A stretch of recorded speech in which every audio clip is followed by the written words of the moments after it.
Eward and Mike Salk.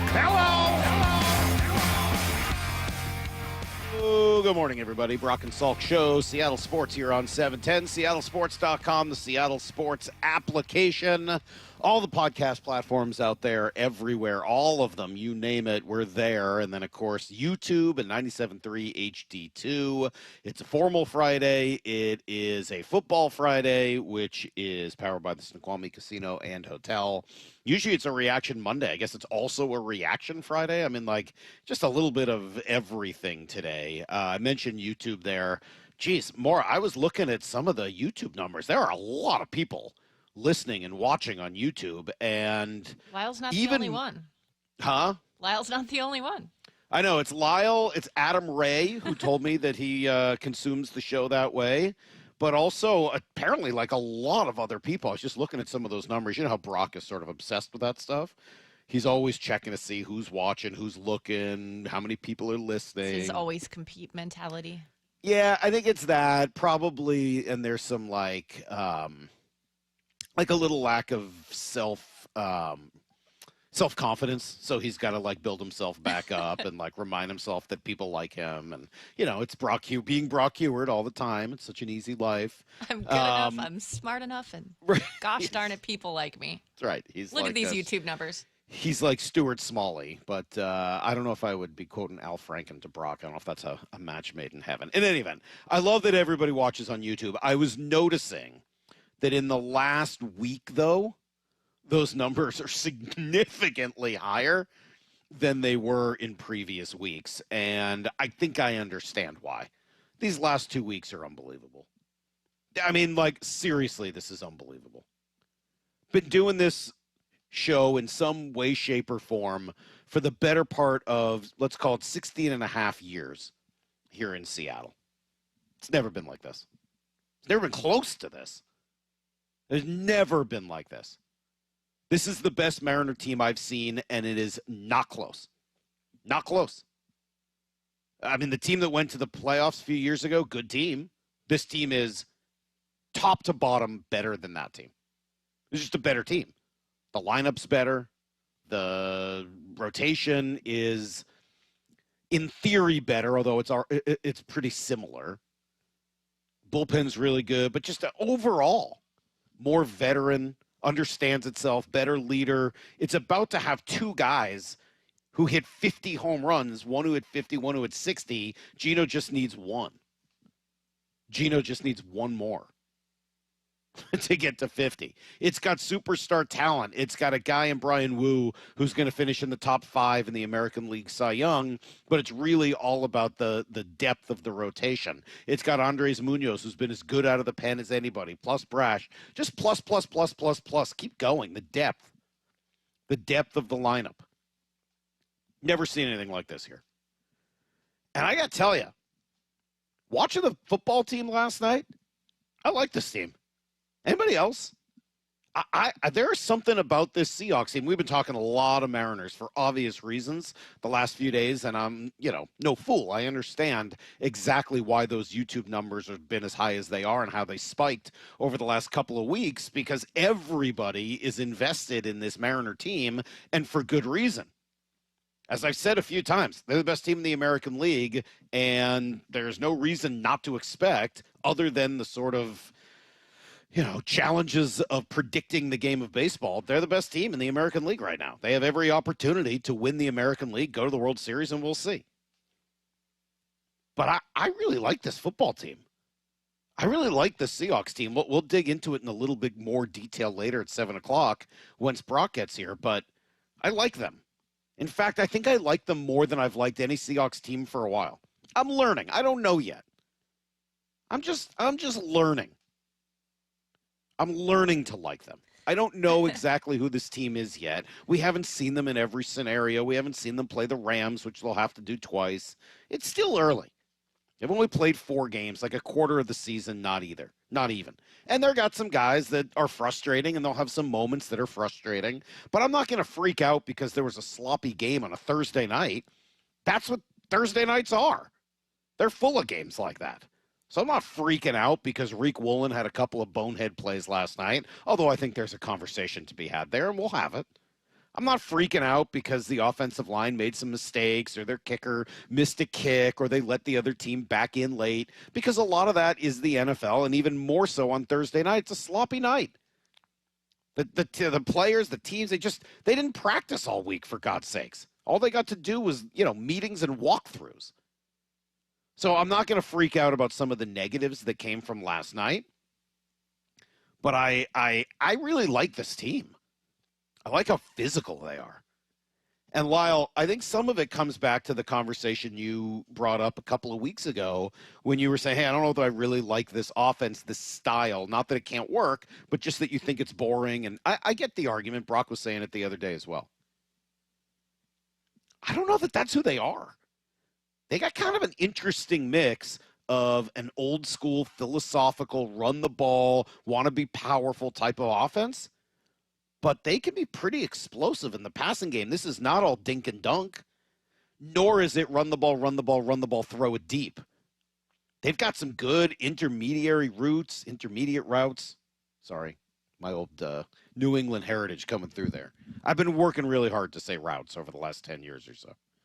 But they have a lot of that. And JSN is blossoming before our eyes. I know Mike Macdonald says he's been the Pied Piper on that one. But you can see, he's turning himself into the receiver they drafted, number 20 pick in the first round, and the reason why they were able to let DK Metcalf go. Exactly what I wanted them to do. Do they have holes? Yes. Are they perfect? No. They have a problem at right guard? Absolutely. Would I like to see a little bit more consistent push from this offensive line? Yes, absolutely. But the defense is really good. The front four is really good. The way they get after the quarterback without having to blitz is really good. And those are the things that, I don't know, make them really likable. I love Leonard Williams, man. I love him. I love watching this. It's week 3, right? Like there's some sloppiness to clean up, hey, but there's week so 4 many. more. Or sorry, it Let's was game 3. Okay. There's some sloppiness to clean up, but the things that you're seeing that you do like, to me, makes me feel like come November, December, this could be a really dangerous team. Yeah. Once they get everything clicking, because there's so many things that you do like. And I don't know if they're a Super Bowl team. I mean, that's never really been the thought process on them. But that 7, 8, 9, 10 win, don't you feel a whole lot better about 10 than 7 right now? Not just because they're 3-1, but because they look like a team that's capable of winning 10, 11 games rather than one that might only win 7 or 8. They look like a good football team. I don't know if they're elite. I mean, Green Bay and Detroit and, some of the other team, Philadelphia, I don't know if they're on that level. I don't. I think that's going to be hard for me to say now in week 4. I don't know what I'll be saying in another 4 weeks. Maybe I'll change my mind on that. Today, just having watched them versus having watched those other 3 teams in the NFC, they don't look like they're on the same level to me. But belief, confidence, coaching, coming together, injuries elsewhere, all of those things can be incredibly not just effective for a football team over the course of the season, but it can really change the way we view an entire conference or an entire NFL. So I don't know where this team is going. I don't know what the trajectory is yet. And I think we've all learned at this point not to overstep too early in the season and make declarations about where something is going and what they're going to be. All I'll say today, I just like them. I like the team. I like the way Mike Macdonald built it. And even more than that, man, what a great day to be in Seattle. What a great day. I got a text here. Let me see if I can read this. Lyle, maybe you can help me on this. Maybe you know the rules. Salk says the 610. Answer the question that no one has had to ask in a quarter century. What happens on October 5th when the Bucks come to play the Hawks at 1 p.m. and the Mariners simultaneously are hosting ALDS Game 2 at either 1 or 4? You can't hold both events at the same time, can they? I don't think so. There's not enough parking spaces. By the way, it could also happen on the 20th with the Monday night football game and ALCS Game 7. That's crazy. I don't have an answer for you. Anybody else? Anybody know? I don't know what they do. I'm sure they find a way to work it out. I'm sure they'll move some game time or whatever. I mean, like, yeah, I mean, what are you going to do? They're just not enough. I mean, otherwise, what a zoo. But also, how awesome would that be? I got a vivid memory in 2013, I think it was, of being at a Red Sox playoff game while watching Tom Brady come back against the Saints in the tunnels and the bowels of Fenway Park and just seeing the crowd just going crazy for one thing and then the other. Yeah, there's no reason you couldn't see all of that same stuff here in Seattle in October. You got a pretty good football team, and this baseball team is as good as any in the American League. Man, I know it's Jim Harbaugh's line, but I think I got to quote him. Who's got it better than us? 4 Down Territory. Michael Bumpus answers the top 4 football questions of the day. Why do you think the middle of the field will again be an area the Seahawks can attack? Every day at 11:15 and 1:15. Mac Wilson, the middle linebacker, he's allowed 15 completions when he's been targeted 16 times. That's 93% of the time. Mac, I'm sorry, I'm not picking on you. You are a pro. You've been in the league for a while. I respect you. It's going to be tough. You also have Jalen Thompson. Go Cougs. Catch every 4 Down Territory on the Seattle Sports app. At O'Neill Plumbing, we don't just promise to get the job done, we back it up. No travel charge, no show-up fee, no overinflated pricing, and no out-of-town owners. Just clean, fast, and professional each and every day.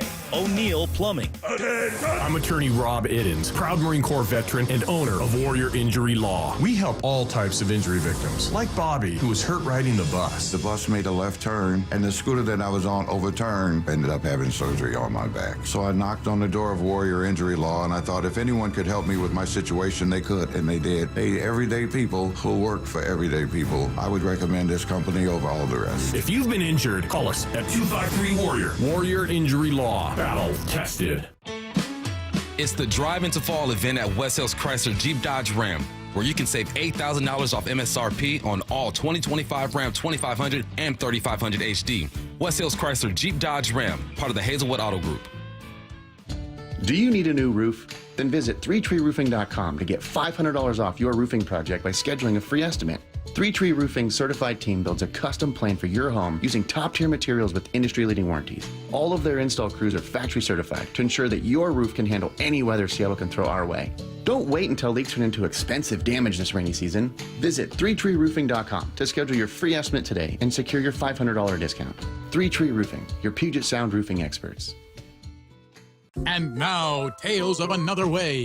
How long can one go on with the same scent of shower soap? Sure, sandalwood is your signature aura, but today you went tropical essence. Glamping in the rainforest. Sometimes another way is the better way, like the new SR 509 Expressway, the alternate route that'll help manage congestion on I-5 and other local roads. Tolling begins September 29th. Save $2 per toll with a Good-to-Go pass. Learn more at goodtogo509.com. Luxury has arrived at Snoqualmie Casino and Hotel. It's Mike Salk here. You can book now for an unforgettable experience. Let's talk about Hawks Peak. It is the place to be for game days this football season with over 66 TVs, indoor-outdoor concept. The deck is covered and it's heated as well. And the food, oh man, it was excellent. All with breathtaking views of the Cascades and the Snoqualmie Valley. Yep, you can go to snocasino.com. Seattle's closest is now Snoqualmie Casino and Hotel. Actual price will depend on product and subscription plan. Featured products are compounded drug products, which the FDA does not approve or verify for safety, effectiveness, or quality. Prescription products require an online consultation with a healthcare provider who will determine if appropriate. See website for details, restrictions, and important safety information.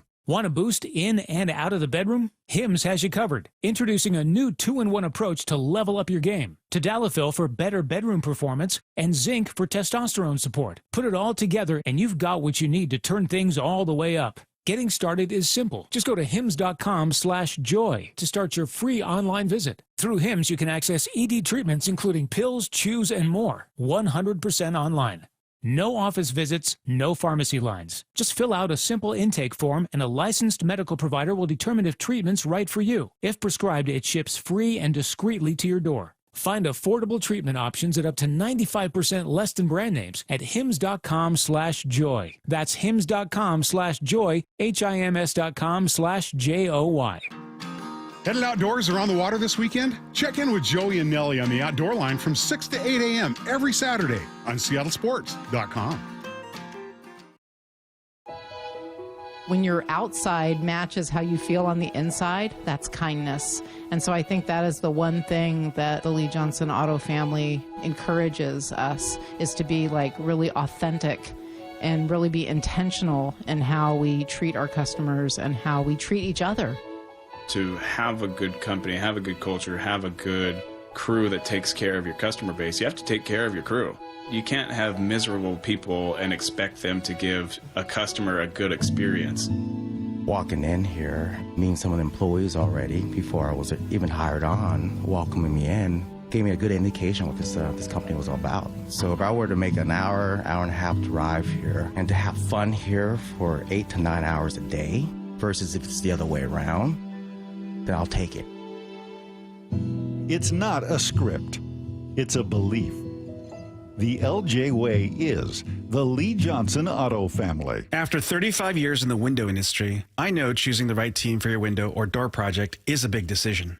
Adrian here, owner of Lake Washington Windows and Doors. Treating your home with care while offering top quality products is important to me. Our windows are 25% more energy efficient than Energy Star standards, reduce noise by up to 50%, and feature low maintenance, clean glass technology. Combined with our leading leak armor installation and lifetime warranty, you get protection for life. Visit LakeWashingtonWindows.com, a name you can trust. It's about grit.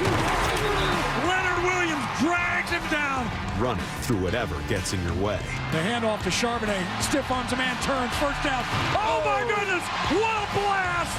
Fighting for every yard. The handoff to Walker. He breaks a tackle, comes back to the near side, stumbles across the 10, breaks the tackle. Touchdown, Seahawks! And a drive that never ends. Celebrating 50 seasons of Seahawks football.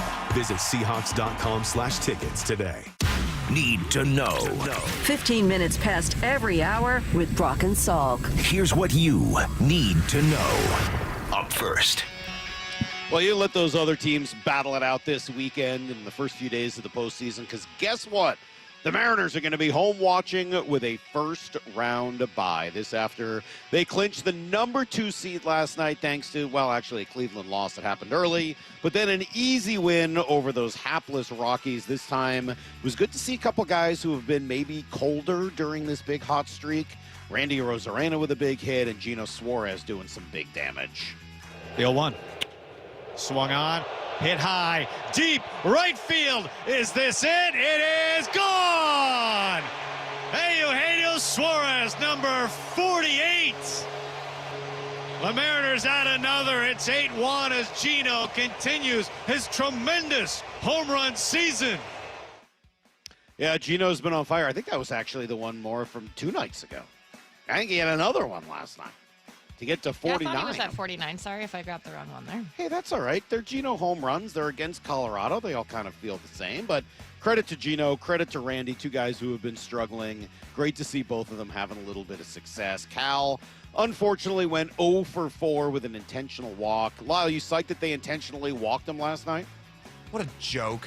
115 lost Rockies are intentionally walking somebody down 5-0. Yeah.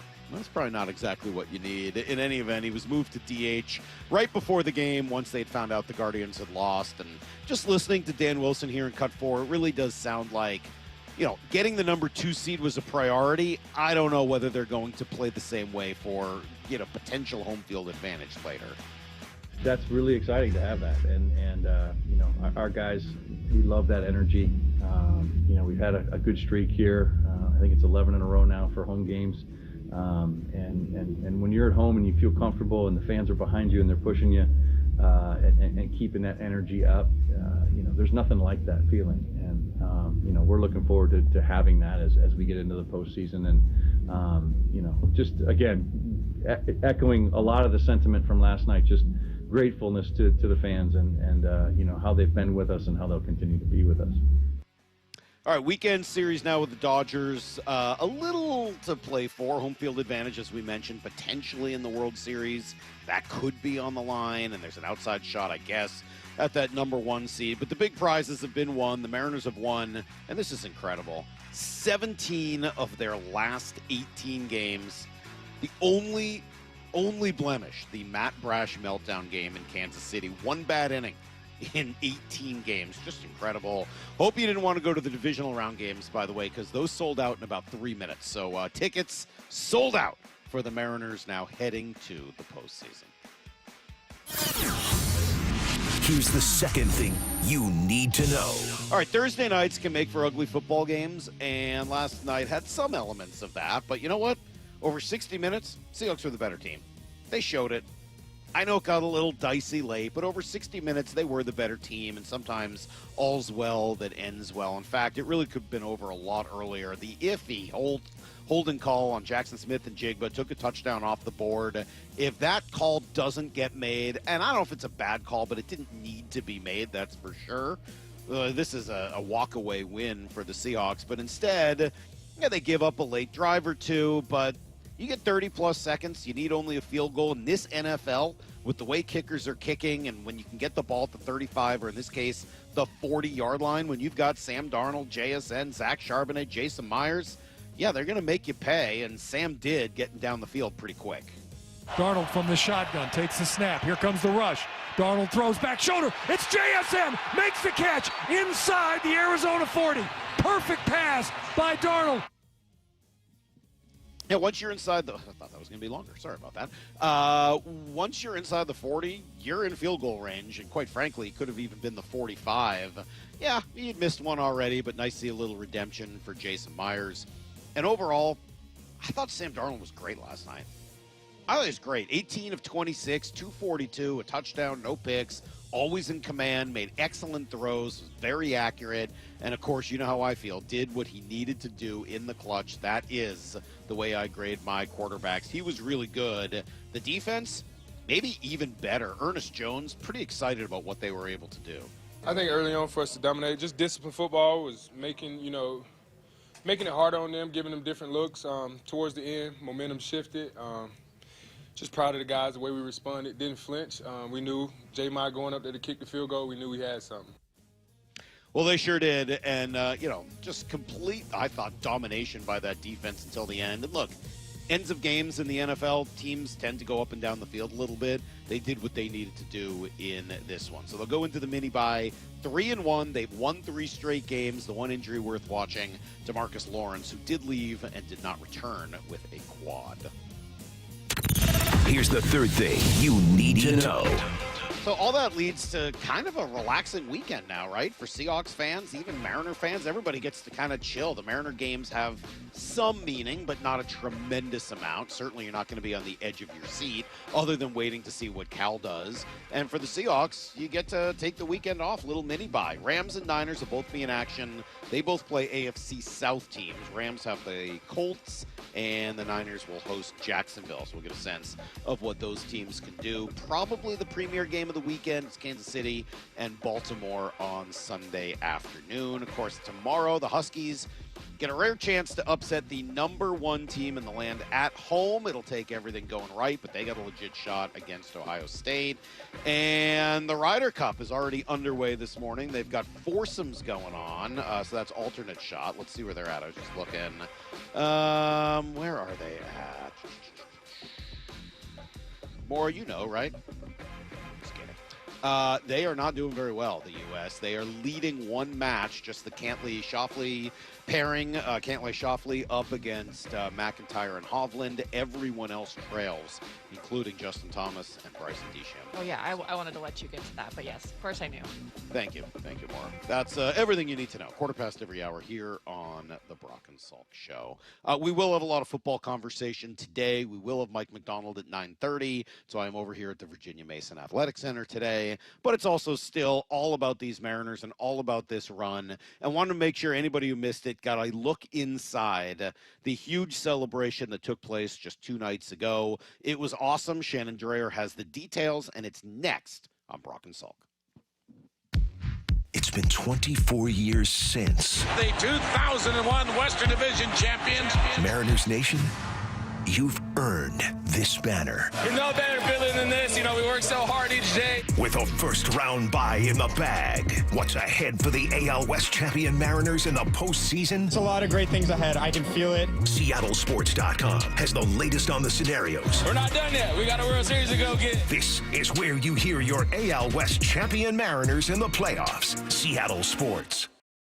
Hey, it's Mike Salk here, and I know I can come off as very confident in a lot of my beliefs at times, but I'll tell you, when it comes to the financial world, I really do not have that same level of confidence in myself. It's not something I really understand, and I'd like to retire, maybe sooner rather than later. I'd like to be able to send my kids to college. Avery's only about 4 years away, and Cecily's 2 behind that. So I need help, and if you are like me, you want to call someone like Trajan Wealth Management, 206-466-3300. Call Trajan Wealth today and discuss how to optimize the funds you do have. Maybe an old 401k that you want to figure out what you want to do with. Trajan Wealth has core philosophies, including low expenses, manager tenure, and tax efficiency as well. Just a few key qualities that differentiate a Trajan Wealth portfolio from their competitors. Call them today, schedule a complimentary introductory meeting, and just learn more. It's 206-466-3300. That's 206-466-3300, or go to TrajanWealth.com. Advisory services offered through Trajan Wealth, LLC, an SEC-registered investment advisor, paid advertisement. Do Crohn's disease or ulcerative colitis symptoms keep coming back? Tremfya, guselkumab, may help, with rapid remission achieved at 12 weeks and lasting clinical remission at 1 year. Some even saw visible improvement of their intestinal lining at 12 weeks and 1 year. Tremfya is a prescription medicine used to treat adults with moderately to severely active Crohn's disease and adults with moderately to severely active ulcerative colitis. Serious allergic reactions and increased risk of infections and liver problems may occur. Before treatment, your doctor should check you for infections and tuberculosis. Tell your doctor if you have an infection, flu-like symptoms, or if you need a vaccine. Healing is possible with Tremfya. Approximately 3 out of 10 patients were in endoscopic remission at 1 year, based on areas visualized on colonoscopy, which may not represent the deeper bowel layer or entire GI tract. Individual results may vary. Ask your doctor about Tremfya today. Call 1-800-526-7736 to learn more or visit tremfyaradio.com. Actual price will depend on product and subscription plan. Featured products are compounded drug products, which the FDA does not approve or verify for safety, effectiveness, or quality. Prescription products require an online consultation with a healthcare provider who will determine if appropriate. See website for details, restrictions, and important safety information. Want to boost in and out of the bedroom? Hims has you covered. Introducing a new 2-in-1 approach to level up your game. Tadalafil for better bedroom performance and zinc for testosterone support. Put it all together and you've got what you need to turn things all the way up. Getting started is simple. Just go to hims.com/joy to start your free online visit. Through Hims, you can access ED treatments including pills, chews, and more. 100% online. No office visits, no pharmacy lines. Just fill out a simple intake form and a licensed medical provider will determine if treatment's right for you. If prescribed, it ships free and discreetly to your door. Find affordable treatment options at up to 95% less than brand names at hims.com/joy. That's hims.com/joy, HIMS.com/JOY.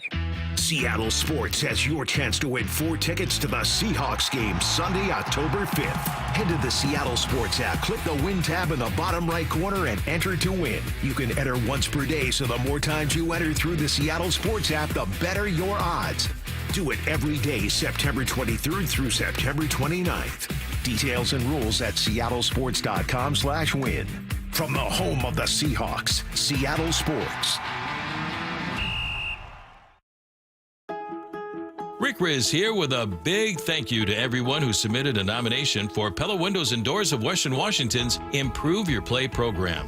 Thanks, Rick. This is Elisa with Pella Windows and Doors. With so many amazing entries, we decided to award 2 additional teams with $2,500 prizes. We are thrilled to announce Team Wilder Basketball and Linwood High School Football. Thanks to you and Pella Windows and Doors of Western Washington for helping our local youth thrive.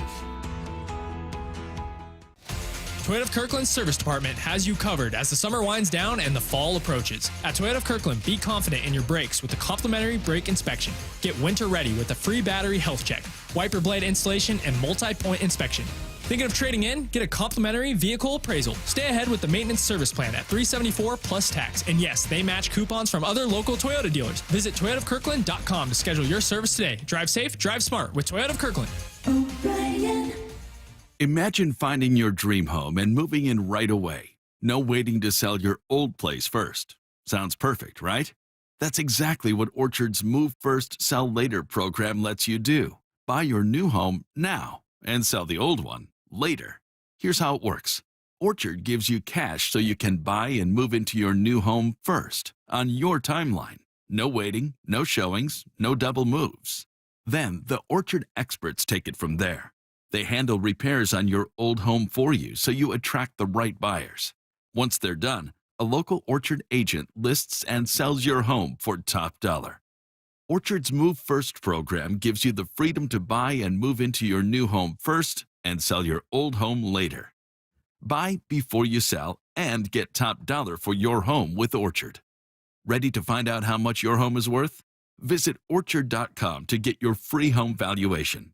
That's Orchard.com. Brock and Salk's Rewind is presented by Toyota of Kirkland and Toyota of Renton. From the Quantum Fiber Studio. This is Brock and Salk. Weekdays 6 to 10. On Seattle Sports and 97.3 FM HD2. Incredible night last night at T-Mobile Park. Unique, as I said earlier. More of a party environment. There wasn't a lot of that typical baseball end-of-year nervousness. Maybe not against the Rockies, maybe not. When you think party, don't you just think Shanny? Well, oh, man. I don't know. Do I? Shannon, are you a partier? Kesha, Lionel Well, Richie. which one of us woke up this morning smelling like champagne and cigars? I don't know. All of us, maybe? I mean, you don't know what goes on in the Salk household late at night. Not me. You don't know what the Salk household's like. How do you get that off? You still smelling like cigar? More cigar or more champagne? You didn't shower before you went to bed last night? I wanted to, but it was so late and it was such a long day. Oh, man. Yeah. So you just now got to wash the sheets, right? I mean, that's... Yeah, I might have to move. It's in the walls. What was last night like, Shannon? Well, start with the game and just how, dare I say, magical it was when you thought about, okay, I heard people talking about, oh, is that going to be a hangover game and the Mariners aren't going to clinch for a couple of days?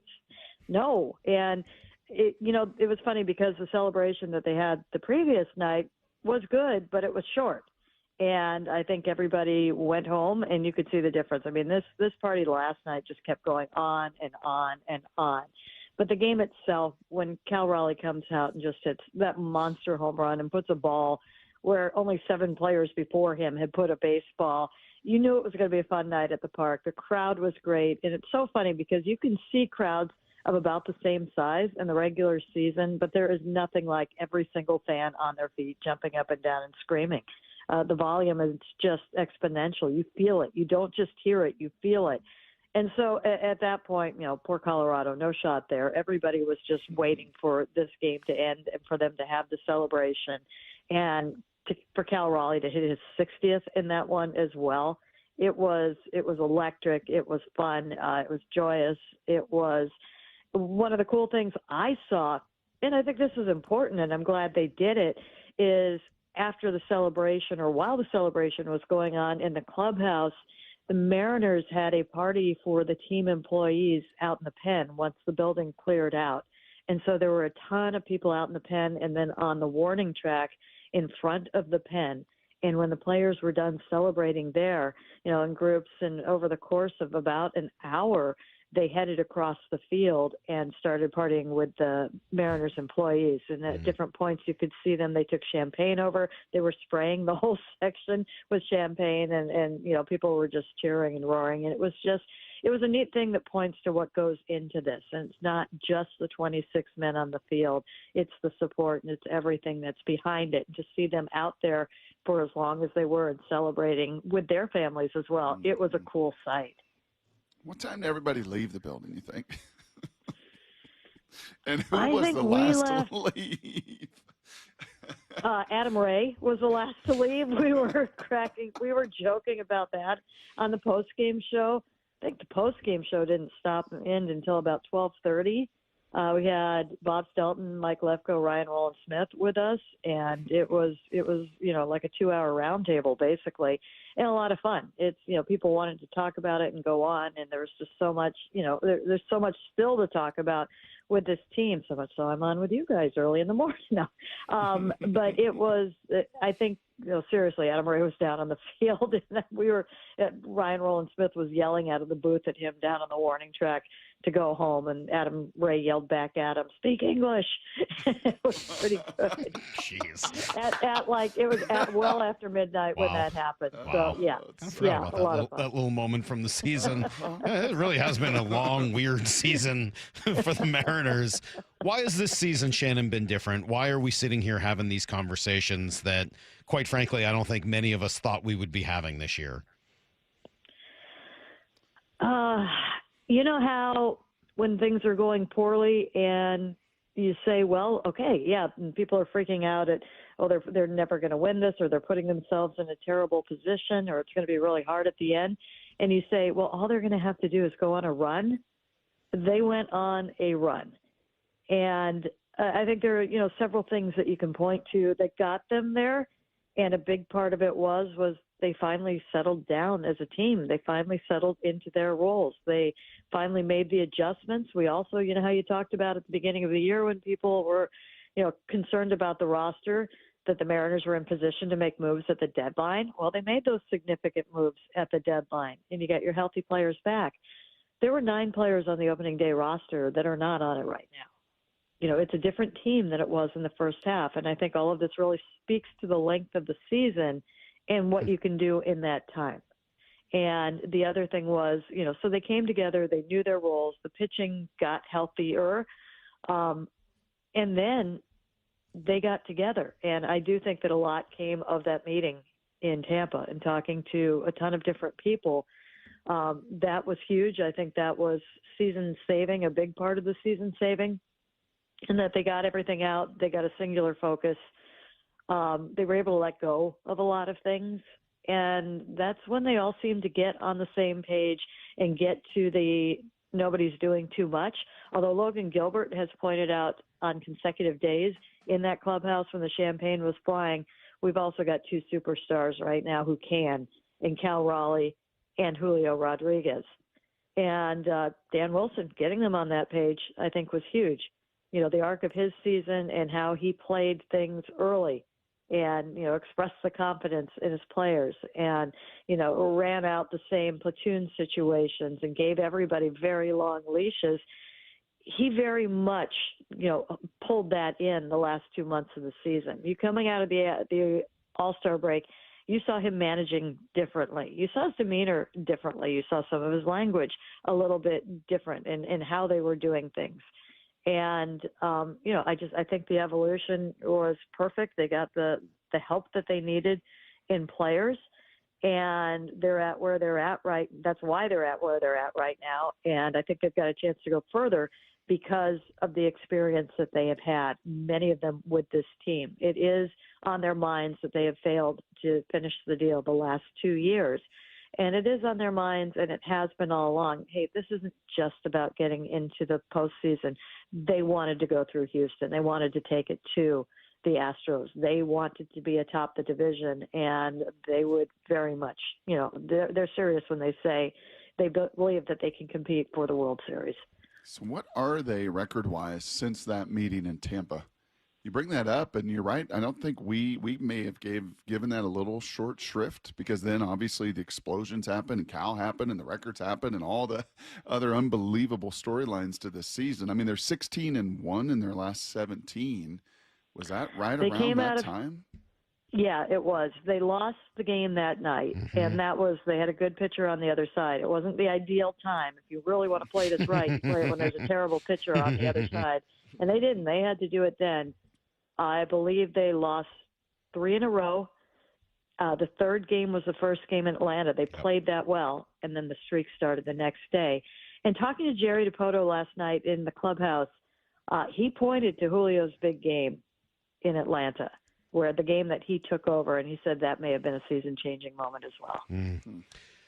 Pretty crazy. And Shannon, we talked through the idea of leadership. We've been talking obviously a lot about Cal the last couple of days, the last couple of months. I mean, he's just such the story of this season. Somewhat intriguing, some might say. But he, I was talking yesterday. I'd heard that Cal spent a lot of time in the minor leagues learning how to be a leader and seeking people out, trying to learn more about being a leader. And as I was watching yesterday and seeing Cal grab the microphone and talking with Angie in front of everyone, and just the reaction of all of his teammates, then the reaction of them all as he came running out of the dugout a moment late after they clinched because Harry Ford was catching at that time.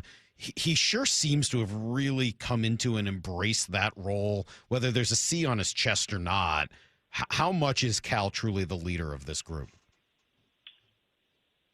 Well, I think with him, I think it has been all of his life. I mean, he grew up in a clubhouse.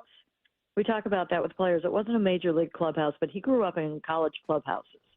And he refers to that all of the time. And he was the bat boy, I think, from age 8 or 10, probably 10 on. And so he has seen how teams work. He has seen the chemistry that teams have and leadership in that regard. And his father was a coach, and he has seen his father up front, like every day, when the in season, going with his dad and being in that clubhouse and seeing that as well. And that is something I think that is, for a long time has been part of his DNA because it's been there. I mean, it was there in the minor leagues. He just had to learn how to do it better. I remember back, you might hear about the Truth story or the Truth Summit that they had in High A, and when he and Logan were butting heads, and they were roommates at the time, and they were close, but Logan didn't like what Cal was doing, and Cal didn't like what Logan was doing, and neither would talk to the other about it. And they were going and talking to other staff members at that time. And, to simplify it, they were kind of put in a room and said, don't come out until you sort this out. And they were given tools. You think back to the early days of when Andy McKay was brought on and, the hard conversations and things like that they were teaching in the organization. They were told to go do that. And Cal at that time, through Logan, and Logan let him know, really, I think, started to come to the other understanding that it's not just telling everybody what to do and you have to do it my way and I know best, call the pitch I throw down. You have to be more of a servant for your pitchers, too. You have to be there for them and you have to listen to them. And there does have to be some give and take in leadership. It's not just going out there and knowing everything and whatnot. And so that has gone on and on and on for a long time. And we've seen elements of that, I think, since he has been up. I think we saw it in spades last year. I don't think this is something that has snuck up this year. It's one thing to do it at the minor league level. It's another at the big league level. That takes a little bit of time. But where that pitching staff is concerned, that has always been there at the big league level. He has always been that. You saw that in spring trainings. And I do want to give, a nod to J.P. Crawford, too. He does things for this team as well, in-game, helping with the infield, seeing things that he sees, helping with the relievers in particular. He's a guy that can go in there and calm down a pitcher. He's got a way about him that, he's somebody that when the situation and the heat is turned up, he is very calm. And you see that in game situations at the plate, too, particularly when the bases are loaded. But Cal definitely has a lot of that, has done a lot of that. And I think that is one of the great things about this team is you talked about, how many years do we see? They've got to go find somebody who can be a leader for this team. Well, I was thinking about it. I mentioned earlier players that lead. Even in 22, when they went to the postseason and they had some leadership, it was, the big celebration was Scott yelling, let's party with his voice cracking, poor Scott, and Julio trying to speak to the crowd as well. And, Julio's a rookie. Scott was filling the void. Cal wasn't maybe all the way there yet. Where they're at now just feels like a completely different space in terms of that, at least the vocal side of that leadership. Yeah, it's a veteran team. Yeah. That's part of it. And they have multiple voices that can speak up, that can grab a microphone. And I think that there is a nice balance that Dan has helped strike in there. And, that's another thing. Dan is somebody who gets out of the way pretty quickly. He's not, I think Justin Hollander said it to me, and I think it sums it up very well. He takes the losses hard, and the wins he doesn't linger on and really, kind of deflects from. He pushes towards the players. There's a lot of humility with him. And I think in a lot of ways that he has been able to, come into this situation, see where they're at and who he is as well, step aside a little bit and let that grow a little bit. And with Cal, he's gotten so much more comfortable this year. He is, and that sounds funny because you watch him do any interview and you're like, oh my God, he hates this. Oh, I don't know. He seemed pretty comfortable last night. I don't know. There was somebody suggested Angie was uncomfortable with Cal's language. They obviously didn't know Angie because they both seemed pretty comfortable. The city, I love my parents. Thank you for being here. And I'm so happy for our guys. We're going to celebrate tonight. And, like I said, we're not done yet. So. Last question for you because, I think last night what I kept hearing from everybody on this team was we got more work to do, and it seems like this team was just even more focused tonight. Yeah, I mean, I think most people heard what I said last night, might as well win the whole thing. Oh, and you could see Angie, bright red, blushing. She'd never heard such language before, Shannon. I love it. He thanks his parents and then says that. There should have been a sorry mom there at that point. I love that his dad was like, hey, he's quoting Jake Taylor. It's all good with me. Yeah, no.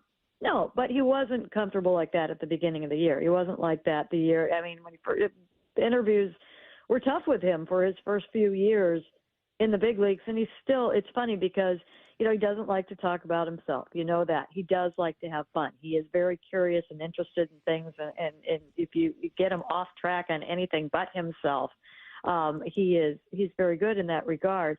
But I do think that in the position that he is in, he has said a lot of yes this year. He has been open to, okay, yeah, let's do it. Whatever, be it Cal Raleigh show every week with Shannon. Yes. Well, yes. That's good. Yes. But things like, sponsorships, like, hey, they're on the road. Can you come talk to MLB? Can you come do this? Can you come do that? Yeah, sure. No problem. Oh, you want me to, brew a beer? Yeah, great. Got it. I mean, he's not just, no, I have no time for that. I've got to do all this.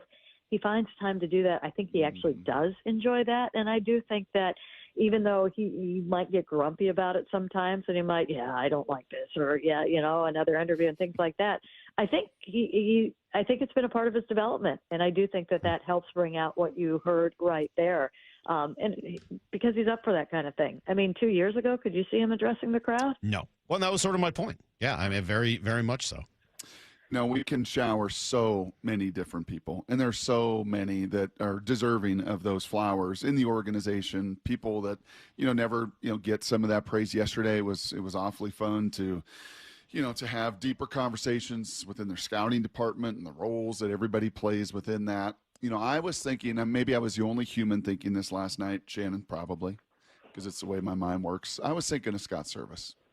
Because 24 years ago, Tony Dungy was fired by the Tampa Bay Buccaneers, and the following year, John Gruden got to come in and take that team to a Super Bowl title. Everything that Tony had done for a decade to turn a moribund program around and have all the pieces, and then Gruden and his voice, and maybe they needed that voice at that time to take that next step. Think about Scott last night, and just as he watched, so much of what he was a part of and so much of what he built. And yet maybe this team, and you just kind of referenced a little bit, needed some of what Dan Wilson and the coaching staff is bringing. Is that in any way fair? I think a lot of people have said that, sometimes you just get to a point where you do need a change of voice. And that is, it doesn't take away anything that they have done up to that point. And I think a lot of people have thought about Scott Service in this run and what's been going on, because what has happened to this team has not happened overnight. It's not just some weird quirk and streak of luck that they're doing what they've done. This team has been raised very carefully, and that culture was set and cultivated very carefully. And that, again, didn't take one season. That took many seasons. And so he has had a huge, huge hand in this one. And yeah, it just, it comes down to sometimes situations. It comes down to timing. If they had just played mediocre on that road trip and not had the stretch where they had lost all of those games in a row, if they had, come home with a 400 road trip instead of a devastating road trip, would that have happened? Yeah. I think just sometimes these things happen, and it did. But no, I think he had a huge part in this. And that's well said. But I also think you have to give Dan Wilson a lot of credit for where they're at too. He did pick up a nice situation, but he's done things as well, particularly, I want to say the second half of the season, but this season is a whole season. It's evolved the way that it has. And, there is a time when it separates a little bit from what happened in the past, and he deserves a lot of credit for where this team is right now as well. Brock, it's weird. You go Tony Dungy in sports. Obviously, I would go Moses, who led the Israelites for 40 years through the desert, gets all the way to Israel, and God's like, I don't think so. You're going to have to sit over there and watch everybody else celebrate when they get there. So, I mean, as usual, I'm just going to go biblical on you. No, I appreciate it. And I do think, Shannon, I think you said that incredibly well. Really, really nicely said. I would also add that, look, Scott was in so many ways the voice that needed to be there during that time because there weren't necessarily the right veteran voices. And Dan is, and maybe you get used to that as a manager. Like, hey, I've got to be there. And it's harder to recognize that the kids have grown up and that Cal's ready to do that. And yeah, I think this year, Dan, in so many ways, the right fit compared to what Scott would have been as well. Hey, I got to ask about something right now. Okay, I got one more too. All right. So be quick. All right, Shannon, what do we make of two things? One, Cal going to DH the last 4 games of this season, please? I think he'll DH at least one. I mean, dare I say, I don't think he'll get a day off, not with all the time off that they'll have coming up this week. But yes, and again, when I was talking with Jerry DiPoto in the clubhouse last night, he in the interview mentioned it would be nice to see Harry Ford behind the plate for one of these upcoming games. Let's just DH Cal for 4 games, let him get to 63, and there's no need for him to take a foul ball off his whatever. Just let this guy DH for the last 4 games and start catching in the postseason. 2, what do you make of this new lineup that we saw again last night with Canzone DHing, Polanco at second, Robles in right field? It is obviously an improvement in outfield defense, maybe a little bit of a question or a little bit less infield defense. What do you make of the new lineup? I think we're going to see a lot of. Yeah, I think that we're gonna continue to see a lot of it. And when you get to the postseason, it's hard to score runs. You're facing number 1s and number 2s, particularly when you get past the wild card series. In this wild card series, you'll see them night in and night out. So I think that I like it. I'm fine with it. I think Dom Canzone has proven what he can do. And I do think that when we saw the struggles that we saw 3 weeks ago, a lot of that had to do with the bottom of the lineup and getting nothing out of the bottom of the lineup.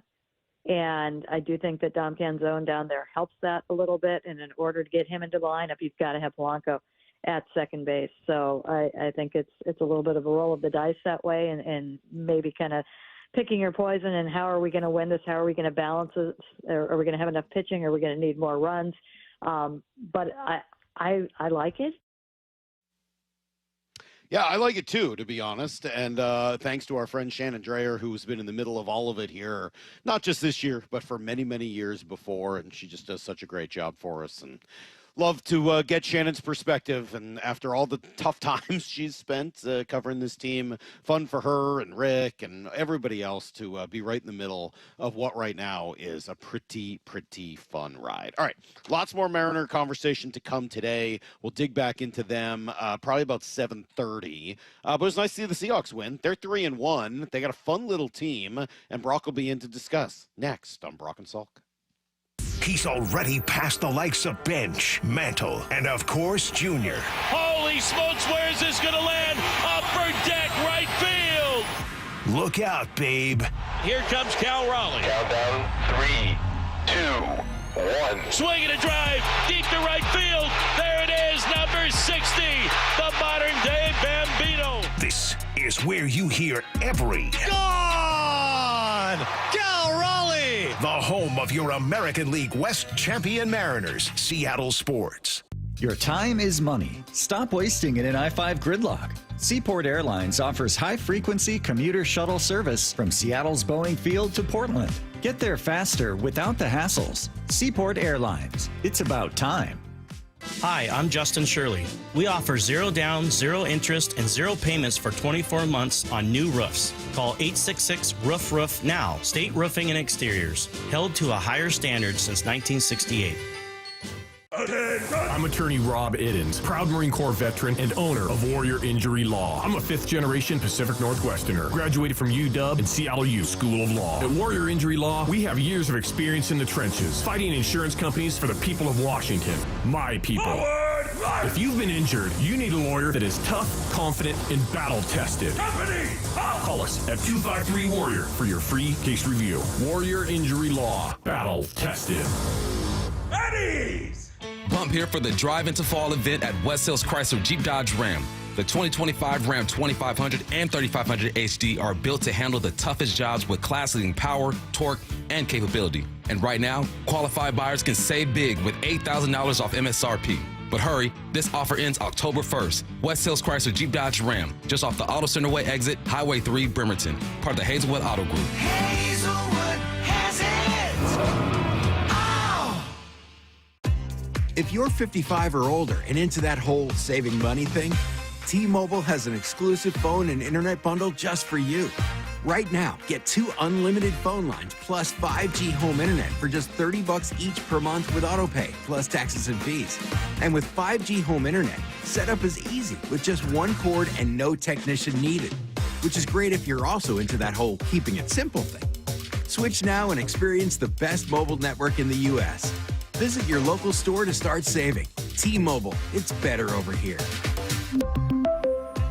Based on analysis by Ookla of speed test intelligence data Q4 2024 to Q1 2025, Ookla trademarks used under license. Unlimited on our network. Customers on voice plan may notice speeds lower than other customers and further reduction if using more than 50 gigs a month due to data prioritization. Video streams and SD on this plan. Home internet pricing after $20 a monthly bill credit plus $5 per line without autopay. Debit or bank account required. See 5G device coverage and access details at T-Mobile.com. Hey man, gaining weight, dragging throughout the day, losing your drive? It could be your testosterone. The team at Revive Men's Health Washington gets men back on track with the energy and drive they've been missing. Meet Tyler, Revive Men's Health Director of Operations and witness to hundreds of success stories. I've seen guys come in worn out, discouraged, and just not themselves. A few months into treatment, they're standing taller, speaking with more confidence. It's like watching someone come back to life, like a light switch gets turned back on. When a spouse says, "Thank you, I really have my partner back, better than before." That's the moment it all clicks for me, and that's why I do what I do.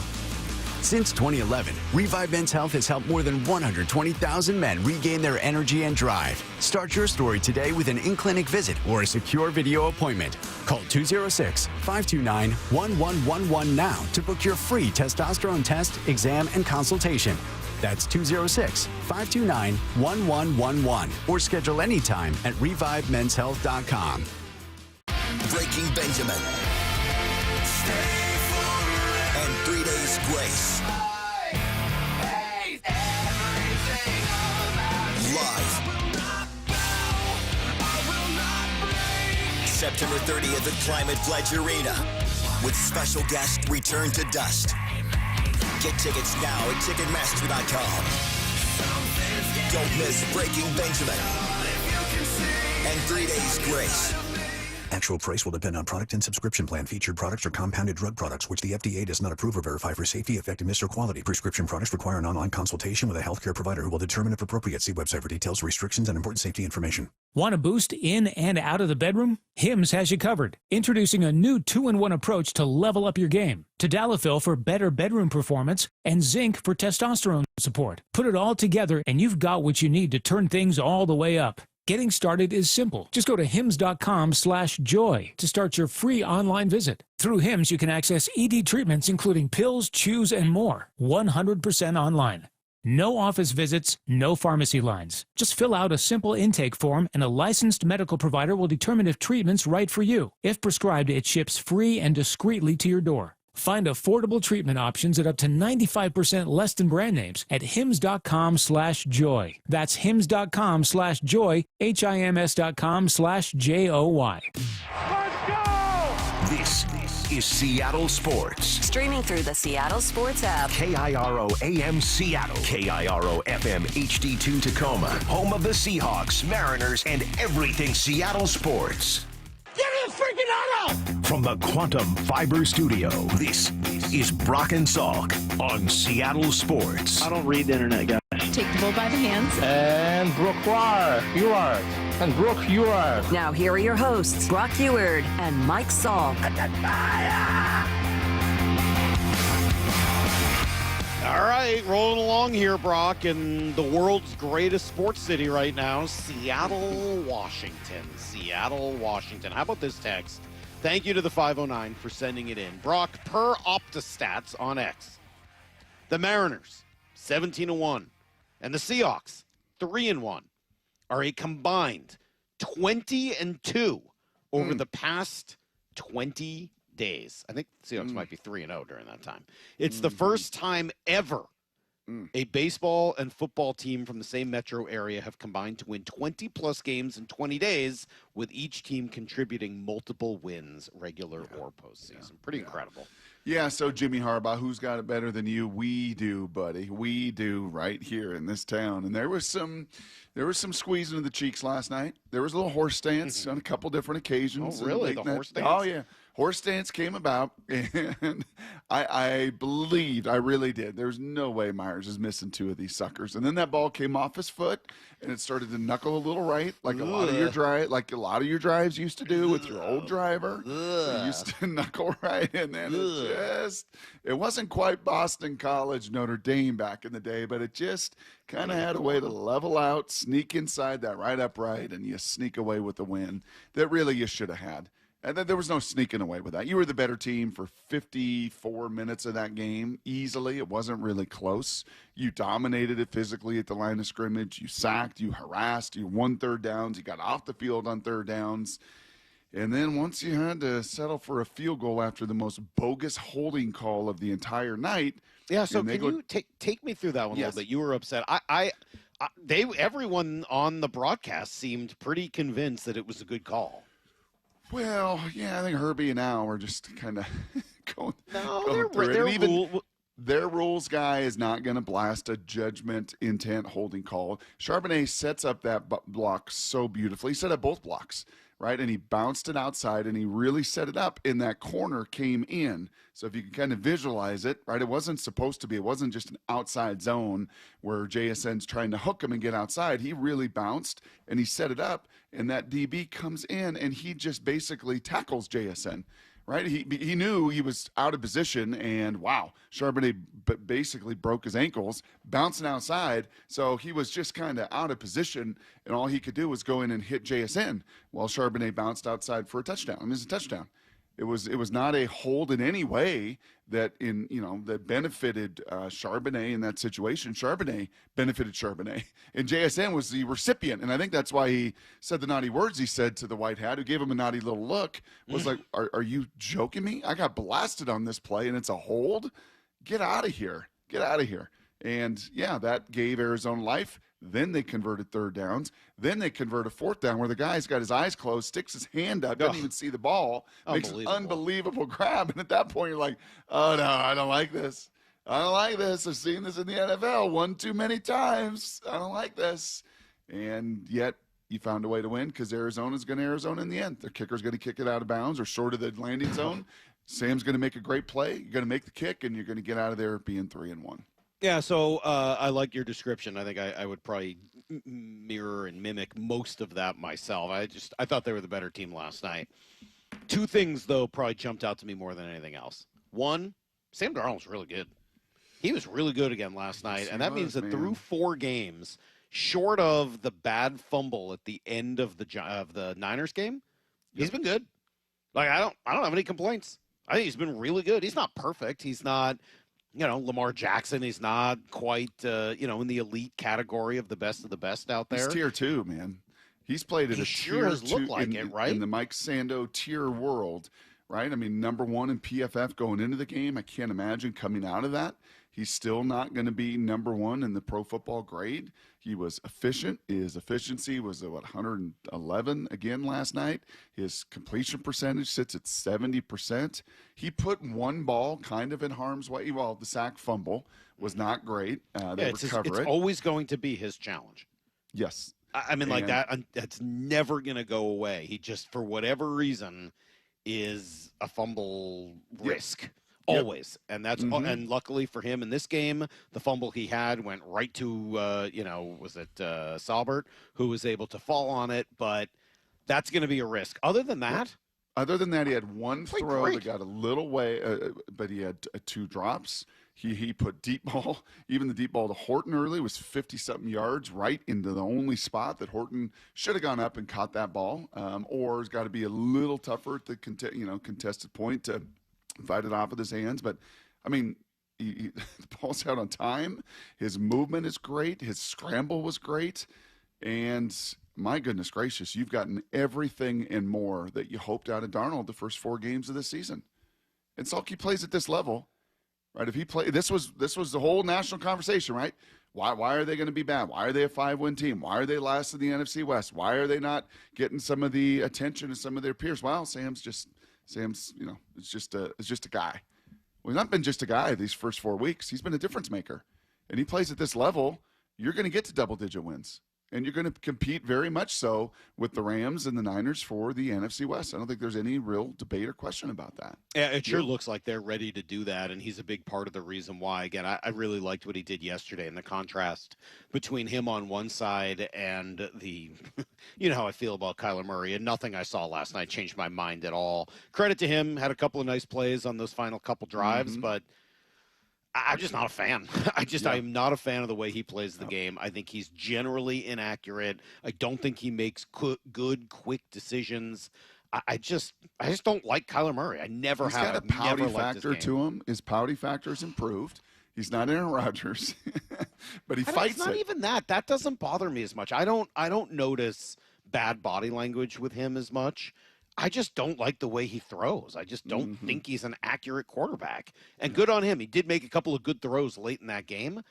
But, I mean, it started right away. And that first 3rd down throw he made, contrast that to Sam Darnold running to his left, getting hit, flipping the ball in the air, and it ended up being the pass interference call on Budda Baker in the left corner of the end zone. It's like, it's night and day.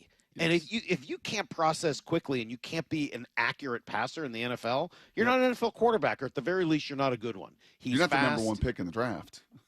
Yeah, that's for sure. You're not worth $45 million a year. I know, it's just bizarre. But you know what? Let a terrible organization continue to make terrible choices, and they will forever. The Cardinals are one of the worst franchises in sports. Bad ownership all the way on down, and they'll just continue to make mistake after mistake. So that was sort of observation 1. The second, Brock, I kind of like this team. I don't know what it is yet. I haven't, and it's early. It's they're kind of built in the image of Mike Salk. I mean, let's be clear. They're kind of built in the image of football things you like. You know what you like? Really smart quarterbacks that are accurate and make good decisions. You know what you like? Teams that really tackle well and play hard. You know what you like? Teams that are committed to a running game and are willing to run the ball and get tight ends and be under center. Yes, yes. Hit pretty hard. I mean, they're not perfect. Kind of check a lot of Salky's boxes when it comes to things you like in a football team. They're sure play smart. They don't play. Most of them play pretty smart. They don't do a lot of dumb stuff. And I can excuse some of it on a Thursday night, honestly. I'm going to give you a little bit of a break on a Thursday night for dumb stuff, sloppy stuff. It is just sort of the nature of the NFL. Cost of doing business. It kind of is. Even Reek Woolen, I'm willing to be a little bit, I'll have a little bit of grace, which I've learned from Dan Wilson. Going to have a little bit of grace for Reek today, Brock, even though his general existence seemed to be a bit of a problem last night. Going to have a little grace. And there's still issues with their offensive line, which didn't get a great push all the time last night, and I think there's a conversation about whether or not, they're Witherspoon, and we'll talk more about him. Yeah. But overall, smart safeties. You like smart safeties? Jeez, Salk, man, you've always liked really, smart safeties. Yes, play hard. They do, and they play physically, and they are not just dink and dunk. Nor are they run the ball and just throw it deep up top. They have a real intermediary passing game, which is great. I think. I tell you what, I really like this team right now. I will wait and see what direction it goes. But they got a lot of players on it that I enjoy watching. I like the style that Mike Macdonald is coaching, and I kind of like the way they've started this year. And it does feel as if there's runway for them to continue to improve as well. Got a lot of takeaways. Got a lot of baseball to talk. We got a good blue 88, solid blue 88 today. I don't know if it's as good as it was yesterday, Salk. But for the first time in some time, they feel different. They feel different. When you watch the Steelers, you watch the Cardinals, you watch NFL football, you know what you see? A lot of shotgun. You see a lot of people making the same widget the same way, trying to throw the ball and do this. They look different the way that they're playing. Their system buttoned up, and the way it's put together offensively, perfect. Absolutely not. This is the NFL. It's so funny. But for the first time, honestly, don't your eyes look at it and go, yeah, wow, this does look different than everybody else. Even looks different from what they've been doing for the last 6-7 years, which has just never quite looked good. And oddly, since you brought that up, the worst play of the game for them last night was the one where they went into that other style. The shotgun run to Charbonnet on 4th and half a yard. Yep. My least favorite call of the night by far. And because it was sort of back into that thing you see, what are you running that other shotgun for? You. Other than that, great game last night. Nice win for the Seahawks. Mariners continue to roll. We got more in Need to Know, and then a Mariner conversation that's brewing in 20 minutes on Brock and Salk. Watch live high school football. It's the Seattle Sports Game of the Week. Going for it all. He's got a wide open man. Boom! Touchdown, Spartans! Week 4 pits the Skyline Spartans against the Bothell Cougars tonight at 7 p.m. Live from Pop Key Stadium. Pressure, and he's taken down! Watch the game exclusively on the Seattle Sports app, Seattle Sports on YouTube, and SeattleSports.com. Comes up with a big INT. See the full 2025 season schedule at SeattleSports.com/high school. You're listening to Leaf Filter Radio, and the guru of gutter protection himself, Chris Coonahan, is here to take your most pressing leaf-related questions. Hey, everybody, Chris here. I understand we have Ron on the line. Ron, where are you calling from? Uh-oh. Ron, are you calling from a ladder? Well, I was. I wanted to ask Chris what I need to do to get my gutters ready to have leaf filter installed. Oh, Ron, you don't have to do anything. A Leaf Filter Trusted Pro will come out and clean out your gutters, realign and seal your gutters, and install Leaf Filter, America's #1 gutter protection system. So I didn't need to get on this ladder? Ron, Leaf Filter Trusted Pros are in your neighborhood and ready to help. Just visit leaffilter.com/deal to schedule your free gutter inspection and get up to 30% off. Thank goodness. What was that site? That's leaffilter.com/deal for your free gutter inspection today. See representative for warranty details. Promotion is 20% off plus a 10% senior or military discount. One discount per household. My perfect day has sand, salt water, and friends. But my moderate to severe plaque psoriasis can take me out of the moment. Now I'm all in with clearer skin thanks to Skyrizi. Risankizumab Riza, a prescription-only 150 milligram injection for adults who are candidates for systemic or phototherapy. With Skyrizi, most people saw 90% clearer skin, and many were even 100% plaque-free at 4 months. Skyrizi is just 4 doses a year after 2 starter doses. Don't use if allergic to Skyrizi. Serious allergic reactions, increased infections, or lower ability to fight them may occur. Before treatment, get checked for infections and tuberculosis. Tell your doctor about any flu-like symptoms or vaccines. Thanks to Skyrizi, there's nothing on my skin, and that means everything. Ask your doctor about Skyrizi, the #1 dermatologist-prescribed biologic in psoriasis. Visit Skyrizi.com or call 1-866-SKYRIZI to learn more. Switching bath soap from sandalwood to tropical essence? That's glamping in the rainforest. Sometimes a different way is the better way. Like the SR 509 Expressway near SeaTac. Tolling September 29th. Free Good-to-Go sticker pass at goodtogO509.com. Rain is coming. Is your roof ready? The rainy season is approaching fast, Seattle, and 3 Tree Roofing has your roof replacement covered. Get $500 off by scheduling your free estimate at 3treeroofing.com. Their professional installers guarantee a seamless replacement this rainy season. 3 Tree Roofing, your Puget Sound roofing experts. Change is always happening. it's part of life. And when it comes to music, change is all around us. Songs are rewritten, classics are remixed, bands and artists come and go. Even our taste in music changes. Here at Xfinity, we know there's still good in keeping some things the same. That's why we want to do our part with a 5-year price guarantee on our internet.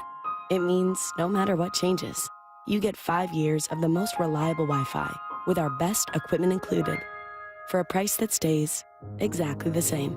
Surprised? Life is full of them. One internet price, 5 years, guaranteed. Learn more at xfinity.com/deals. Restrictions apply. New residential customers only. Taxes and fees extra and subject to change. Most reliable Wi-Fi based on Open Signal Awards USA. Fixed Broadband Experience Report, August 2024. Heading outdoors or on the water this weekend? Check in with Joey and Nelly on the Outdoor Line from 6 to 8 a.m. every Saturday on Seattle Sports and the Seattle Sports app. It's G. Scott. School's back and it's rally time. Time to rally around the campaign to keep kids healthy. Kids need fruits and veggies to grow strong and stay focused, but for families on tight budgets, that's not easy. Safeway and the Washington State Department of Health have teamed up and need your help. Every dollar you donate at Safeway checkout helps families in need. And with SNAP Produce Match, they get twice as much for the dollar. Next time you're at Safeway, please donate to keep kids healthy. Toyota of Kirkland's service department has you covered as the summer winds down and the fall approaches. At Toyota of Kirkland, be confident in your brakes with a complimentary brake inspection. Get winter ready with a free battery health check, wiper blade installation, and multi-point inspection. Thinking of trading in? Get a complimentary vehicle appraisal. Stay ahead with the maintenance service plan at $374 plus tax. And yes, they match coupons from other local Toyota dealers. Visit toyotaofkirkland.com to schedule your service today. Drive safe, drive smart with Toyota of Kirkland. O'Brien. Imagine finding your dream home and moving in right away. No waiting to sell your old place first. Sounds perfect, right? That's exactly what Orchard's Move First, Sell Later program lets you do. Buy your new home now and sell the old one later. Here's how it works. Orchard gives you cash so you can buy and move into your new home first, on your timeline. No waiting, no showings, no double moves. Then the Orchard experts take it from there. They handle repairs on your old home for you so you attract the right buyers. Once they're done, a local Orchard agent lists and sells your home for top dollar. Orchard's Move First program gives you the freedom to buy and move into your new home first and sell your old home later. Buy before you sell and get top dollar for your home with Orchard. Ready to find out how much your home is worth? Visit Orchard.com to get your free home valuation. That's Orchard.com. Need to know. 15 minutes past every hour with Brock and Salk. Here's what you need to know. Up first. Yeah, some of those teams are going to be battling this week, Brock. Battling for playoff position, battling just to get in. The Mariners, they don't really need to do that. They can let everybody else battle it out because they've already clinched the number 2 seed. They did it last night early thanks to a Cleveland loss and then an easy win over the hapless Rockies. Let's see. There were a lot of heroes. It's nice to see Gino getting going again. Mitch Garver had a nice day. But how about my guy in left field, Randy Arozarena? Here's the pitch. Swung on line drive. That's a base hit off the glove of Ritter into center field. Garver will score, steaming around third base, flying home to score the second run after Dom Canzone, and the Mariners, they get 2. Randy Arozarena, a 2 RBI base hit. The Mariners get 2 more. It's 5-0.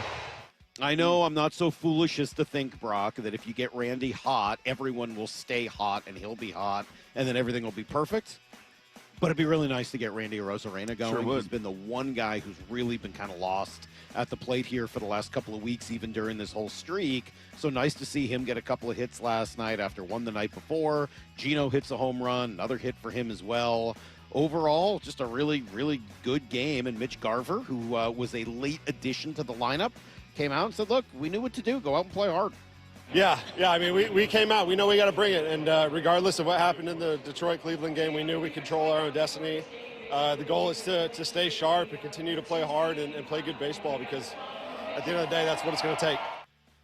And when 40,000 come up and show up the way they did and make the kind of noise they do, they weren't necessarily hungover in the stands. They want more of this.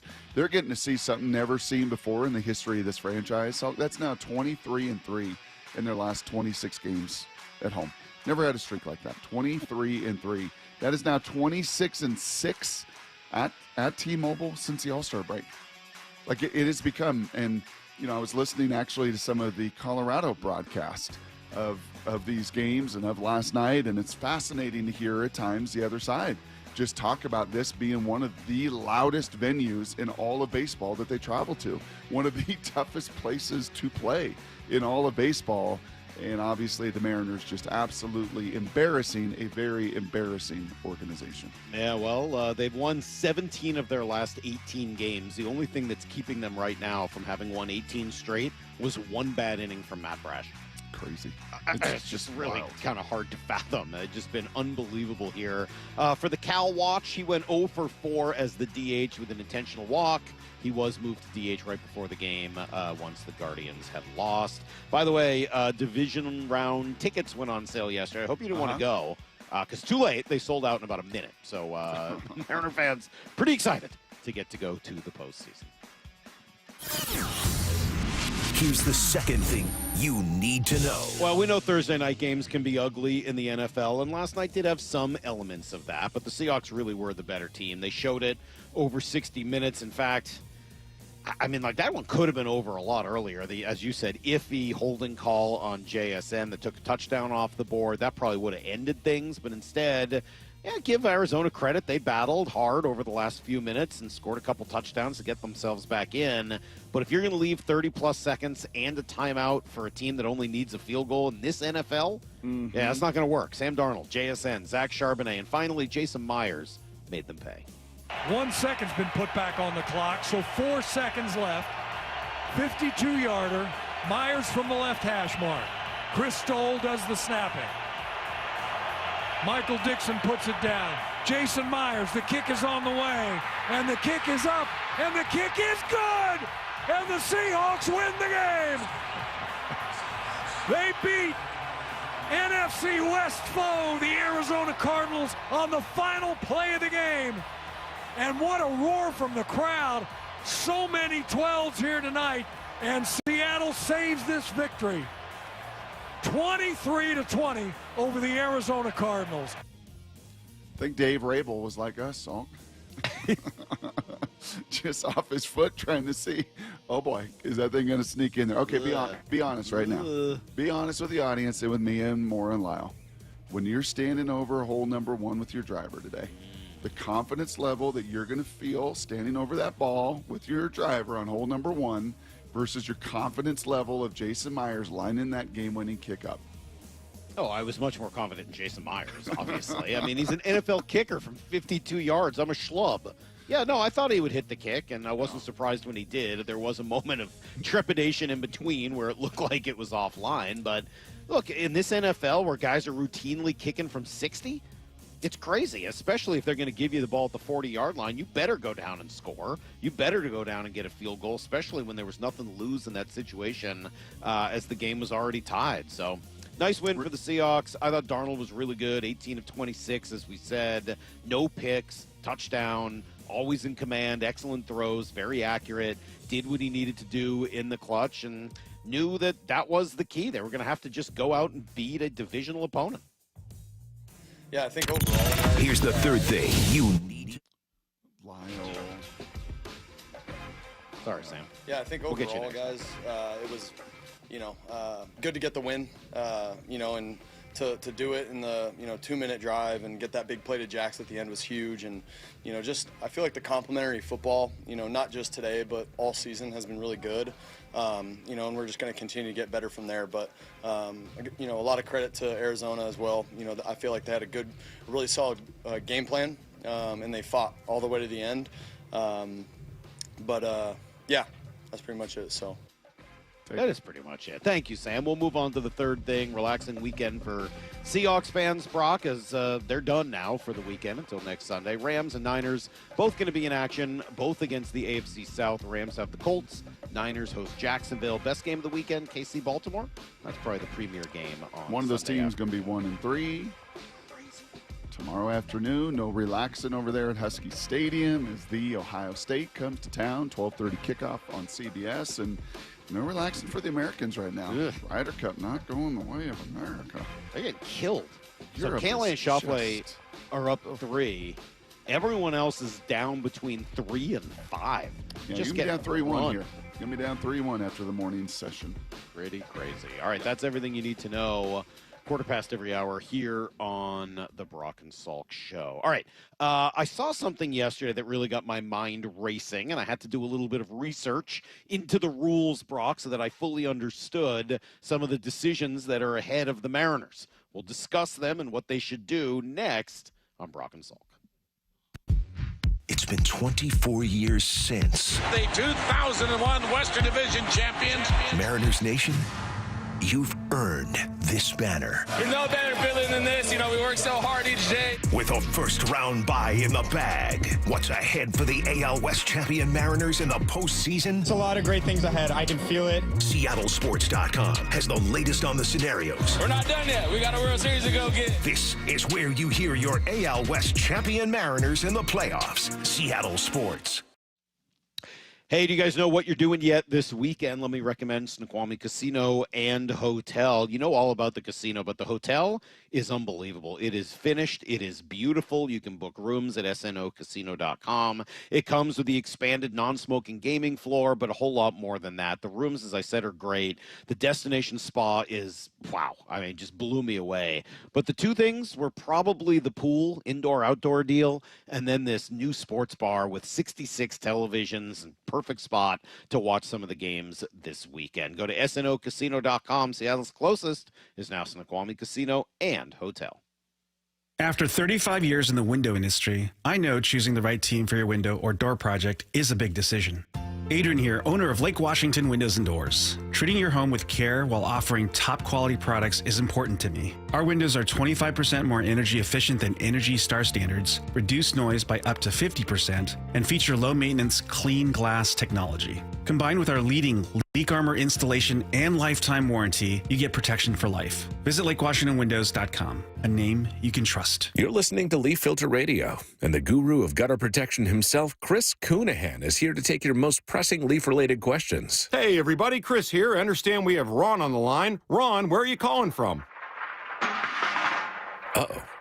Ron, are you calling from a ladder? Well, I was. I wanted to ask Chris what I need to do to get my gutters ready to have leaf filter installed. Oh, Ron, you don't have to do anything. A Leaf Filter Trusted Pro will come out and clean out your gutters, realign and seal your gutters, and install Leaf Filter, America's #1 gutter protection system. So I didn't need to get on this ladder? Ron, Leaf Filter Trusted Pros are in your neighborhood and ready to help. Just visit leaffilter.com/deal to schedule your free gutter inspection and get up to 30% off. Thank goodness. What was that site? That's leaffilter.com/deal for your free gutter inspection today. See representative for warranty details. Promotion is 20% off plus a 10% senior or military discount. One discount per household. Actual price will depend on product and subscription plan. Featured products are compounded drug products, which the FDA does not approve or verify for safety, effectiveness, or quality. Prescription products require an online consultation with a healthcare provider who will determine if appropriate. See website for details, restrictions, and important safety information. Want a boost in and out of the bedroom? Hims has you covered. Introducing a new 2-in-1 approach to level up your game. Tadalafil for better bedroom performance and zinc for testosterone support. Put it all together and you've got what you need to turn things all the way up. Getting started is simple. Just go to hims.com/joy to start your free online visit. Through Hims, you can access ED treatments including pills, chews, and more. 100% online. No office visits, no pharmacy lines. Just fill out a simple intake form and a licensed medical provider will determine if treatment's right for you. If prescribed, it ships free and discreetly to your door. Find affordable treatment options at up to 95% less than brand names at hims.com/joy. That's hims.com/joy, HIMS.com/JOY. Stacey Rost here. It's time to recognize a woman in our sports community with the 2025 Women of Inspiration Award. The nominations are in, and the Seattle chapter of WISE, which stands for Women in Sports and Events, needs your help selecting a winner. Voting is open now until September 26th at woiseattle.org. The winner will receive a generous cash donation from WISE and their partners for the cause of their choice. Help honor a local woman today. Vote by September 26th at woiseattle.org. Rick Riz here with Keith Dashafee, a local owner of Pella Windows and Doors of Western Washington. With your help and the Improve Your Play program, Pella has chosen a local youth athletic program to receive a $5,000 grant. Keith, who's the lucky winner this week? Rick, we could not be more excited to announce Mount Baker Youth Baseball as one of 2 winners of this $5,000 grant. Thanks to Pella Windows and Doors of Western Washington for helping our local youth thrive. Love and respect aren't just policies. They're what make the Lee Johnson Auto family feel like home. The best managers are really good observers and communicators. Listen to your team, whatever they have to say, even if it's right, wrong, or indifferent. For me, that's kind of everything. I like to have my team feel like they're a part of something. They can contribute to the growth of this place. The Lee Johnson culture to me is empowering all of your employees to do the right thing because it's the right thing to do. For me personally, it started with Brett and Todd. They identified, what their core values were about, and in turn that drew people with similar core values to them. It's why my dad wanted to come back here. When he got to a certain point in his career that just the paycheck and the financial statements were not fulfilling enough for him, he wanted to get back to where it was a family. The LJ Way is the Lee Johnson Auto family.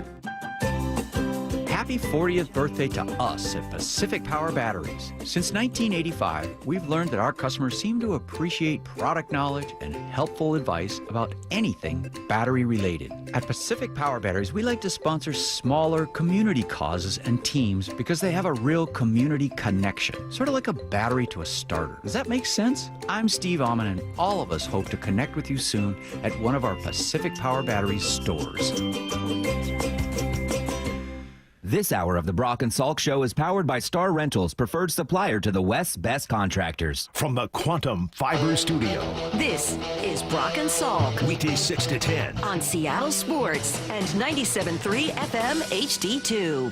Bryan Woo on track, Brock, to start Game 2 of the ALDS. That jumped out to me yesterday. Read it from Daniel Kramer after the game last night of MLB.com. He writes, Bryan Woo indicated that his rehab from pectoral inflammation is now incorporating a 5-day routine, treating today's catch play as a proverbial start day.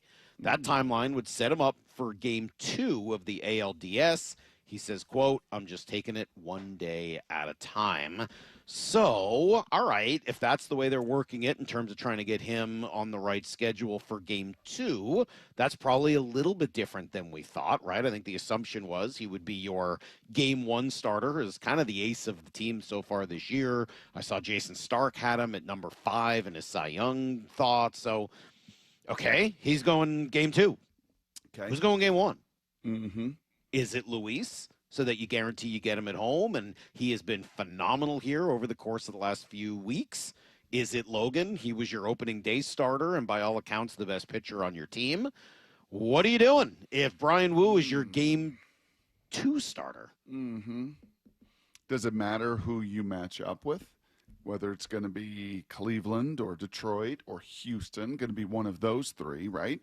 Basically, the AL East is going to be the top wild card and the number 2 wild card. Mm-hmm. So does it matter who you match up with in that game number 1 at home? Maybe. I don't know. Does it? Does I mean, it all matter? of your pitchers are Does it pretty matter similar. that Luis has given up, 2 earned runs in his last 25 1/3 innings and is absolutely blistering hot, and Velo is back up, and command has been terrific, and he's been there before, and he has done it, and he's La Piedra. I mean, yeah, I think all these things probably do factor in. Is it really that big of a deal? You want a fully healthy Bryan Woo, right? This shouldn't be like an ego thing that I got to start game number 1. I would say it's a big deal for 2 reasons. One, It is, it's a 5-game series. So whoever starts game 1 starts game 5. So in that regard, it becomes a big deal. You're not just talking about who starts one random game, because you're right. If Logan doesn't start game 1, he starts game 3, and both of them are going to get played. But if it's a 5-game series, deciding game 5, it's going to be whichever person started game 1.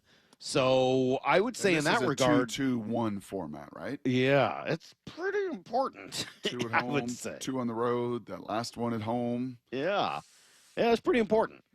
I don't know what the right way to do it is. If you're starting Bryan Woo in game 2, it means that you're going to have to throw somebody else on the road. Somebody or 2 other people are going to have to be on the road. There's almost a case to be made that Bryan Woo should be your game 3 starter, and that maybe that helps line him up for a couple of starts in the second series. But I don't know, man. I mean, it is, you don't want to be down 0-2 and now sort of being desperate with your best pitcher. So it does get a little funky just because of some of the home road splits that these guys have had. Now, look, they just dominated. The only reason this is Houston in happening, let's be Houston. clear, but the only reason this is happening is because of the Peck. I think so, but they've got all the time in the world. If they wanted him to get ready for one day earlier, don't you think they could?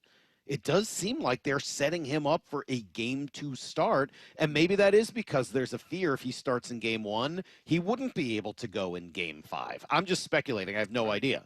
But coming off of an injury, maybe it's like, hey, we definitely want Woo to pitch in the series. We want him to pitch, but I don't know whether the Peck is – we don't know how it's going to bounce back. We don't know how deep he gets into the game. Having him in line to start twice during that series might be a reach. Yeah, and game 1, okay, so game 1, all of a sudden that Peck does tighten up after the second inning. And then all of a sudden you got to get to all of your bullpen in game number 1 versus maybe, but is Bryce Miller ready to go as like, hey, piggyback starter? If there's a problem, warm up as if you're starting that day, and if you don't use you, we'll use you out of the pen. I mean, like, there's a lot of ways you can play this. Too, Emerson Hancock looked pretty good in extended innings yesterday too. But I think if you got an opportunity, you're going to go with Bryce Miller. But also, this is the best part of baseball. It really is. Love these conversations. Yes. All right, so you want to make it a little more complicated and a little bit more fun? Lyle, you awake? I want some of your thoughts on this. First of all, what are you doing in game 1? I don't think it's a question. You're starting Logan Gilbert.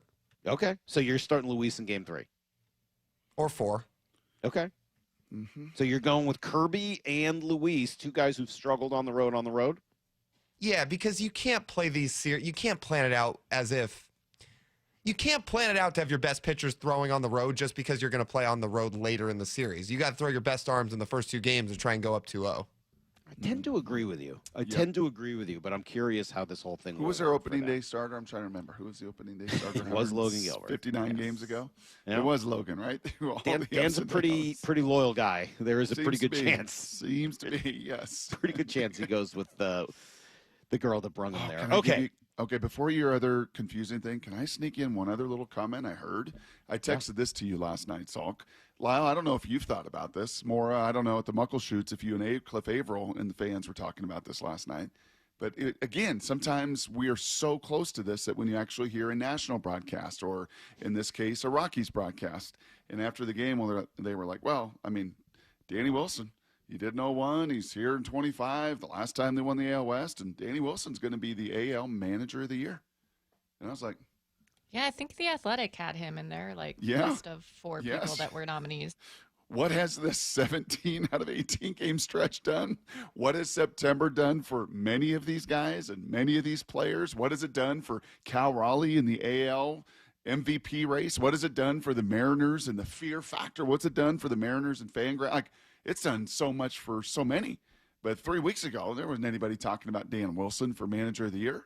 But I think now with a 90-win season and what they have done in the final 3 weeks, I mean, who else is it going to be in the American League? Stephen Vogt. I mean, we'll see how this finishes up in Cleveland.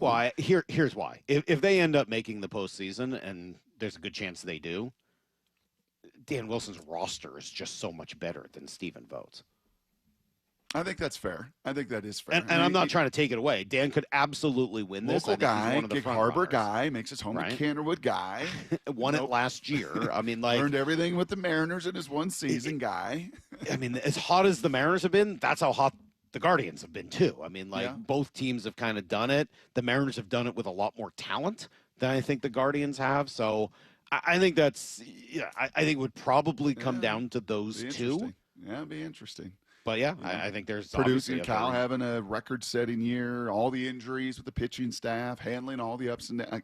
It'll be a great debate between two. And I'm not just trying to be guys. argumentative, but I think everyone in Cleveland would sit here and say lost a couple of guys to a gambling scandal, including his closer. Doesn't really have any talent up and down his roster other than two guys. Breaking in a bunch of rookies, sold at the deadline. Like, I think they might have a. Once again, baseball leads to a lot of great arguments and conversations. So what's the other one?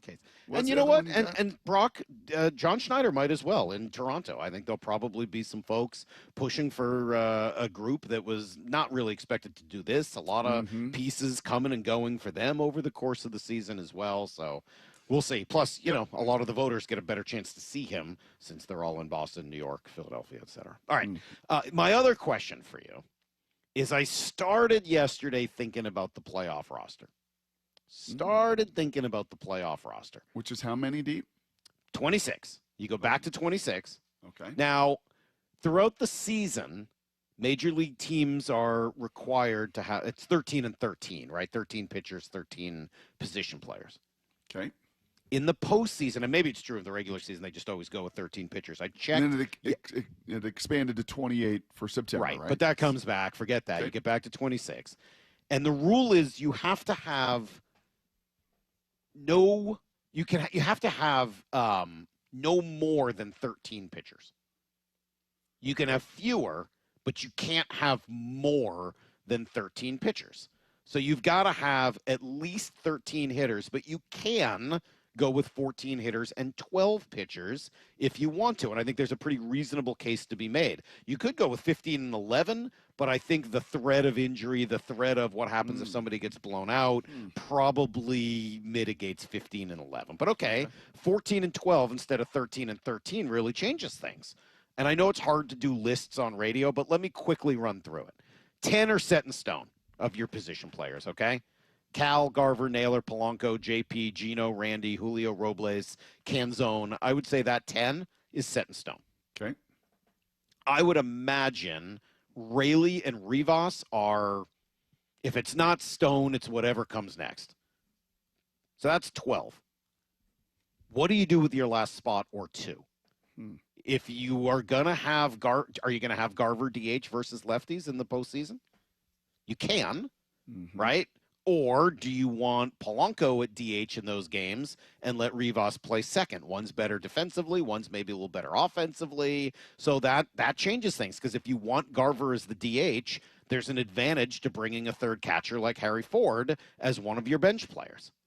If not, then you don't need Harry Ford, and you can maybe be a little bit more aggressive. Maybe you want someone who's going to come on and steal a base late. Well, guess what? If you want that, do you need Cole Young, who's been here in a big part of this? Is he on your playoff roster? Do you want a rookie? Not. Do you see a role for Cole Young? Probably not. I think he's pretty redundant with Rivas, right? Yeah, yes. So then what do you want for the Cole Young spot? Do you want to bring up Williamson as a potential late-game defensive replacement at third base? Do you want to bring up Samad Taylor, who's been essentially a non-factor this year, but has stolen 44 bags in Tacoma and can play all over the place? What do you want to do with those last couple spots, Brock Heward? But those guys sell you? Those guys have not played, right, at the big league level for a couple months now. And you're going to just call them up and throw them into that situation?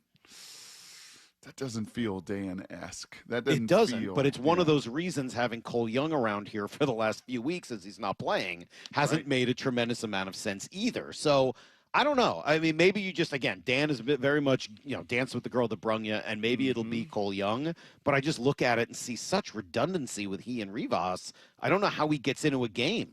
Could Samad Taylor just come in and steal you a bag? I would want that over Cole Young just sitting on the bench and not doing anything. Could Ben Williamson come in and just play third if you need him at the end of a game? Yeah, I think there's some pretty reasonable, questions there about how you want to build out this last spot or so on your roster. Pitching wise, look, it's fairly simple, I think. You get 5 starters plus Munoz, Brash, Spire, Bizzardo, Ferguson, and then that's what, 10? Mm-hmm. You got to take 2 more, right? Vargas and Hancock? Because the problem is after that, you're talking about Legumina or Luke Jackson. I don't really see how either of those guys get in there. No. I did think, hey, what if you went with 15 and 11? But you got the, somebody gets shelled issue. The other problem is, what happens if you get into a long extra inning game like you did a couple years ago when the ghost runner goes away and you can go 15, 16, 18 innings? Sure. I think you got to have more people that can give you some length. Wow. Good conversations to have. And game 1 is set for when? Do we know the exact? Is that Friday or Saturday? I think it's Saturday, but I'm Is not it Saturday? positive. Okay. I think it's Saturday. And those tickets. Lyle, what sold are you out? doing with that last spot or 2 on your bench? So you're only taking 12 pitchers? Yeah. I think they go. I would. No, I think they're going to go with 13 pitchers. So you're going to put either Legumina or Jackson on the postseason roster? Yeah, I'd put Luke Jackson on the postseason roster. He's given them some good innings. I'd put him at the back of that bullpen. Oh no, that one's going to be hard for me, especially once I'm moving one of the starters to the bullpen. I don't know. I would much rather have Samad Taylor come on and steal a base. What if you get into a situation where that's what you need? That feels much more likely than needing Luke Jackson. No. No, I think you just need pitching come the playoffs, and then also I don't think you need a third catcher. I don't think Harry Ford's going to be on the playoff roster. I would sure want one in case I had Mitch Garver up late and I really wanted to pinch hit with Luke Raley or somebody like that, and I wanted to make darn sure that something happened to Cal. I don't know. We'll see. I We'll would see what rather have direction more they go. pitchers than 3 catchers. That feels like overkill. All right, we'll see. You and I will see this one a little differently. We'll see what the Mariners decide to do. By the way, that's all speculation. I have no idea what they're going to do. I don't know if they know yet what they're going to do, but they get a little extra time to try to figure it out. We'll talk some more baseball over the course of the morning. Mike Macdonald's going to join us at 9:30. Right now, Brock, time for some Blue 88. This is Brock and Salk's Blue 88, powered by Xfinity. We're going to go red, right, tight, close, sprint left, G, U corner, halfback, flat, on one. Ready? Brock Heward tackles 3 football questions as only he can. Blue 88. Now here's your hosts, Brock Heward and Mike Salk.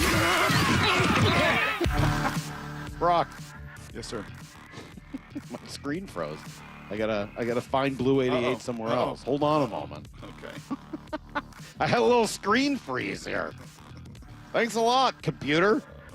I need you right now. Can I just Would say you like me to step in here? You might have to. I'm looking. Can I just say you look so much better when you're down at the VMAC at this table? So much better than the old view. Gosh, it's just night and day difference, buddy. Is it better? Yeah, is it frozen? Do you need Maura? I got nothing. Maura, I need help. Maura. Here we go. Maura, you got to ask these questions. I got nothing. I got you. What was the best aspect of the Seahawks offense last night? Gosh, what a great question, Maura. And just the way you asked that, I love that.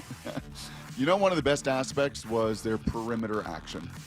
If you think of some of their outside zone over the last couple weeks, and I asked Coach Macdonald about it last week, of how fast these linebackers were triggering, right? They were almost hitting that outside zone and the outside toss zone, and they were almost hitting it right at the line of scrimmage. So how do you then counteract it? Well, let's get in a quad set out there. You know what? Let's get in a little bubble set out there. You know what? Let's get JSN on the move. And it worked once and nearly did twice. He was a block away from another really dynamic run. So I thought their perimeter action, even Al Michaels up there in the booth, and I loved it. He's like, look at this formation, Herbie. Is that 4 guys out there? I think I see 4 guys out there. And they, had them outnumbered. And by the way, let me just say this too. I know it's very easy to watch some of that outside zone run and seeing it get hit in the mouth. And you're like, why do they keep doing this? Why do they keep doing this? Because this defense is so fast flow and they can't target them and the guards aren't getting to the backers and they're just getting hit in the mouth. Well, just know that also sets up the other pieces of their play action. Do you like Sam on the move on boots and waggles? Do you like that action within the tight ends crossing face and coming into it? Do you like some of the deep play action that's also set up off of that? So there are some times where you're like, well, we're going to lose this battle. If they're going to fast flow that quickly, we may lose this battle to win the war. And the war is all the things that come off of that outside zone. But overall, I thought the perimeter action was much, much cleaner, much, much better. Part of the reason, by the way, both teams last night ran exactly 64 plays. The Seahawks had 130 more yards. So many more explosive plays, and many of them outside the numbers last night. Question number two. You still frozen? No, but I'm sort of enjoying more asking the questions. Who are some Seahawks that shined? And who are some Hawks who really struggled? Wow, she does this well. I know. So I might take this off every day. You might be able to take a little potty break. Yeah, that sounds good to me. Or you should do this every day. It's more fun. Or for you, a little Pop-Tart break. Head downstairs to the snack bar and get little Pop-Tarts every day. I've been good about not eating those recently. Who was good? I have not looked at the PFF numbers, but I'm going to guess PFF's going to like JSN's game. How could they not? PFF is going to like Sam Darnold's game. How could they not? They should like Charles Cross's game.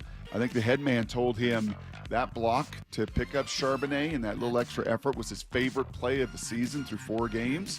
So make sure we ask Mike Macdonald about that at 9:30. All 3 of those guys offensively played very well. Defensively, Uchenna, 2 sacks. He was all over the place. When D-Law went down, he had to step up. He did. Leonard Williams, couple more tackles for loss. Do you ever just watch 99? Take your eye off the ball sometimes and just watch number 99 and how he dents and destroys the line of scrimmage on pass rushes, and does it with such length that like a Kyler Murray doesn't know where to go. Leo was awesome last night, as was Drake Thomas.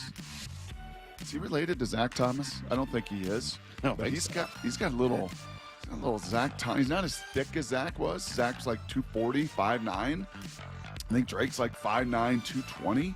But that dude just has instincts.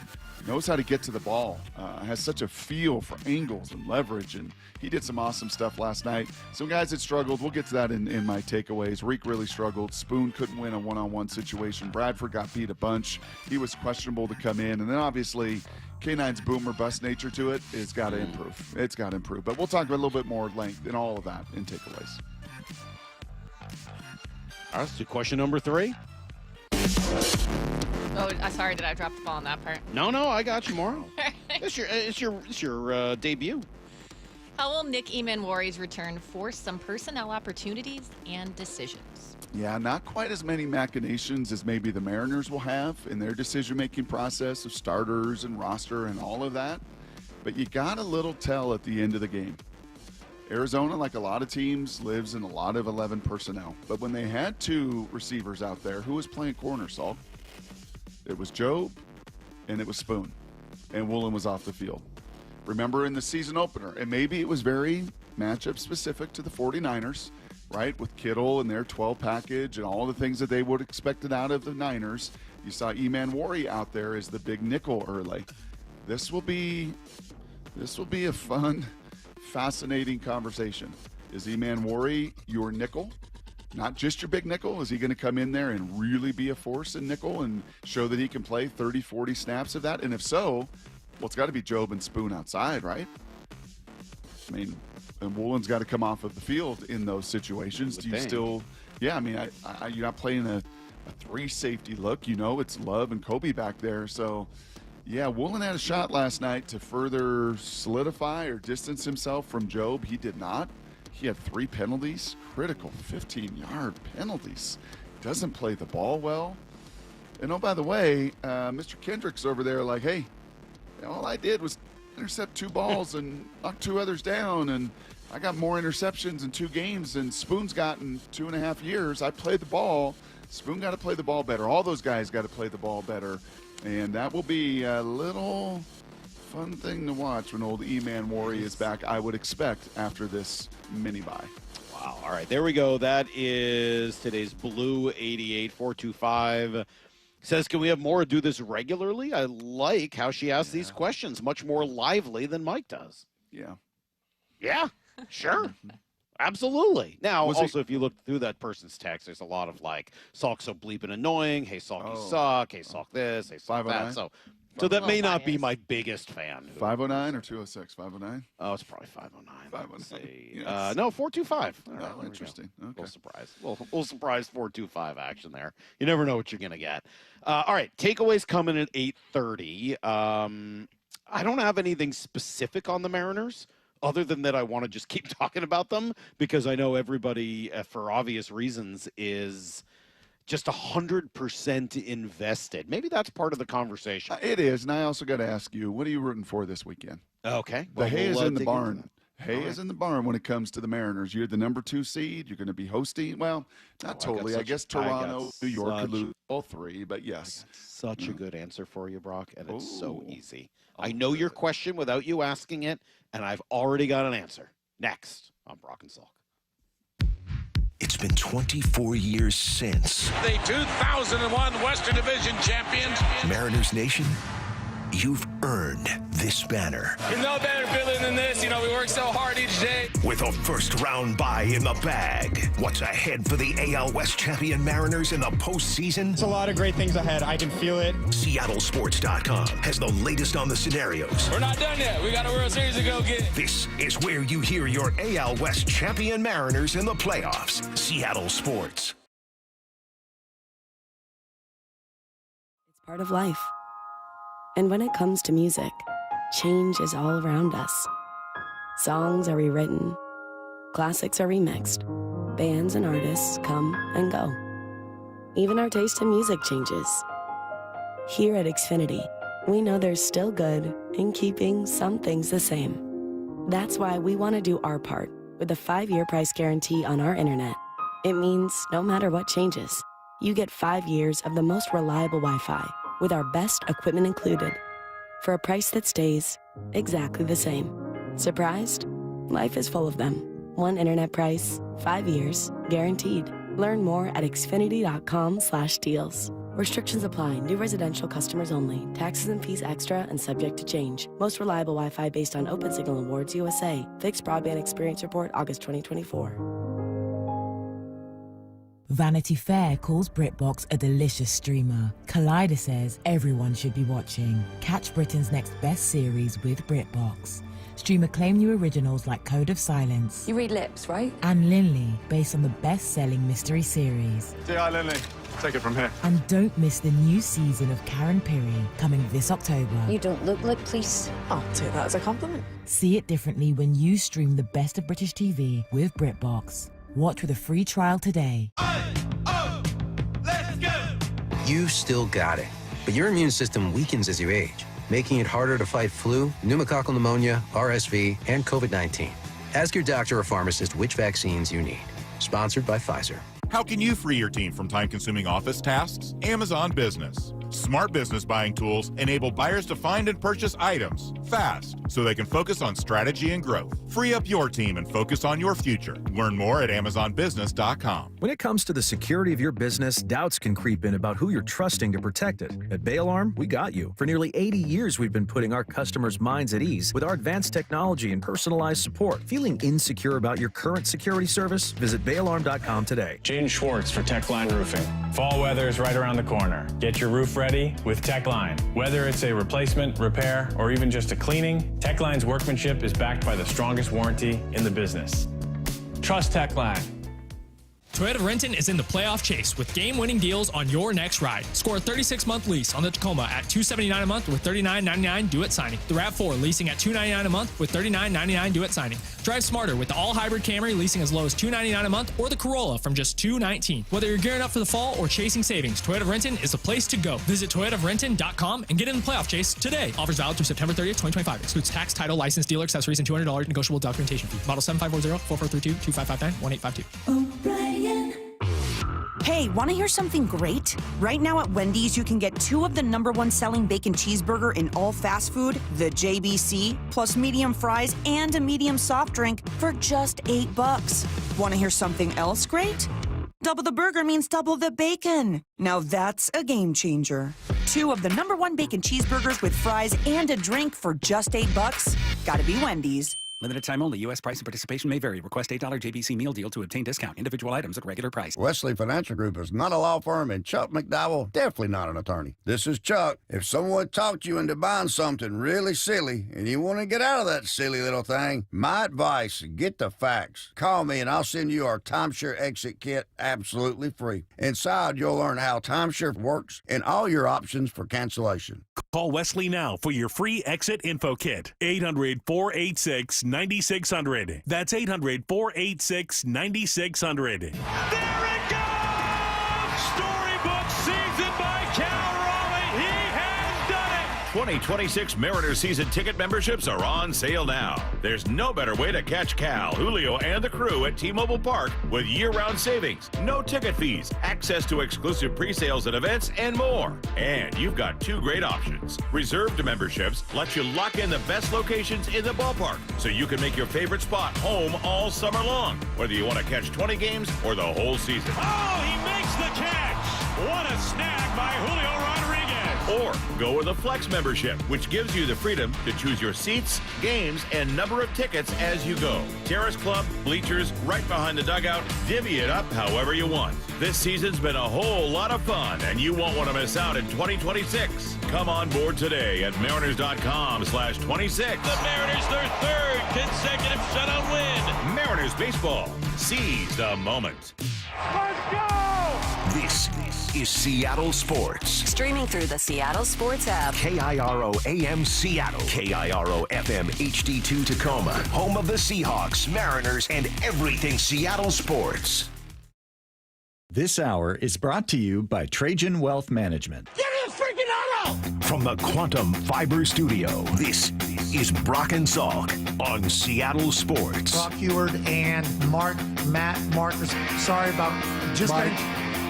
Heward, not exactly Joe Cap there in the pocket. Now here are your hosts, Brock Heward and Mike Salk. How weird is it to just sit and wait? Mariners are in. Then they clinched the AL West. And last night they clinched their first-round bye. And the number 2 seed in the postseason, they could get the number 1 seed. It's unlikely, but they could happen depending on what goes down with the Yankees and the Blue Jays. And there's a reasonable argument to be made that you don't even want the number 1 seed because of who you'd have to play in the second round. But overall, Brock, this is like this is paradise. This is as good as it gets right now. Oh, you really just going to watch a Dodgers series with just ease and comfort? Doesn't care. Doesn't matter. Kind of, yeah. You will. You probably will do a good job of that. I don't think the majority of us will. Oh, I think really? you want to. Yeah, I think you just want to keep the good vibes, the good feelings, play good, clean baseball, right?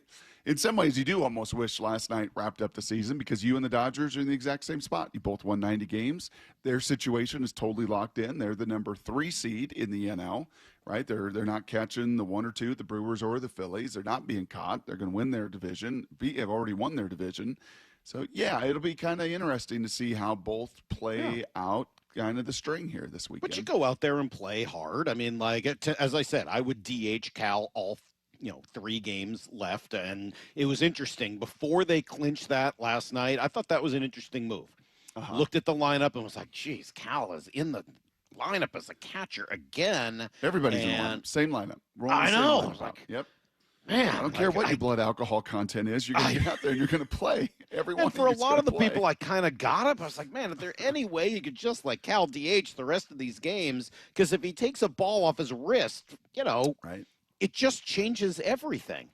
Thankfully, it's funny. I texted you guys as soon as the Cleveland game went final, and I was like, hey, I wonder if they'll change the lineup now. And like 20 seconds later, it came out that they had changed the lineup as well. And I like that. And I would let Cal DH the remainder of these 3 games. I think you play hard, but not stupid. And I just don't think there's any reason. Maybe if he needs to catch 1 game just to, stay used to it or something, fine. I don't know why that would be necessary. I would let Cal DH these 3 games, give him every opportunity to try to break as many, records as he can to juice that number up. But I don't know that there's any need for him to catch anymore. Okay. Yeah, I think there's some wisdom in that. We'll see. I think that's going to be in Cal's kind of hands and decision-making process with Danny. And what do you want to do? And do you want to stay sharp over the weekend? Do you want to catch one of these guys? Whatever the dynamics are, but certainly get rest over playing time. There's no question about that. Now, the rest of the guys you can't really afford to do a whole bunch of that. It's kind of like an NFL team, right? Right. Oh, we got a blowout against the Saints. Sure like to play all the backups. Well, there's not really backups to everybody. Right. This isn't a college game where you can and it's not like the old days of September. But you saw it last night. By the end of the game, JP was out, and I'm sure he'll get a day of rest. Gino will get a day of rest. Naylor will get a day of rest. Julio will get a day. Arozarena will get a day. And that doesn't mean that those guys don't play, for 3 days straight. But I think if you get one day, an opportunity to just get them off their feet, let them watch, let them, rest their mind for a day, I think that's all positive moving forward. And the advantages of winning 1 or 2 games here probably is not enough. Plus, it's not like taking those guys out of the lineup doesn't give you a good team. You're still a really good team either way, and you've still got some really good pitching. But that's not the question you were going to ask me. No, it's not the question I'm going to ask you. So we look at the situation, you find yourself in here because you've earned this opportunity to have this conversation, which 3 weeks ago is just remarkable. 3 weeks ago, we were hoping to get to 88 wins. Now in Lyle's formula, we got to go -2 somehow. We got to go backwards, like Ferris Bueller, to take the miles off of the car. Yeah. Is there any way to do that? Did that work in that show? I don't remember. No, it didn't. Oh, I don't think so. So what do you want? What do you want? Who do you want? Houston is playing the hapless Angels. Now, Houston does not have the tiebreaker over either Detroit or Cleveland. So they're 1 down in the standings, but they're really 2 down in the standings with 3 to play. So basically, they've got to try to sweep the hapless Angels, who are a really bad team right now. And after, their offense exploded yesterday, and I don't know if Alvarez is coming back for this series or not, but they've got to basically sweep the Angels or take 2 of 3 and obviously hope Cleveland and Houston lose, or Detroit loses. Detroit goes to Boston. Is that correct? Detroit goes to Boston. And I believe the Guardians have the Rangers. Texas. Yep, yes. they do. So who do we want to see a week from now at home? I'm glad you've asked, Brock, because I've been thinking about this a lot. I don't care. Doesn't matter. I don't care at all. Bring on whoever. Bring on the Tigers. They're not that good. Bring on the Guardians. I like the little run they're on, but they're not that talented. Or bring on Houston. You just whoop their butts in their own building. None of those teams are that good. They're all okay. None of them are bad. I'm not trying to be let's just look past them. You've got to go out and take care of business. But I don't know that there's a significant enough difference between them. If you like the story, the best story is to beat the Astros. Right? I know there's a lot of people who say, I don't even want the Astros in. I hate them. I despise them. Totally get it. But beating the Astros and just whooping them again 3 straight would be awesome. But even if they get in, I don't think they make it out of the wild card round. So my guess is you don't even have the opportunity to do that. I do think both the Tigers and Guardians are in better shape than Houston is. As for those 2 teams, all right, if you really want an answer, if I have to give you an answer, yes, Michael, you do. Cleveland's just a little farther away. I guess I go with Cleveland. Just because it's harder for them. Now all of a sudden, the difficulty of getting to Seattle actually becomes an advantage for you as opposed to the disadvantage it is over the course of the season.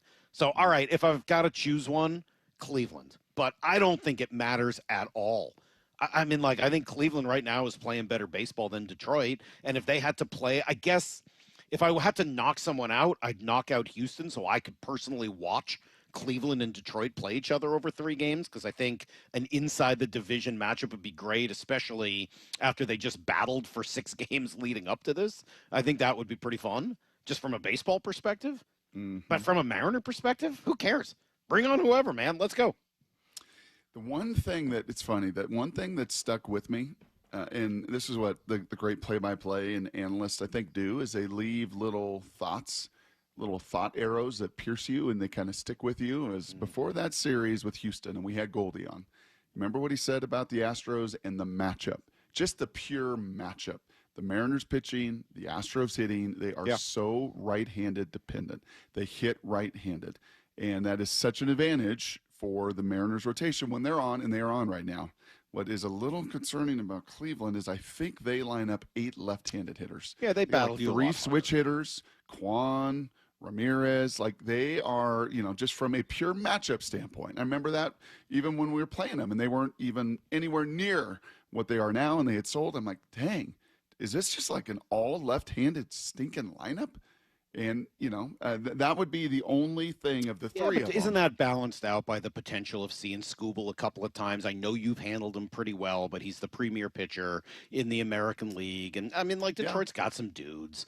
So, I took all that into account, Brock. I mean, like... Oh, you did you? Okay. Yeah, each of these teams has... There's a reason that all three of them are still battling for the playoffs, both positively and negatively. There's a reason they're all in it. They're more flawed than you are. They're more flawed than you are. All three of these teams are more flawed, and that shows up in a marathon. Brock, every team left in the American League is more flawed than you are.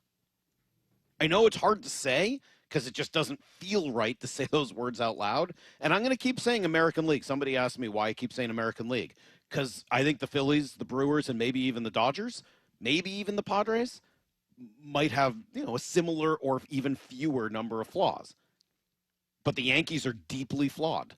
The Red Sox, I think, are probably right now the second best team in the American League, and they are flawed. The Blue Jays have flaws. And obviously the 3 teams that we're talking about here, 2 of which will end up making the postseason, have some pretty deep flaws as well. So I'm not trying to be – I know there's people like, I believe in jinxes. Shut up, Salk. I get it. Yep. The Mariners might not beat one of these teams. It's baseball. Who the heck knows what's going to happen? So but in terms of, like, which one they've got a better shot against – whatever. Before our very eyes, you have somehow metamorphosis, how do I say that? Changed. Metamorphosis into transformed. Lion. You have just turned into a lion. Well, it's true. The mane has grown. The bark has grown. Some of us have felt the roar of the lion. Steve Curran did in the stands. I did on my couch. We felt the roar of the lion, but the lion doesn't concern himself with sheep.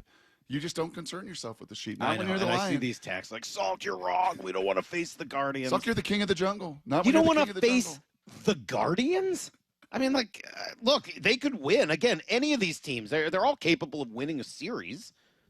But, like, you're sitting here and, like, worried you might have to face the Cleveland Guardians? A team that a couple of weeks ago, no one even thought was going to be a relevant part of this puzzle. You were trying to get one of their relievers from them at the deadline. Like, yeah, they're not a bad team, and give them credit. What they've done is awesome. It's very possible they could win the World Series. I'm not trying to show any disrespect. But your lineup, your roster, your pitching staff, all of it is superior to any of these 3 teams. Whether you want to believe it or not. It's 100% true. We'll be back here. We'll give you guys everything you need to know. We will rock a little takeaways, Brock, at 8:30. Second time in a week. That's right. We're moving along here. It's a Football Friday powered by the Snoqualmie Casino and Hotel. But it's also your home for the first-place Mariners heading into the playoffs. Brock and Salk, Seattle Sports on 710. It's been 24 years since the 2001 Western Division champions. Mariners Nation, you've earned this banner. There's no better feeling than this. We work so hard each day. With a first-round bye in the bag, what's ahead for the AL West champion Mariners in the postseason? It's a lot of great things ahead. I can feel it. SeattleSports.com has the latest on the scenarios. We're not done yet. We got a World Series to go get. This is where you hear your AL West champion Mariners in the playoffs. Seattle Sports. Do you have a car you want to sell, but you just don't want to go through all the hassle? With all the scams and security risks out there, more and more people just aren't comfortable selling their own car. So how do you get the most money for your used car without having to sell it yourself? Stacy here with the answer. It's Wayscar Ford in Auburn. Not only will they purchase your car and pay you right up front for it, but it gets way better. Once they resell your old car, they share half that profit with you. The question I get most from friends and colleagues is, well, what's the catch? How can they offer this? It's actually super simple. All the money they save by not traveling to buy cars at auctions, like purchase fees, shipping, and travel expenses, is what allows them to offer this. They'd rather share that money they save with you rather than outside vendors. They encourage you to shop around, but look, if Wayscar Ford can pay the same or more as competitors and then share half their profit with you once they resell your car, Why would you sell your car anywhere else? They've already shared over $800,000 with their customers, and it's only at Wayscar Ford. WayscarFord.com. Check them out today, WayscarFord.com. At O'Neill Plumbing, we don't just promise to get the job done, we back it up. No travel charge, no show-up fee, no overinflated pricing, and no out-of-town owners. Just clean, fast, and professional each and every day. O'Neill Plumbing. If you use the carpool or toll lanes along SR 167 without a Good-to-Go account, you'll soon receive a bill in the mail. That is a change. A Good-to-Go pass saves $2 on every toll. That is not a change. Learn more at goodtogo167.com. You're still glowing, flirting, grooving. You still got it. But your immune system weakens as you age, making it harder to fight flu, pneumococcal pneumonia, RSV, and COVID-19. Vaccines are a key part of any health routine and help strengthen your immune response. Ask your doctor or pharmacist which vaccines you need. Schedule in minutes at vaxassist.com. Sponsored by Pfizer. Confidence is knowing you're ready to handle whatever comes your way. That's what it feels like to take on your workday with Cintas.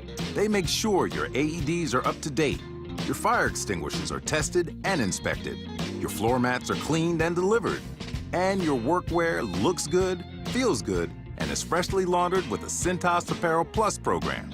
So are you ready to take on today? Visit Cintas.com. I'm ready! And get ready for the workday.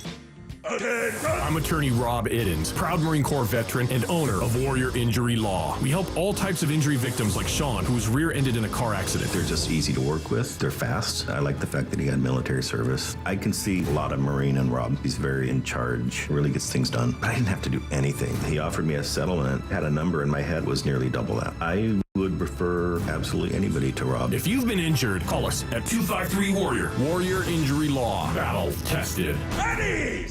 Toyota of Renton is in the playoff chase with game-winning deals on your next ride. Score a 36-month lease on the Tacoma at $279 a month with $39.99 due at signing. The RAV4 leasing at $299 a month with $39.99 due at signing. Drive smarter with the all-hybrid Camry leasing as low as $299 a month, or the Corolla from just $219. Whether you're gearing up for the fall or chasing savings, Toyota of Renton is the place to go. Visit toyotaofrenton.com and get in the playoff chase today. Offers valid through September 30th, 2025. Excludes tax, title, license, dealer accessories, and $200 negotiable documentation fee. Model 7540-4432-2559-1852. O'Brien.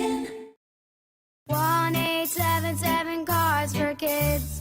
KARS Cars for Kids. Ready to get rid of that old car? Donate it to Cars for Kids. Call 1-877 Cars for Kids to reach a friendly live agent. Donation's super easy, and your car can be picked up as soon as tomorrow. Call us now, 1-877 Cars for Kids. 1-877 Cars for Kids. Donate your car today. Did you know you can donate real estate too? The Mariners are officially headed to the postseason. October baseball is back in Seattle, and the energy at T-Mobile Park is electric. Looking to be part of the action? Well, go to mariners.com/October. You'll find everything you need, from single game tickets and suites to postseason merchandise, watch parties, and more. So don't miss your chance to get in on the fun. Again, that's mariners.com/October. Mariners baseball. Seize the moment. Walking away from an interaction with a customer that says, I can't believe how easy this was. I can't thank you enough for helping me. Our strategy with pricing is not to be the highest price and not to be the lowest price, but to be a really good price and to provide a really good experience to the customer. Yeah, I have a ton of really memorable customers. Afterwards, to thank us, he sent us this beautiful basket of like candies and fruits and stuff. It was just really sweet. It felt like we were truly helping. Receiving a handwritten letter that's personalized to a salesperson or a service advisor or a technician expressing gratitude, and then taking that home and sharing that with your family and hanging that on your refrigerator, that's the difference. You hear it from one person, and then another, and another. You come to realize it's not a script, it's a belief. The LJ Way is the Lee Johnson Auto family. Need to know. 15 minutes past every hour with Brock and Salk. Here's what you need to know. Up first. You know you're hot when it doesn't seem to really matter what happens and you just find ways to win games. The Mariners had to be hungover yesterday. They had to be. We saw what was going on in the clubhouse the night before after the clinch. We heard about the smell and the cigars and the champagne and the beer and the pain that some of the front office executives were in the next morning. And yet they went out there and they still managed to just whoop up on the Rockies, partly because Colorado's bad, but partly because they're just good, and they find ways to be good in different ways almost every single night. Yesterday, it was a couple guys that have probably contributed the least to this really hot run. Gino hit a big home run. Rosarena had a 2-run single in the bottom of the fourth. Here was Gino for you. Swung on, belted deep to left field. Going, and goodbye baseball off the facing of the upper deck and left. Number 49 for Eugenio Suarez. Holy smokes, what a shot by Gino, and it gives the Mariners a 2-0 lead here in the bottom half of the second. The Mariners number 2 in the major leagues in home runs, and Gino closing in on 50. There's number 49, and that was hit way out of here to left field. I won't make a prediction, Brock. Okay. I'm not in the prediction business. No. But would it surprise you if Gino Suarez was the Mariners' best hitter in the postseason? No, because this is what he does. He goes, he's like a weather front from a high pressure to a low pressure. And when he is off, it is so off. You're saying and we when need he's a hot, barometer? Yeah. That's exactly what I'm saying. And good old Hoppy, Oma, my grandma, she had that barometer in the house, and she had such a liking for that. They just knew what was coming, knew the weather was coming based on the barometric pressures. I mean, I have no idea. It wouldn't be that surprising if he was not. I mean, Gino's a pretty all-or-nothing kind of guy, and sometimes that doesn't work in the postseason. And Naylor's professional at bats, and obviously Cal's, just everything is going to play a huge role. But he just went. It's the one thing we haven't really seen yet is a red-hot Gino Suarez, and we know what that can look like. And, man, would it ever add to what this lineup is capable of. Yeah, and he wants to get to 50. Right? He wants to hit 50. That'd be an awfully big number. Already the record for the most home runs he had in the past of a Venezuelan-born player. But to get to 50 would be a pretty cool notch in his belt. That's a big number. That's a big number. Cal goes 0 for 4 last night. An intentional walk. Really nice of them to intentionally walk Cal. You got to really battle for every win. Down 5-0. Yeah, down 5-0. Really smart. He did DH last night, moved over there before the game once the Guardians had lost, and it became clear that they had won the number 2 seed weekend series against the Dodgers. Everything sold out for that series. Everything sold out for the postseason. That took about a minute, I think, once they went online. So Mariners fans, understandably psyched for what's to come. Here's the second thing you need to know. Excited to do some takeaways here in a few minutes, and excited to talk to Mike Macdonald at 9:30. There's a lot to talk about, but specifically Sam Darnold, who was really good the entire game, 18 for 26 for 242, a touchdown, no picks, and most importantly, on the money when he needed to be. Cut 6. Darnold from the shotgun takes the snap. Here comes the rush. Darnold throws back shoulder. It's JSN. Makes the catch inside the Arizona 40. Perfect pass by Darnold. Sorry, Maura. I screwed that up. I was supposed to give you a different thing, and then I decided to. No worries. I was already with a tennis sack. I know. That was all on me. But I got excited about Darnold and how good he was. Yeah, you want to talk about the defense? That was also really good, and led by a guy, Brock, that we haven't heard much from in the last few years. But Uchenna was getting it done.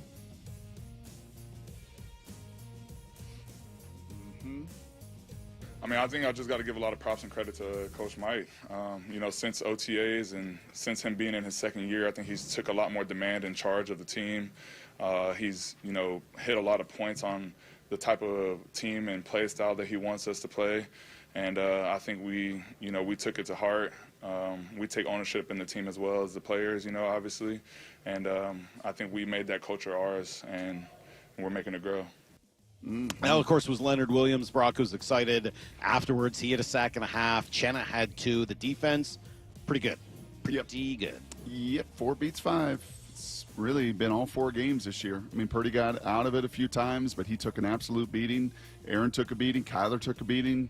Spencer took a beating. You're going to play this defense, you're going to take a beating. That has become abundantly clear the first quarter of the season.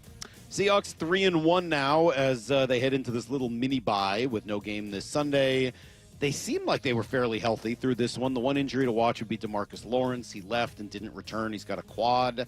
For whatever reason, it didn't seem like it would be that serious, so maybe with a little extra couple days off. I don't know. No? You think it's bad? Quads are never great. Never great. I think he's going to be all right. We'll see. That's just my gut. We'll see. We'll talk to Coach at 9:30. Here's the third thing you need to know. Yeah, for fans, as I said, like kind of relaxing for Mariners fans this weekend is the results matter, but not a tremendous amount. And for the Seahawks, you're off. You get to just kind of hang out and watch. Maybe somebody will beat the Rams. Maybe somebody will beat the Niners. It'll have to be the Colts, who have Los Angeles, and the Jaguars, who have San Francisco. We'll see where that goes. But big one tomorrow, Brock. You ready? Huskies taking on the number 1 team in the land at home. Flying in, baby. I'm gonna see this sucker. Yeah, I gotta feel the vibes of it. Gonna do a little tailgating and have a little fun. See some Buckeyes. JSN gave the old OHIO to Scott Van Pelt after the game. He'll be there. Going to be a lot of NFL folks there. Yeah, it's going to be rocking, and hopefully they perform better than the Americans have in the first round of the Ryder Cup. Yikes. You see what's actually happening there? No. What now? So not only did they lose 3 matches, 5-4, 5-3, 4-3, but the one match they were leading, Cantlay and Schauffele, now all square. Oh, gosh. Through 15 as Robert McIntyre and Victor Hovland have come roaring back. So, wow. How about that? That's everything you need to know. 1/4 every hour here on the Brock and Salk Show. They are getting their butts handed to them. You go down 4-0 after 4. And this is stateside. I mean, this is on our turf. This is an old bet page. You don't lose on your own home turf. No. Embarrassing start. Embarrassing. Come on, Keegan Bradley. What kind of messaging? Maybe we should have Mike Macdonald reach out to Keegan. Although, the home turf hasn't been as good as the road. How about Mike Macdonald, 9-1? One of 5 coaches in the history of the NFL to start 9-1 on the road with that win last night. Pretty darn impressive. Pretty good. All right, we'll talk to the coach coming up here in just over an hour. 9:30, we'll finish our week like we started it with Mike Macdonald. We'll do that at 9:30. Up next, though, a full slate of takeaways from a Thursday night win. Next on Brock and Salk. Mariners looking to wrap it up. The 1-2. Swing and a miss. The Seattle Mariners are champions in the American League West. The champagne is flowing now. We're not done yet, but tonight we celebrate. Let's go! Second hurdle, now get to that number 2 seed. Your home for baseball's postseason and your American League West champion Mariners. Keep competing, and we'll keep going! Seattle Sports on 710 and the Seattle Sports app. The journey just continues. All right, guys, what are you doing this weekend? Get to Snoqualmie Casino and Hotel. The new hotel is so nice. I got to tell you, haven't been out there, taking the full tour, seeing it all. It's kind of a tie as to what my favorite part was. I love the rooms. They're beautiful, great views. I love the new expanded non-smoking gaming floor. The new area for concerts, the entertainment space, tremendous. But I think I got to give it either to the pool area, which is indoor-outdoor, or the new sports bar with 66 televisions, also indoor-outdoor, great food, and an awesome spot to take in the games. Go to snocasino.com for more. Seattle's closest is now Snoqualmie Casino and Hotel. Breaking Benjamin. And 3 Days Grace. Live. September 30th at Climate Pledge Arena. With special guest Return to Dust. Get tickets now at Ticketmaster.com. Don't miss Breaking Benjamin. And 3 Days Grace. At Cressy Door, we have the perfect garage door for you. Come visit our brand new garage door and fireplace showroom and let our experts help you find the perfect garage door. Cressy Door. At O'Neill Plumbing, we don't just promise to get the job done, we back it up. No travel charge, no show-up fee, no overinflated pricing, and no out-of-town owners. Just clean, fast, and professional each and every day. O'Neill Plumbing. Bump here for the Drive into Fall event at West Hills Chrysler Jeep Dodge Ram. The 2025 Ram 2500 and 3500 HD are built to handle the toughest jobs with class-leading power, torque, and capability. And right now, qualified buyers can save big with $8,000 off MSRP. But hurry, this offer ends October 1st. West Hills Chrysler Jeep Dodge Ram, just off the Auto Center Way exit, Highway 3, Bremerton, part of the Hazelwood Auto Group. Hazelwood has it! Oh! If you're 55 or older and into that whole saving money thing, T-Mobile has an exclusive phone and internet bundle just for you. Right now, get 2 unlimited phone lines plus 5G home internet for just $30 each per month with autopay, plus taxes and fees.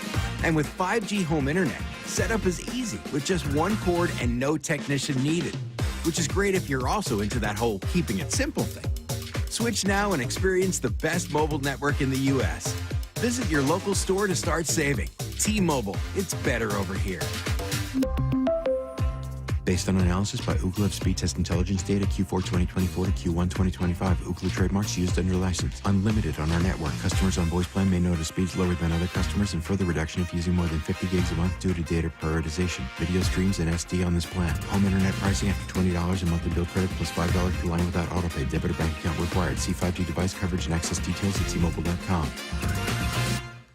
Seattle Sports has your chance to win 4 tickets to the Seahawks game Sunday, October 5th. Head to the Seattle Sports app, click the Win tab in the bottom right corner, and enter to win. You can enter once per day, so the more times you enter through the Seattle Sports app, the better your odds. Do it every day, September 23rd through September 29th. Details and rules at seattlesports.com/win. From the home of the Seahawks, Seattle Sports. Get rid of stubborn fat and address areas of loose skin with ProSculpt, the simple one-day permanent fat reduction and skin tightening treatment. Book your free consultation at prosculpt.com. When the weather changes, your home shouldn't be the one left unprepared. Hi, I'm Justin Shirley, CEO of State Roofing and Exteriors here. We offer the strongest solutions in roofing, siding, decking, windows, and gutters, made for the Pacific Northwest. And right now, get 0 down, 0 payments, and 0 interest for 24 months or up to $3,000 off your next project. No gimmicks, no stress, just reliability you can count on. Visit stateroofing.com or call 866-ROOF-ROOF to schedule your free estimate today. State Roofing, the best roof you'll ever need. Your future is looking bright. Win a share of $150,000 in glorious golden hour cash prizes every Saturday night in September. Get ready for 24-karat fun with new winners drawn every half hour starting at 6 p.m. Stay till midnight for the guaranteed grand finale of 10 grand, 50 grand on the last Saturday of the month. Don't forget, your Reef Rewards card can save you up to 25 cents per gallon at Lummi Bay Market next to Silver Reef. Silver Reef Casino Resort, located off I-5 exit 260. Did you know in Washington State, you can see a physical therapist without a referral from your doctor? That's right. Thanks to Direct Access, you can skip the wait and get the care you need right away. Shannon O'Kelly, how has Direct Access changed the game? Direct Access for us, Brock, is a game changer. Why? Is because there is so much research and data out there that says if you get in early when you have a musculoskeletal problem or an injury, the earlier you get in and we can start care, the better outcomes and the decreased downstream cost, okay? So it's so important. Our providers are all doctors of physical therapy. They're all trained to identify situations and problems. They've got the skill, they've got the talent, they've got the knowledge. If you get in and start therapy early, we're going to get you back to activity, pain-free, and moving and having fun. Fast, easy, effective. Direct Access is your path to better movement, starting with a single step. Visit irgpt.com to schedule your appointment today. irgpt.com. From the Quantum Fiber Studio. This is Brock and Salk. Weekdays 6 to 10. On Seattle Sports and 97.3 FM HD2. All right, 1 hour from Mike Macdonald on the show, Brock. Twice in a week with the coach. That's right. He will be here at 9:30. We'll do takeaways here in just a sec. I should mention that we actually have tickets to go see these Seahawks. How nice does that be? How nice would that be? They're 3-1. They are playing some really, really good football right now. And we've got tickets to the 50th season celebration game, which is October 5th. All you need to do is open that Seattle Sports app and click the Win tab to find out how. If you don't already have the app, shame on you. Shame.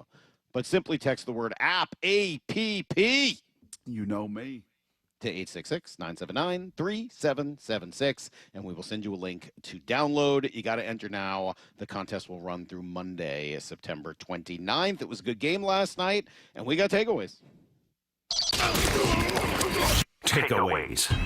Well, I'm going to start with where I started last night with my little post-game video, and Sam Darnold's been terrific. I just don't bury the lead.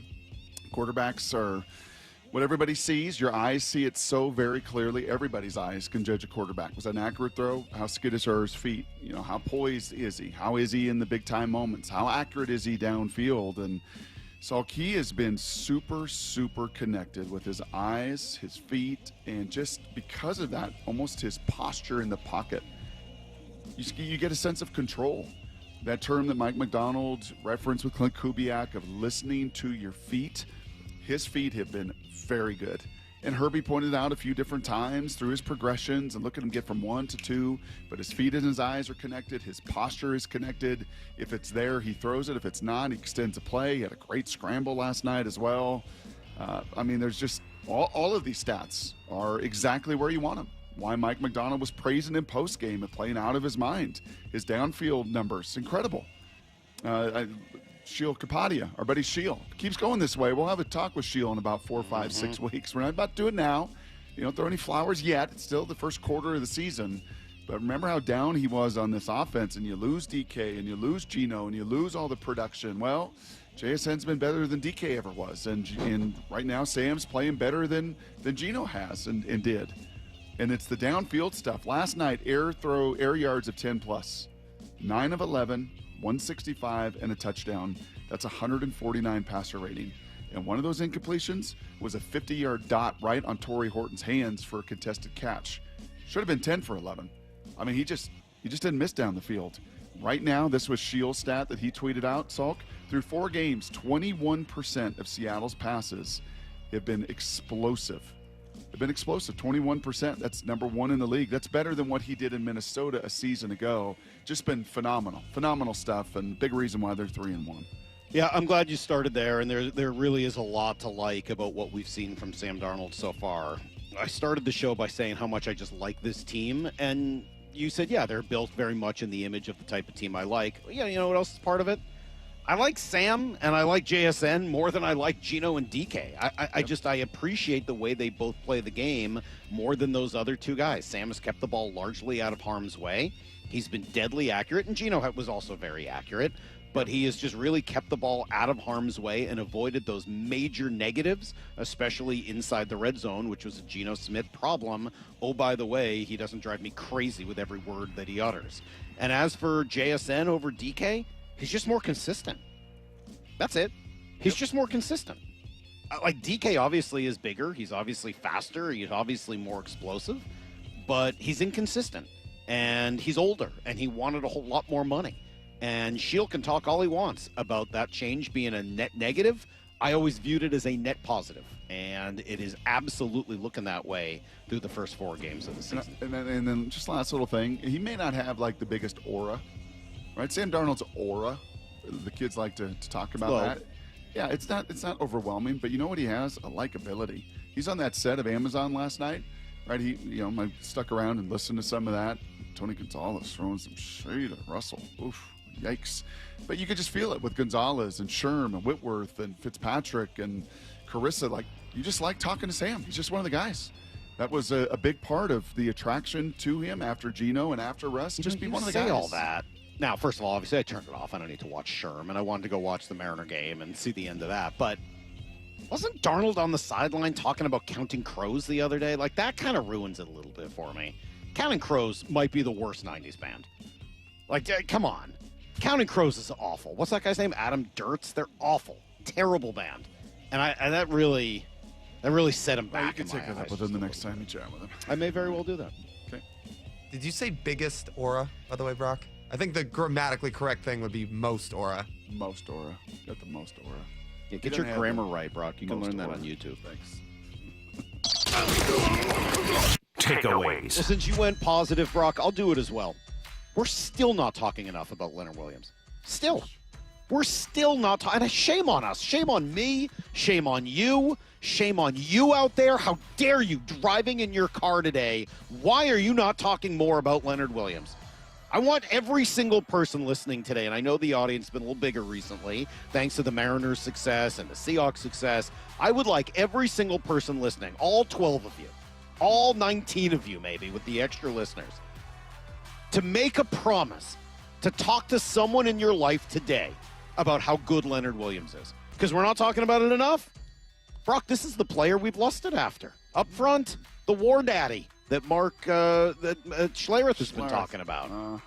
The dominant force, the game wrecker, the pass rusher, the guy who blows up running plays, the guy with a sack and a half, and he's constantly in the backfield, and he does all of those things physically, all the while playing incredibly smart football and making athletic plays down the field. I would like every single person to make a promise. Don't you cross your fingers behind your... I see you in the blue Honda Corolla. Don't you cross your fingers. I would like you to promise when you get to work today or when you see your friends later tonight on a Friday that you will talk to them about how good Leonard Williams is.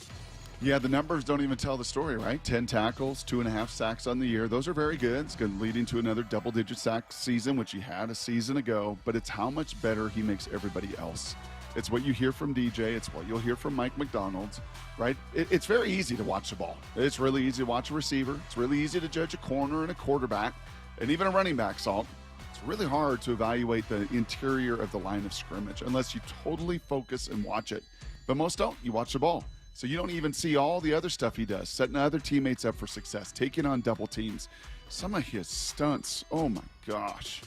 That poor Evan Brown. Remember he used to be a Seahawk starting last night? Poor Evan Brown, just, oh, here he comes. Oh, here he comes. Bah! You know, just like, oh, here he comes. Bah! Like, I mean, you just know. You're just going to get absolutely whacked.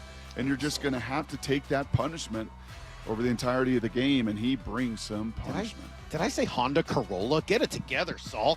Honda Civic, Toyota Corolla. It's hard to tell. Look, I'm trying to see through walls out onto 405 out there in Renton and see who's driving. I'm sorry I said Honda Corolla, but I'm fired up, and we're not talking enough about this guy. So whether you're in a Honda Civic, a Toyota Corolla, or a Nissan Sentra, whether you're in a Kia K9 or a Hyundai Elantra, whether you're driving a beautiful new Acura or the Rolls-Royce SUV I saw the other day, Brock, that was, quite frankly, gorgeous. It's about $450. Please, go home today. Go somewhere and talk about Leonard Williams because the big cat's been unbelievable. Takeaways. Well, you're 3-1. You go on the road on a Thursday where it's hard. According to Lyle's latest numbers, road teams on Thursday nights in front of Al and Herbie, 6-13 in their last 19 games. So not easy to go travel, not easy to not practice full speed and go out there and crank it up to 100, but they did, and they got it done. So I'm going to stay positive before I'll get to a couple things that need to be cleaned up. Jackson Smith-Njigba is part Tyler Lockett, he's part Doug Baldwin, and he's part Steve Largent. When you use that word consistency compared to DK, it's because, like Lockett, he's got speed, deceptive speed, right? It's not this like massive amount of turnover. It's not this hyper quickness. It's not a long stride. It's just football speed. You put the pads on, and it's part of the reason that he was apprehensive about running the 40 is in track shoes and cleats on a turf. Maybe he's a 4.5 guy. Maybe he's a 4.55 guy. I don't know. It's not ideal. And he didn't want to run the 40. Pete kind of encouraged him to do so. He did. Is probably in the 4.5s. But football speed, like Tyler Lockett, like, hey man, one-on-one, he's going to run by you. He's like Doug Baldwin with his body control. I mean, that deep post last Sunday, unbelievable. The throw behind last night, the back shoulder throw. Did you see him just sneak his body like Doug Baldwin used to do and contorting his body to get in front of the DB on that? Do you know how hard that is, Salk, to do full speed? Can you imagine yourself when you put in the fifth gear running the 200 meters to smoke Mora? If all of a sudden I asked you to stop on a dime, both hamstrings would have popped right out of your legs. And he makes it look so silky smooth. And then like Largent, man, he's got a precision to his game. He's got such detail. Remember DK? Yeah, I was supposed to run the in route, but I kind of drifted. Yeah, I was supposed to run a corner route, but it kind of didn't set the angle. Not JSN, man. There is a precision. You heard G. Scott talk about it with the receiver coach at Ohio State. He demands it. Every one of those guys. Coach Hartline there. It's why all his guys go and be great pros. Every single route has a precision and attention to detail like Largent used to understand. He's got the makeup of all three of those guys, and right now, he's one of the 5 best receivers in all of the NFL because of it. He was awesome yesterday, man. And it's funny because he didn't do a lot early in the game, right? He didn't have a catch in the first half. Didn't have a catch in the first half. And yet you knew he was going to end up being a factor, and just watching him, man, he's a blast. I'm right there with you, man. Great observations. Takeaways. All right, let's talk about the running backs. What'd you see yesterday? I mean, like, I am like K9. Still just a little confused about some of like the run. boom or bust guys. You like Eugenio. You like Teoscar. You like Randy. You don't mind. You like ceiling, Salk. You're a ceiling guy. I don't love Except it for in not with football. DK. You're a ceiling guy. I don't like it in football as much. I like running backs who are going to just give you what you need, and because of it, I like Charbonnet a lot. I don't like a lot of the calls that he's gotten. I hated the 4th down shotgun draw to Charbonnet. I don't feel like that is a good call for him at all. It's a bad call in general. I don't understand why you'd be in the shotgun on 4th and a half yard. Use that A.J. Barner tush push thing again. Yeah. But, like, even if you are, then great. Then get under center, bring in your fullback, and try to run downhill. I thought he looked much better when you gave him those opportunities to get that speed going. But whatever. This version of K9 that we saw yesterday, we got to talk through it because he was at times much more slippery, right? I thought he made some really nice plays last night. Sure did. But he also makes questionable decisions. There's still more negative plays than you'd like. The cutback in the 4th quarter where he was supposed to go left in the ISO play and went right. I only know it's an ISO play because they said so. But he went right. It's wide open. That was a great run. But it just unfortunately is kind of mixed in with some of these -2, 0 when there's 3 available. And like, I don't know what to make of the whole thing and the way they're using the 2 of them.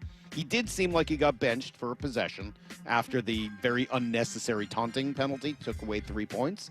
But other than that, like, I'm just not sure I really understood the whole thing.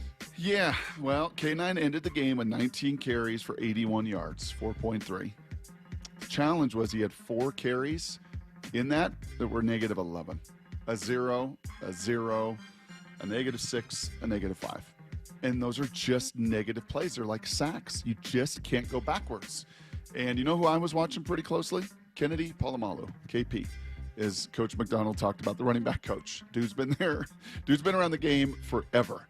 And when he gets frustrated, I get frustrated. Like, come on, Ken, don't do that.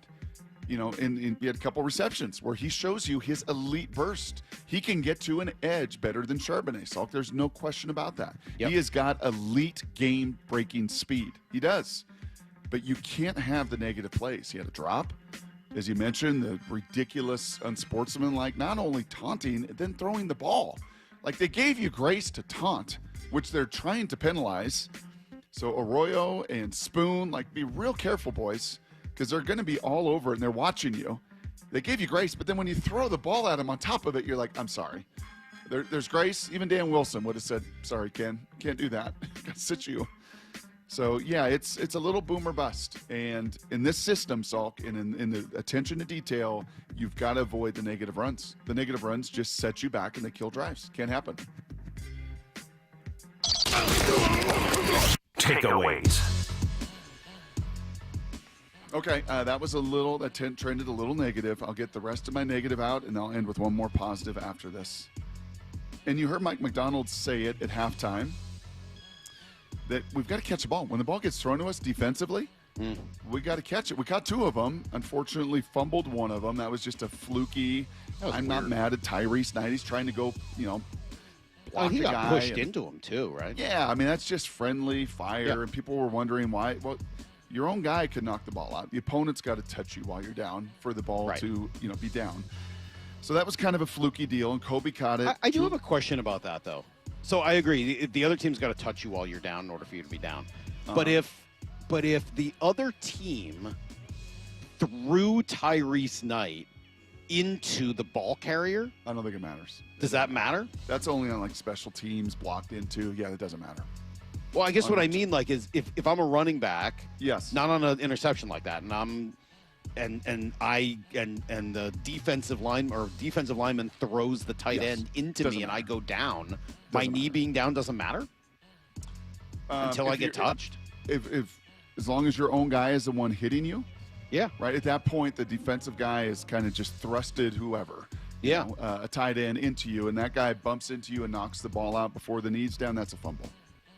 I understand that, but if that guy bumps into you and you go down because of it, when your knee touches, are you down, or are you not down until somebody else touches you? I would think it's contact by the other opponent. It's a little weird. It seems like kind of I don't know the rules on it. That was my only question, because clearly, he was not touched by anyone on the other team. Correct. I was just, and if he just was only goes down on his own, he's not contact. Yeah. Right, but if the knee touches down and the player was thrown into him, I just wonder what that ruling is. Well, you can ask Mike. I might do that. I'm sure he'll give me a detailed explanation. But he was a little frustrated because Julian Love had an unbelievable read. He's in the quarters coverage. He sees the tight end. He cuts the route out, pick the ball off. Yeah. Like when they throw it to you, and it's happened, Darian Kendrick the last couple of weeks, he got 2. Should have had 2 more. These are the takeaways that you've got to have. And that's what makes even great defenses, elite defenses, take the ball away. And it's really, Salk, what Spoon and especially Reek, man, I say this all the time. Sense of urgency, man. Every single play. He gave up 45 yards of offense. A face mask penalty, again, because he's lazy with his hands in detail. 2 pass interference penalties. There were obvious penalties. Contact well before you're not seeing the ball, right? It's kind of honestly like Teoscar and Gino and Randy go through these bouts of just not being able to see the ball. And Reek, after his rookie year, where he did play the ball, where he did take it away, where he did have a hyper urgency on every play and attention to detail, it's not there. Not there. So it will lead, I said, in Blue 88 to some fascinating personnel conversations over the weeks ahead. When E-Man Worry comes back, you play him at nickel, you put Spoon outside. Spoon was an elite press man-to-man guy at Illinois. It's why Detroit loved him and would have taken him at number 6 in the draft. It's why the Seahawks love him. He's a force multiplier. He's physical. He's unbelievably fast. But he's got to learn to take the ball away. If you're going to be the 5th pick in the draft, you've got to play the ball. And it's a one-on-one. You got to take him away. It's a one-on-one in the open field. You got to bring him down. A tough game for Spoon yesterday. A little rust to knock off. But Reek, I've always had my eye on him, and it's that much more now. Takeaways. I could laugh at the Cardinals all day. There's no bigger joke of a franchise, man. I could laugh at the Cardinals all day. You go into their building with the vaunted Red Sea. Uh-oh. The Red Sea is there. Better not part them. The Red Sea was booing them throughout. Kyler Murray is all over the map. They draft, and they paid him ungodly amounts of money after making him the number 1 pick. They drafted a wide receiver in the top 5, and he might be bad. I know he made a couple of plays late in that game, but there's a legitimate concern that Marvin Harrison Jr. is just bad, and maybe doesn't even care about whether or not he's not bad. It's the same sense of urgency. He's not a bad, but he's a great football player. But Tariq Woolen was a 5th round pick. Yes. This guy was the number 5 pick. Yes. That's a pretty major difference, and you waste a pick on a wide receiver that high. Ugh. The Seahawks D. Brock was amping up the crowd in key moments of the game on the road. Leonard Williams is given the let's get louder sign on the road. All while the Cardinals are wearing their Vice Drip golf ball uniforms, which I think were in honor of Bruce Arians, who twice, not once, but twice, drank paint. I had to look up the story today because I forgot some of the circumstances behind it. Uh-huh. Did you know that, first of all, again, Bruce is the one who said this. Asked to elaborate about twice drinking paint. He said, when I was young, I was allergic to milk. His father had told his older brother that drinking milk would help him grow big and strong, but since he couldn't drink milk, he thought paint was a good substitute. So that's the first time he drank paint. Do you know the second time he drank paint? Do you know why? I'm unfamiliar. Brock, the second time, it's because he thought the green paint was Ice cream. Brock the man twice drank green paint. Twice. Yeah, those unis were bad. Those unis. I actually kind of liked them. Jokes aside, I kind of liked them. You don't like them? They kind of look like those Vice drip golf balls. Have you seen those? Yeah. They kind of look like them. I like. Do you like the Vice drip golf balls? Not really. Oh, I kind of like those too. You I wouldn't use them. Well, you like the noodle and Vice. You're kind of again a contrarian. I'm more of a noodle guy. Yes. You know what I like? Golf balls that go into the woods, and I don't mind leaving them there because they cost less than $1. Yeah. You'll be on to Wilson and Top Flight soon. Okay, and Pinnacle. So I heard from a former NFL official. Thank you, Mr. Kurt.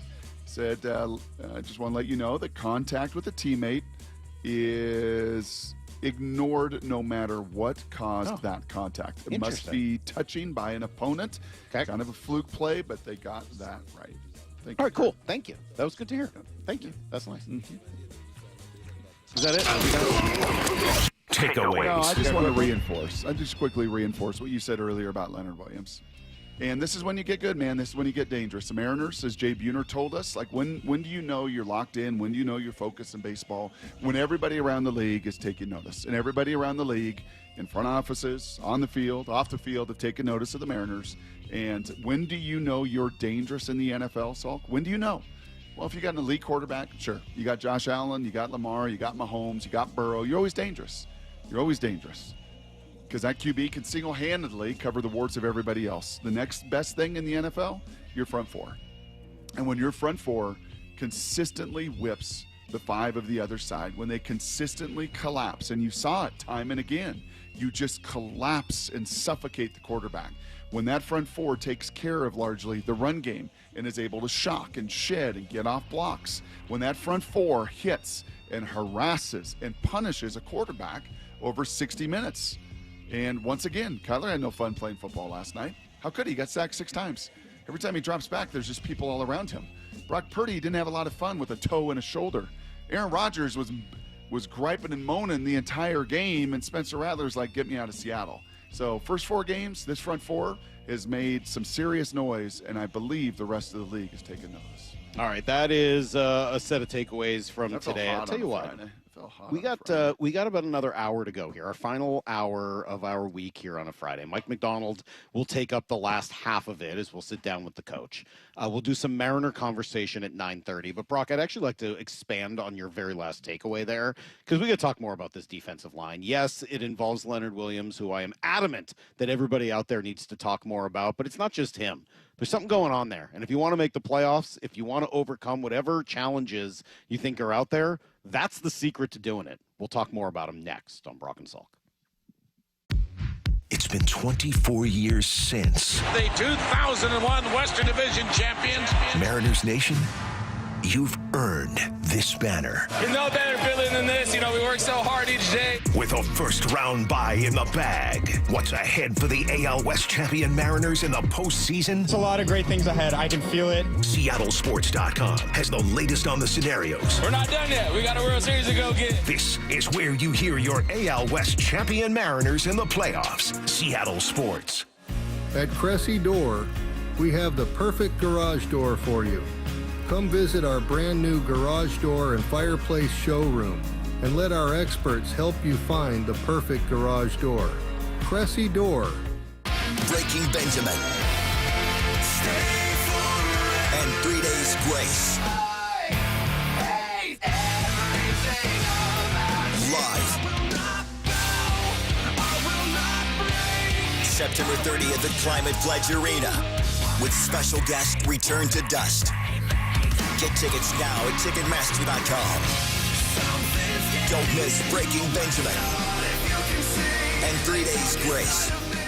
Are your investment dollars working as hard as they should be? You've spent years building your future. Don't let outdated advice put it at risk. Hi, I'm Jeff Jr., founder of Trajan Wealth. We're a veteran-owned firm proud to bring a new standard of financial care to the Seattle area. Our nationally recognized advisors are fiduciaries, ethically bound to put your interests first. That's the highest standard of care in the industry. As a privately held company, we answer to you, our valued clients, not shareholders. For households with $500,000 or more, let us build you a customized plan. From Bellevue to Tacoma, get advice you can count on. It's time to take a fresh look at your financial plan. Call Trajan Wealth, 206-466-3300. That's 206-466-3300. Trajan Wealth. Plan smarter, dream bigger. Advisory services offered through Trajan Wealth, LLC, an SEC-registered investment advisor. Imagine finding your dream home and moving in right away. No waiting to sell your old place first. Sounds perfect, right? That's exactly what Orchard's Move First, Sell Later program lets you do. Buy your new home now and sell the old one later. Here's how it works. Orchard gives you cash so you can buy and move into your new home first, on your timeline. No waiting, no showings, no double moves. Then the Orchard experts take it from there. They handle repairs on your old home for you so you attract the right buyers. Once they're done, a local Orchard agent lists and sells your home for top dollar. Orchard's Move First program gives you the freedom to buy and move into your new home first and sell your old home later. Buy before you sell and get top dollar for your home with Orchard. Ready to find out how much your home is worth? Visit Orchard.com to get your free home valuation. That's Orchard.com. Did you know in Washington State, you can see a physical therapist without a referral from your doctor? That's right. Thanks to Direct Access, you can skip the wait and get the care you need right away. Shannon O'Kelly, how has Direct Access changed the game? Direct access for us, Brock, is a game changer. Why? Is because there is so much research and data out there that says if you get in early when you have a musculoskeletal problem or an injury, the earlier you get in and we can start care, the better outcomes and the decreased downstream cost, okay? So it's so important. Our providers are all doctors of physical therapy. They're all trained to identify situations and problems. They've got the skill, they've got the talent, they've got the knowledge. If you get in and start therapy early, we're going to get you back to activity, pain-free, and moving and having fun. Fast, easy, effective. Direct Access is your path to better movement, starting with a single step. Visit irgpt.com to schedule your appointment today. irgpt.com. There it goes! Storybook season by Cal Raleigh. He has done it!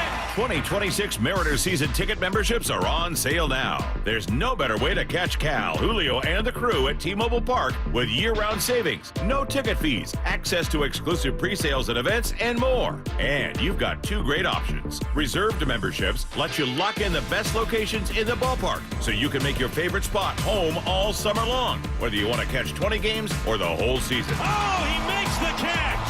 What a snag by Julio Rodriguez! Or go with a Flex membership, which gives you the freedom to choose your seats, games, and number of tickets as you go. Terrace Club, bleachers, right behind the dugout, divvy it up however you want. This season's been a whole lot of fun, and you won't want to miss out in 2026. Come on board today at mariners.com/26. The Mariners, their third consecutive shutout win. Mariners baseball. Seize the moment. Stacy here. Sell your car to Wayscar Ford, and when they resell it, they share half their profit with you. That's right. Sell your car to Wayscar Ford, Isuzu, and Auburn. They'll pay you today for your car, and once they resell it, they'll share half their profit with you. WayscarFord.com. Let's go! This is Seattle Sports. Streaming through the Seattle Sports app. KIRO AM Seattle. KIRO FM HD2 Tacoma. Home of the Seahawks, Mariners, and everything Seattle sports. Get the freaking auto! From the Quantum Fiber Studio, this is Brock and Salk on Seattle Sports. Brock Ewert is my hero. Jay Buhner just punched me in the kidney. We're going to accuse you of manager. Doesn't really work that way, Sherm. This is a show that has my name on it. It kind of does, though. Now here are your hosts, Brock Ewert and Mike Salk. Hello! When 4 beats 5, right, Brock? It's that simple. When 4 beats 5, a nearly impossible equation in mathematics, but when it happens on the football field, you're probably in pretty good shape defensively. We'll talk to Mike Macdonald about it coming up in 30 minutes. It's a Football Friday here on Seattle Sports, powered by the Snoqualmie Casino and Hotel. When 4 beats 5, and that's exactly what the Seahawks were doing yesterday. Brock, it's what they've been doing all year long. The depth and the strength of this defense, the front 4, the front 7, the guys on the edge, pretty fearsome yesterday. We didn't get a chance to talk about Uchenna there in the takeaways, but he was on my list. We just ran out of time. Getting Uchenna back, especially after DeMarcus Lawrence went out, man, it was nice to see him producing again. It was nice to see him out there, and I thought it was a big help for what they were trying to accomplish. You know, we talk about the draft and we talk about the line of scrimmage a lot, and there has been at times some criticism for not enough resources on the offensive line and what do you spend in there. There is no argument for the prioritization and the importance of that defensive line. Leonard Williams, the biggest contract that John Schneider and organization have handed, right, to a guy. I mean, they paid him rightfully so. He's worth every single penny of it. They draft Byron Murphy with the 16th pick in the first round, right? The number one guy on their board, and thankfully he fell to them, and they took him there. They take Derek Hall and Boye Mafe in the second round. They commit to those guys.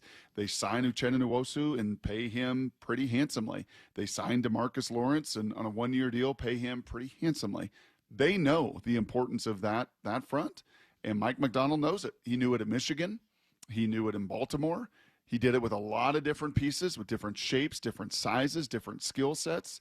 And then one other thing I was thinking about, Salk, that we've not mentioned before. Hey, but just before you do, Brock, yeah. I hold that thought for 1 sec, because you're talking about the importance of building it. Did you hear Schneider say yesterday that they offered Calais Campbell big money? I did not. Yeah, he said in the pregame interview that they offered Calais Campbell $5-point-something million, whatever it was, to come to Seattle, and he ended up choosing Arizona. He's like, yeah, that guy's going to be good forever. And he's right. I mean, when he ran off the field yesterday, I was like, I've seen that running form before. No. Oh, that's my running form.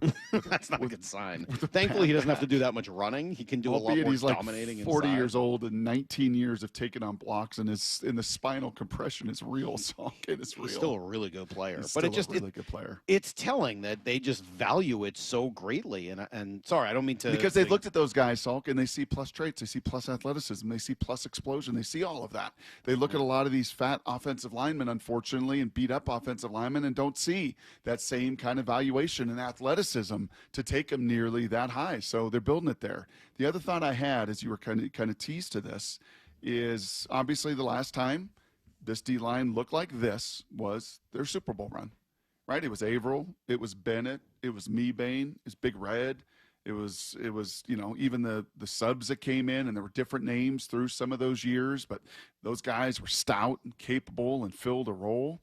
It was also those years where Dan Quinn, defense coordinator, had what kind of background? Defensive line. Aiden Dirty coaches what position? Mike Macdonald calls it. He's a play caller, but the defense coordinator is whom? It's Aiden Dirty. And Aiden Dirty coaches which position group? Defensive line. And, there's different views of different coordinators. Brandon Staley, D coordinator in New Orleans, a little more of a back-end guy. Coach Carroll, right, by nature, the former safety, a little bit more of a back-end guy. Not bad. Doesn't mean it's Nick Saban was the greatest college coach ever. Secondary first, right? It starts on the back end of the defense, and then we build up. I think for a Mike Macdonald, and especially an Aiden Dirty and a Dan Quinn, it's like, no. That's not the way we're going to do it. We're going to do it with that first formula. You want to protect. You want to do all this disguise. You want to have all these coverages. You want to protect against a big play. That's all great. That's wonderful. Win a lot of games. Still play elite defense that way. But we're going to do it setting the edge and setting the tempo right with our front 4. Yeah.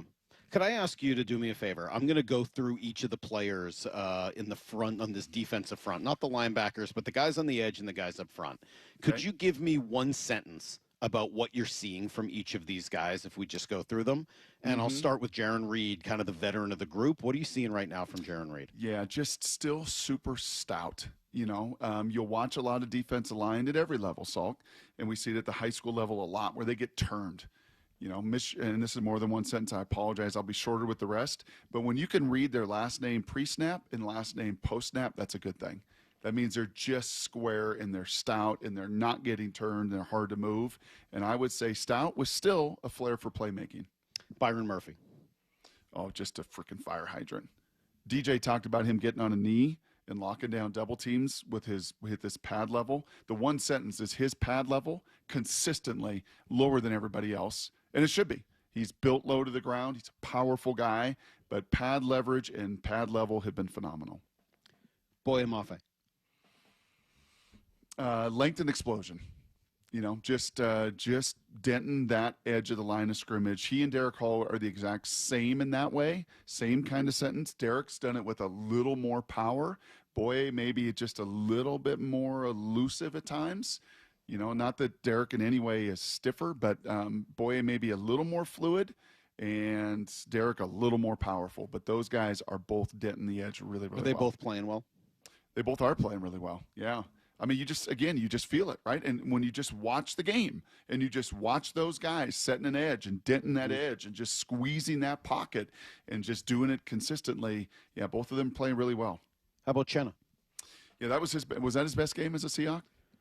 It's his best game since he got the contract, for sure. I mean, you kind of forget. There was a few years ago, he was the best player on this defense, I think, for a year. So, it was nice to see it again because I think I'd kind of forgotten what it looks like when Chenna's a force out there. You like that number 7? I don't mind it. I don't mind it on the edge. Yeah, I think it's got a little something. I mean, again, I'm still old school. I'd prefer those numbers be in the 50s, but yeah, I don't mind it out there. I think he looks okay wearing number 7. Yeah. And then I'm gonna make a second request on Leonard Williams, Brock. I've been thinking about it. It's one thing to tell everybody out there that you need to go talk about him with somebody today. Yeah. Here's what I would like to do. I would like a text by Monday morning from every single one of our listeners to 866-979-3776. I would like you to text me the name of somebody that you talked to about Leonard Williams between now and Monday morning. That's your homework. If you're a listener to this show, we don't often, give homework. Brock, you do to, Lyle or Maura or Justin over the year. I mean, you're a big homework guy. Wow. I would like to challenge every single listener we have to talk to someone about Leonard Williams this weekend and then text us that person's name to prove that you've done it. Right? My kids use Schoology. That's their, thing that they use at school. So you can go in and you can prove whether or not you've actually done the assignment. We don't have Schoology for all of you out there. But I would like to hear that you have completed this very important homework assignment so that we can start talking enough about how good Leonard Williams is. And I would like you to text me the name of the person that you talked to about Leonard Williams. Do you know, I'm glad that you separated them out, and I would co-sign on that homework assignment. Do you know that now when I often watch Leonard Williams, do you know what I think about? I think about him fishing with Baldinger with a spear. Yes. Spear fishing, right? Spear fishing. Yeah. Yeah. I just, where they hold their breath, and I just imagine like a shark has little fish that swim around him, that even though Baldy's a big guy with a dangling finger, he's like, hey, Leonard, you go first. And Leonard just leads the way, and Baldy and the other guys are all kind of around Leonard, but the dude is just the tip of the spear because he is. For this defense, for this defensive line, and it is set in an awesome tone the first quarter of this season. Dude, I got the 509 saying I'm one of 5 listeners, and I'm denying your request to do homework? What is this soft generation alpha garbage? You can't deny. This is homework. Nope. I'm offering. He's going to go study YouTube like Lyle does. Homework. Listen to 253. Whoever just sent that text, there's a pretty easy solution. 15 minutes before it's due, just do it then and turn it in. like the class you're in, the period before your homework's due, just do it then. So 15 minutes before the show starts Monday, just schedule a text. Because you might not be up. Schedule a text. All right. Tell me who you're talking to about Leonard Williams, because I know who it's going to be for me. In 20 minutes, it's going to be Mike Macdonald, the head coach of the Seattle Seahawks. We'll do that after Need to Know next. It's been 24 years since the 2001 Western Division champions. Mariners Nation, you've earned this banner. There's no better feeling than this. We work so hard each day. With a first-round bye in the bag, what's ahead for the AL West champion Mariners in the postseason? It's a lot of great things ahead. I can feel it. SeattleSports.com has the latest on the scenarios. We're not done yet. We got a World Series to go get. This is where you hear your AL West champion Mariners in the playoffs. Seattle Sports. Change is always happening. It's part of life. And when it comes to music, change is all around us. Songs are rewritten, classics are remixed, bands and artists come and go. Even our taste in music changes. Here at Xfinity, we know there's still good in keeping some things the same. That's why we want to do our part with a 5-year price guarantee on our internet. It means no matter what changes, you get 5 years of the most reliable Wi-Fi with our best equipment included for a price that stays exactly the same. Surprised? Life is full of them. One internet price, 5 years, guaranteed. Learn more at xfinity.com/deals. Restrictions apply. New residential customers only. Taxes and fees extra and subject to change. Most reliable Wi-Fi based on Open Signal Awards USA. Fixed Broadband Experience Report, August 2024. David, honey, this is your Seahawks intervention. I don't have a problem. David, you painted the entire house action green. So? You wanted to name our daughter the 12s. Listen, download the Fuel Forward app. Every 8+ gallon fill up at 76 and Conoco stations gives you a chance to win a VIP game day experience. I can fuel my car and my Seahawks obsession? In moderation, David. In moderation. Terms and conditions apply. See official rules at 76.com/Seahawks-rules. It's the Drive Into Fall event at West Hills Chrysler Jeep Dodge Ram, where you can save $8,000 off MSRP on all 2025 Ram 2500 and 3500 HD. West Hills Chrysler Jeep Dodge Ram, part of the Hazelwood Auto Group. After 35 years in the window industry, I know choosing the right team for your window or door project is a big decision. Adrian here, owner of Lake Washington Windows and Doors. Treating your home with care while offering top quality products is important to me. Our windows are 25% more energy efficient than Energy Star standards, reduce noise by up to 50%, and feature low maintenance clean glass technology. Combined with our leading leak armor installation and lifetime warranty, you get protection for life. Visit LakeWashingtonWindows.com, a name you can trust. Hey Seattle, Jaden Schwartz for Techline Roofing. Call Techline Roofing and trust the team I trust. With the strongest warranty in the business, Techline Roofing has you covered. That's TEKLINE roofing.com. Trust Techline. Morning, Zoe. Got donuts. Jeff Bridges, why are you still living above our garage? Well, I dig the mattress, and I want to be in a T-Mobile commercial like you. Teach me, Saldana. Oh, no, I'm not really prepared. I couldn't possibly. At T-Mobile, get the new iPhone 17 Pro. On them, it's designed to be the most powerful iPhone yet and has the ultimate pro camera system. Wow, impressive. Let me try. T-Mobile is the best place to get iPhone 17 Pro because they've got the best network. Nice, Jeffrey. You heard them. T-Mobile is the best place to get the new iPhone 17 Pro on us with eligible trade-in in any condition. So, what are we having for lunch? Dude, my work here is done. 24 monthly bill credits on Experience Beyond for well-qualified customers plus tax and $35 device connection charge. Credits ended, balance due if you pay off earlier. Cancel. Finance agreement iPhone 17 Pro, 256 gigs, $1,099.99 and new line minimum $100 plus a month plan with auto pay plus taxes and fees required. Best mobile network in the U.S. based on analysis by Oak Cliff Speed Test Intelligence data 1H2025. Visit T-Mobile.com. Heading outdoors or on the water this weekend? Check in with Joey and Nelly on the Outdoor Line from 6 to 8 a.m. every Saturday on Seattle Sports and the Seattle Sports app. Confidence is knowing you're ready to handle whatever comes your way. That's what it feels like to take on your workday with Cintas. They make sure your AEDs are up to date, your fire extinguishers are tested and inspected, your floor mats are cleaned and delivered, and your workwear looks good, feels good, and is freshly laundered with the Cintas Apparel Plus program. So are you ready to take on today? Visit Cintas.com and get ready for the workday. You're still glowing, flirting, grooving. You still got it. But your immune system weakens as you age, making it harder to fight flu, pneumococcal pneumonia, RSV, and COVID-19. Vaccines are a key part of any health routine and help strengthen your immune response. Ask your doctor or pharmacist which vaccines you need. Schedule in minutes at VaxAssist.com. Sponsored by Pfizer.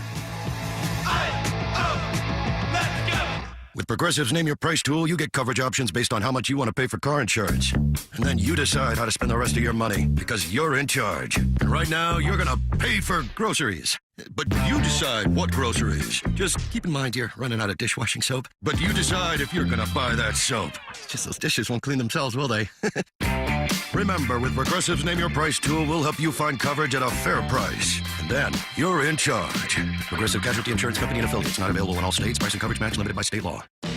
Confidence is knowing you're ready to handle whatever comes your way. That's what it feels like to take on your workday with Cintas.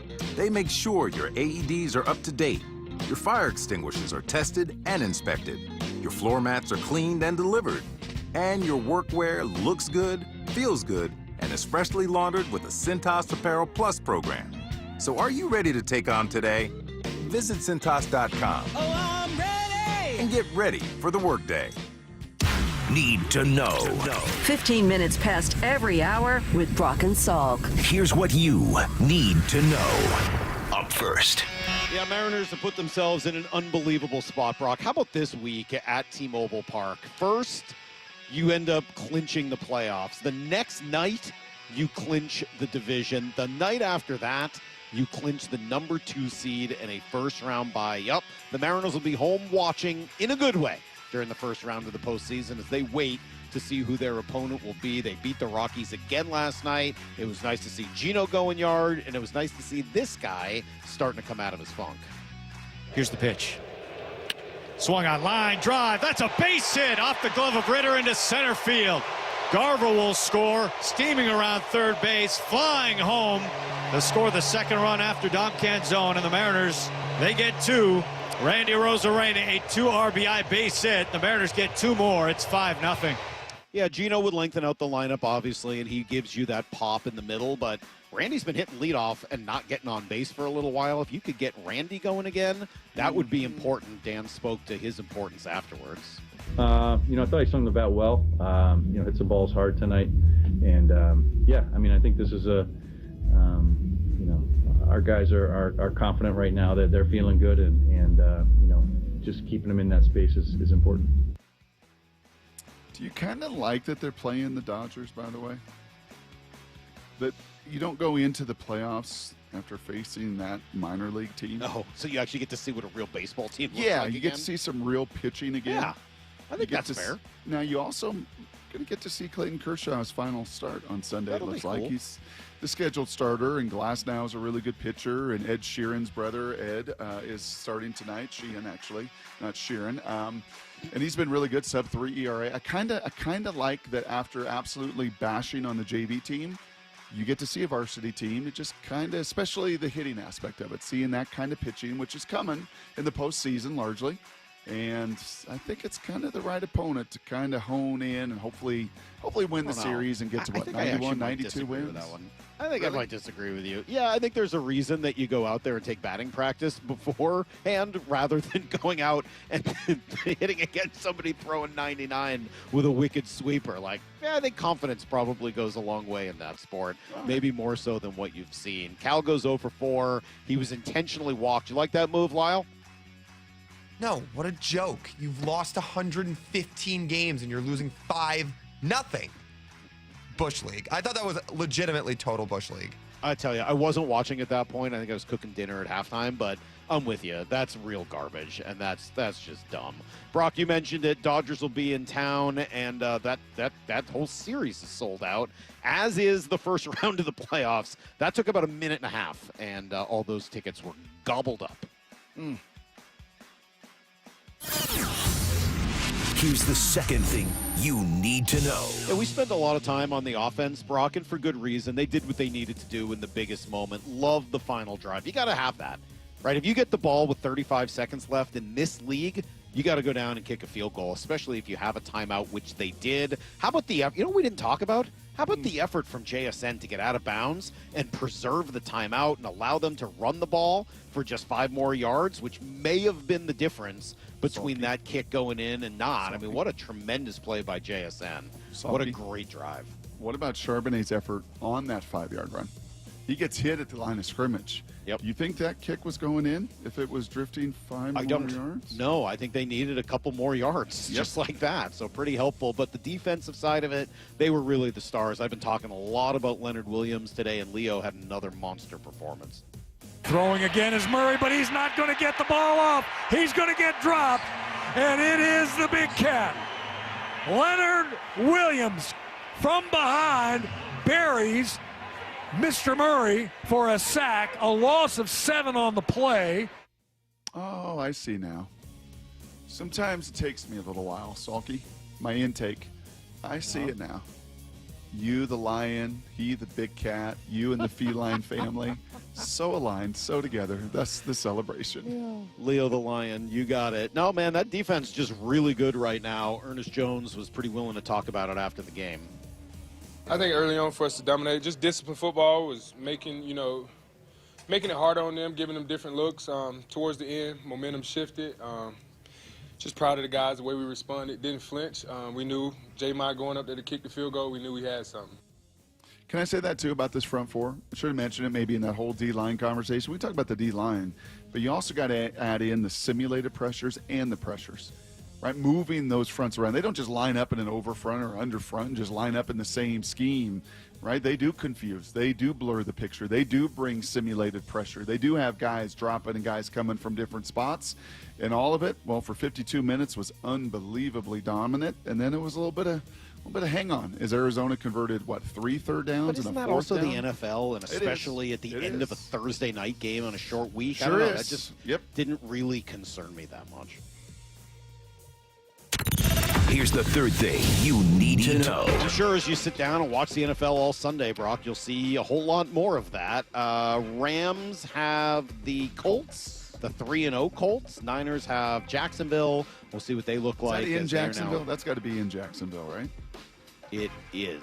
Yes. Yes, that one's in Jacksonville. Yes. And I think Purdy is scheduled to come back. Obviously, no Bosa, lost for the season. It's a long trip. And I know you don't think much of the Jags. I think they're a better coach this year. I think they've got some talent, a bunch of spots. It's actually at San Fran. Oh, never mind. Sorry. 50-50 shot. Guess we got that one wrong. Huskies got a chance to upset the number 1 team in the land. You know where that game is at, Brock?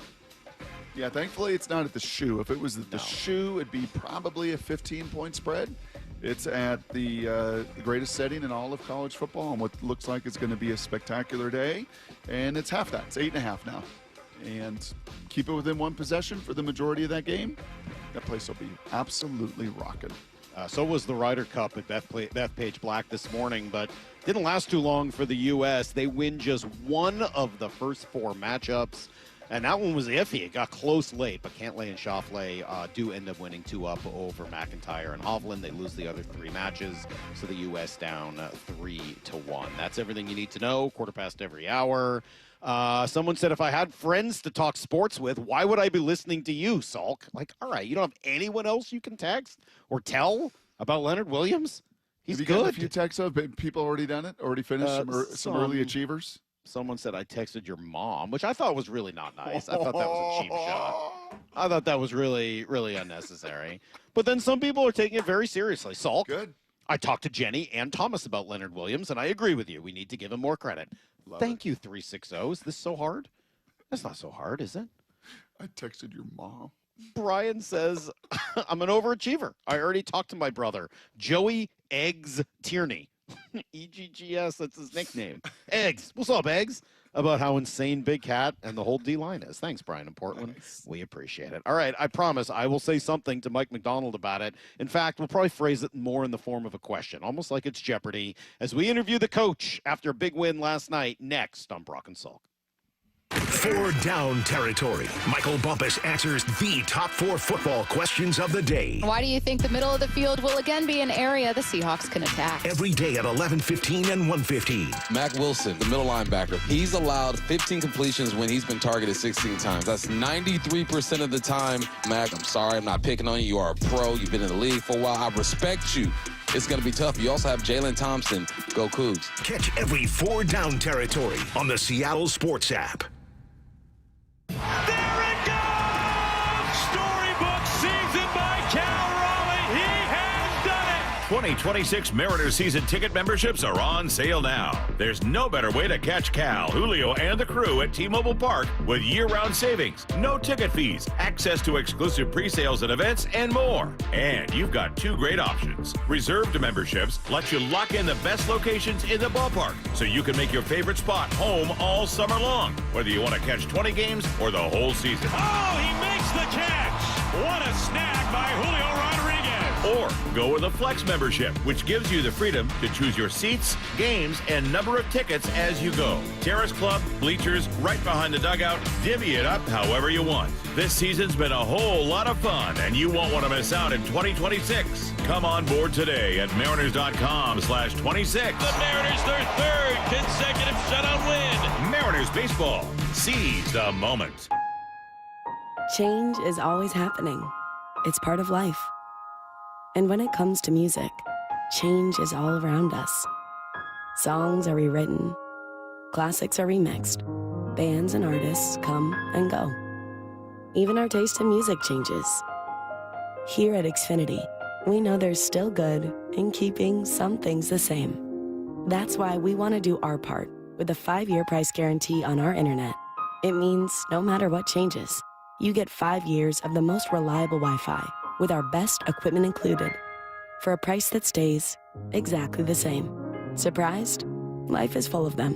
One internet price, 5 years, guaranteed. Learn more at xfinity.com/deals. Restrictions apply. New residential customers only. Taxes and fees extra and subject to change. Most reliable Wi-Fi based on Open Signal Awards USA. Fixed Broadband Experience Report, August 2024.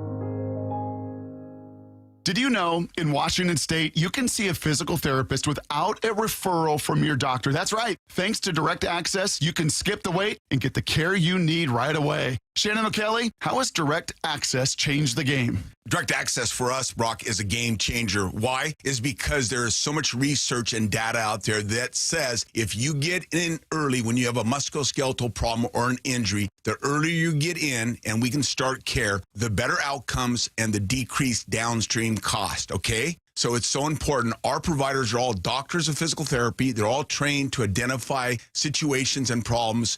They've got the skill, they've got the talent, they've got the knowledge. If you get in and start therapy early, we're going to get you back to activity, pain-free, and moving and having fun. Fast, easy, effective. Direct Access is your path to better movement, starting with a single step. Visit irgpt.com to schedule your appointment today. irgpt.com. Bonneville International radio station contests are open to participants 18 years of age or older that are residents of Washington State unless otherwise specified. Employees or agents of the station, Bonneville International Corporation, other area radio stations, or any entity associated with the contests are not eligible to win unless the station otherwise specifies at its own discretion. Persons who have won in the last 60 days from a station contest or event may not be eligible. Full general contest rules are available on seattlesports.com or in person at the station during regular business hours.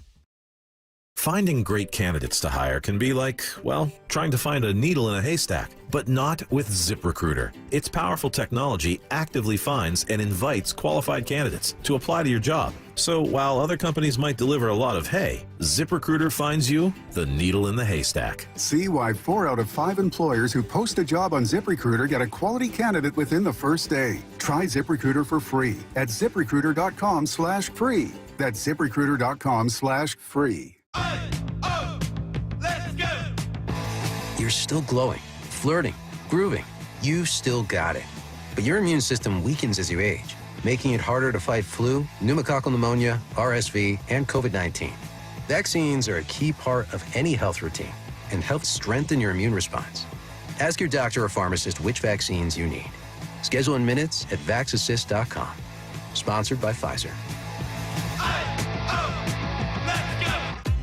If you're 55 or older and into that whole saving money thing, T-Mobile has an exclusive phone and internet bundle just for you. Right now, get 2 unlimited phone lines plus 5G home internet for just $30 each per month with autopay, plus taxes and fees. And with 5G home internet, setup is easy with just 1 cord and no technician needed, which is great if you're also into that whole keeping it simple thing. Switch now and experience the best mobile network in the U.S. Visit your local store to start saving. T-Mobile, it's better over here.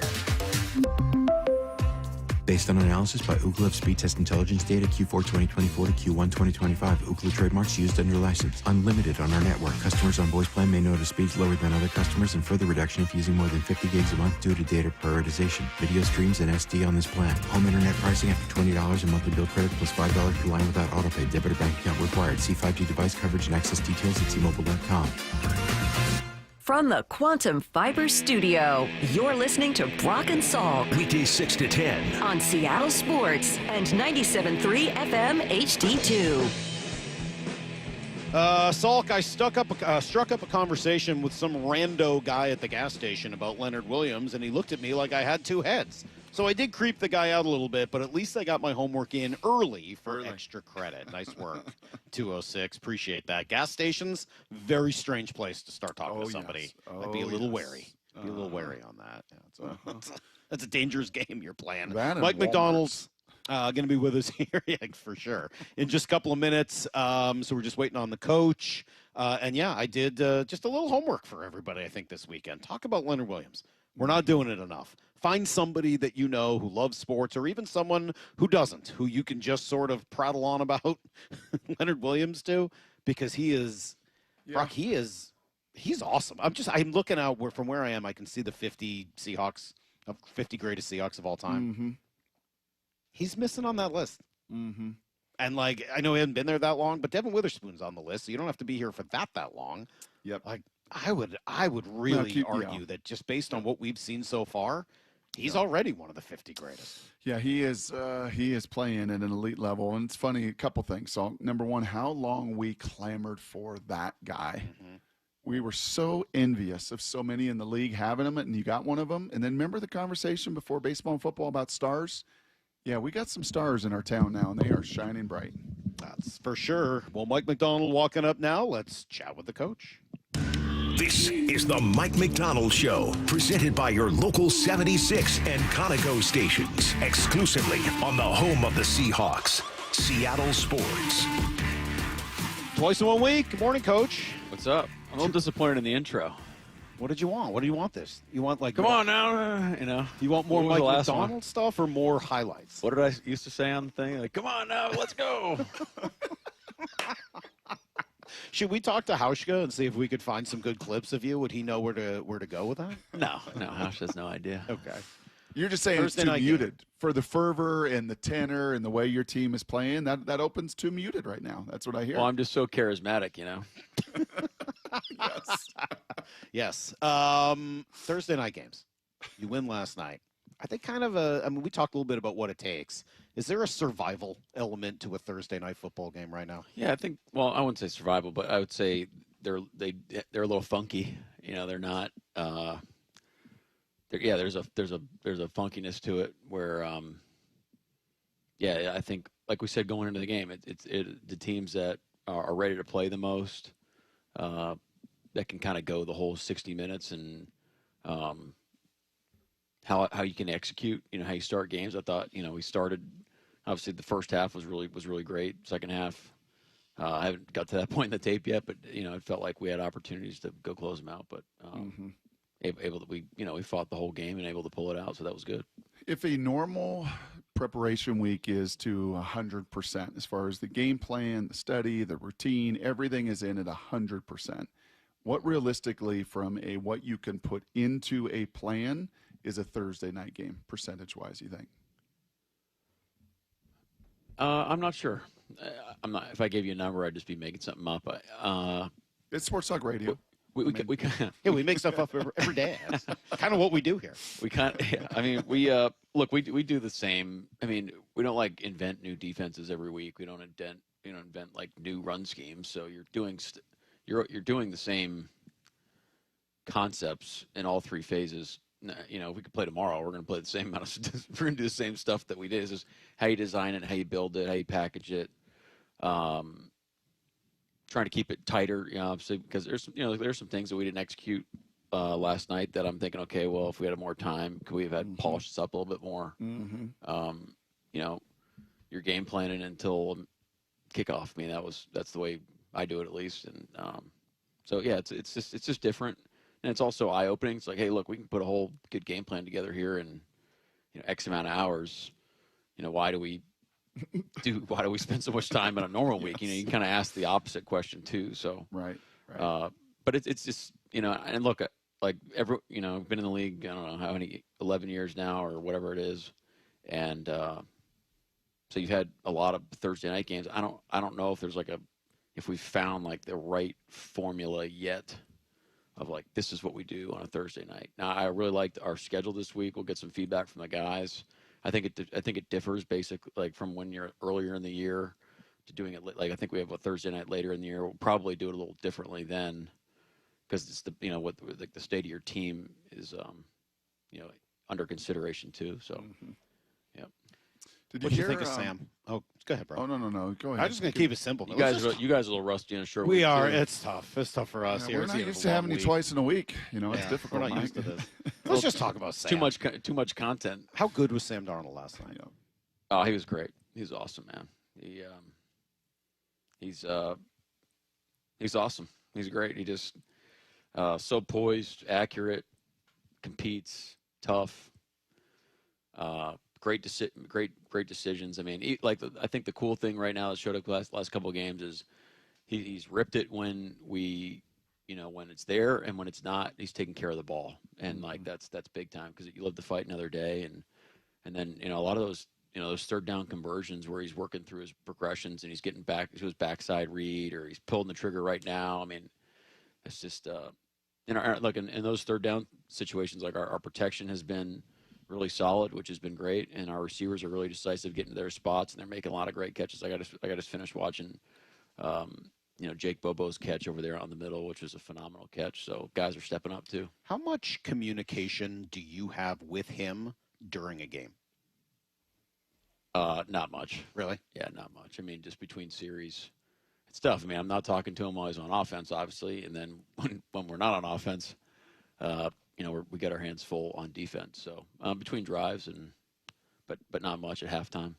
Kind of along those lines and intangible to Sam in some ways, and you don't need to give away any state secrets, but I'm curious, when you start to dig into an opposing quarterback, what are some of just the first numbers beyond the film? Do you look at numbers first, or do you just look at the film solely? Are there things that you think are really important for an opposing quarterback you play against? Yeah, without getting into all the specifics, Keller Chris does a great job. He does an opponent quarterback study every week. Him and Bryan and Peter put together a great report for me. And I think it's one of those philosophical things where we're going to want to back up data with what we see on tape. And if it aligns, great. All right, we're rolling. I think now you feel really strongly about what you're doing. If there's some inconsistencies on either end, it's a cause for digging deeper, or maybe some things you don't see on tape that show up in the numbers, and then now, hey, okay, maybe we need to reconsider this. I mean, that type of stuff has been really helpful over time, but Keller's done that for us this year, and he's done a great job. As you talk through, go ahead, Brock. Yeah, and I'm guessing, Mike, that what you saw of Sam last year, when you played him late in the season, right? I mean, you went head-to-head with him. You got, reports. You had your plan. You played against him. Yep. Kind of guessing and feeling that what you saw, played against, competed, and felt is a lot of what we're seeing here through the first quarter of the season from Sam. Yeah, I mean, look, I'm not you're going off of when you're making the decision to roll with Sam. To me, the biggest driving force was how we felt against him. And look, it's not just my decision. I mean, John. I mean, we're a team of this. We're literally sitting in a room as a group, going basically coming up with a game plan. I'm just happen to be one of those people in the room. But Clint's experience with him, the people that have worked with him, that are this guy's leading our team. So it's going to be really important about how he handles things, how he handles adversity, how he relates to his teammates. All those things were really the driving force. The tape kind of speaks for itself. But, anecdotally, just being there in person and feeling the composure, the competitor, the toughness, all those types of things in game, that was that was definitely a part of it. You mentioned that leadership in the locker room with the team. How would you describe his style of leadership? He's not trying to be anything that he's not. He's just Sam, and the guys, I think the guys really appreciate, I appreciate that about him. It's funny, in the locker room after the game, I was more excited than he was. I felt which never happens. So, but that's just him, and he's just, I think there's a great balance there of very excited about what's going on right now, about how, how we're winning games, but also Like I think we feel the same way where we're excited that we're doing it, but we're like, hey man, we have the opportunity here to get pretty good, and we can improve, and let's do that. Let's do that over the night. It's so early in the season; we're not even a quarter of the way through the season. Let's have our mind set on that so we can keep getting better throughout the year. While you were grinding on some film this morning, do you hear what Salk did? Hear what Salk did on the show for the first time? What is this? I'm not gonna lie, bro. I keep no tabs listening? Of what you guys. That's surprising, and quite frankly, a little disappointing and hurtful. Sure. But no, I said he Dave was gives me a live film. feed normally. I gave our listeners homework. I've never done that in 17 years of doing this show. I gave our listeners homework, every one of them. All 7, maybe it's 15. I don't know how many listeners we have, but I encouraged every one of them. Hey, you might lose. I know we some might of those 7. Be down to 3 or 4. Homework doesn't sound very good. I gave them the homework to go talk to someone they know about Leonard Williams, because as good as he is, it feels like every single week. I know I don't feel like I'm talking about him enough. We don't talk about him enough on the show. I don't hear about him enough. Yep. It feels like he is just an absolute monstrous game wrecker. Yes. And I think people need to be talking about him more. Well, thank you. I mean, you're right. And he doesn't get enough love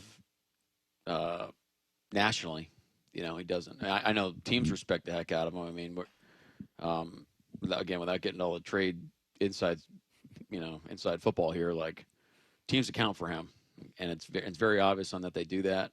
And just we had similar conversations as last year started to unfold is, okay, now how are you going to react as teams start making a focal point and part of their game plan? And I think he's had growth in just his mentality and his approach going into that, where he can stay as productive as he is while they're, making him a main focal point of what they're doing. So he's playing great football right now. Again, I think if he was sitting right here, he would tell you that there's another level he can go to. I believe that. But the game wrecker is a great way to describe him. But he definitely deserves more love. I have a hard time thinking there's another defensive lineman playing better than him right now in the league. If Salk and I and our 15 listeners that did the homework could sit in Aiden Dirty's defensive line room over the course of a week, how big of a deal is Aiden Dirty in the development of that whole room? Well, look, it's AD. Hines and CP are running that room on a daily basis. AD is literally coordinating our defense, so he's kind of popping around all the time. But he does work very closely with the D line, like on an individual basis too, and gets our guys aligned there. But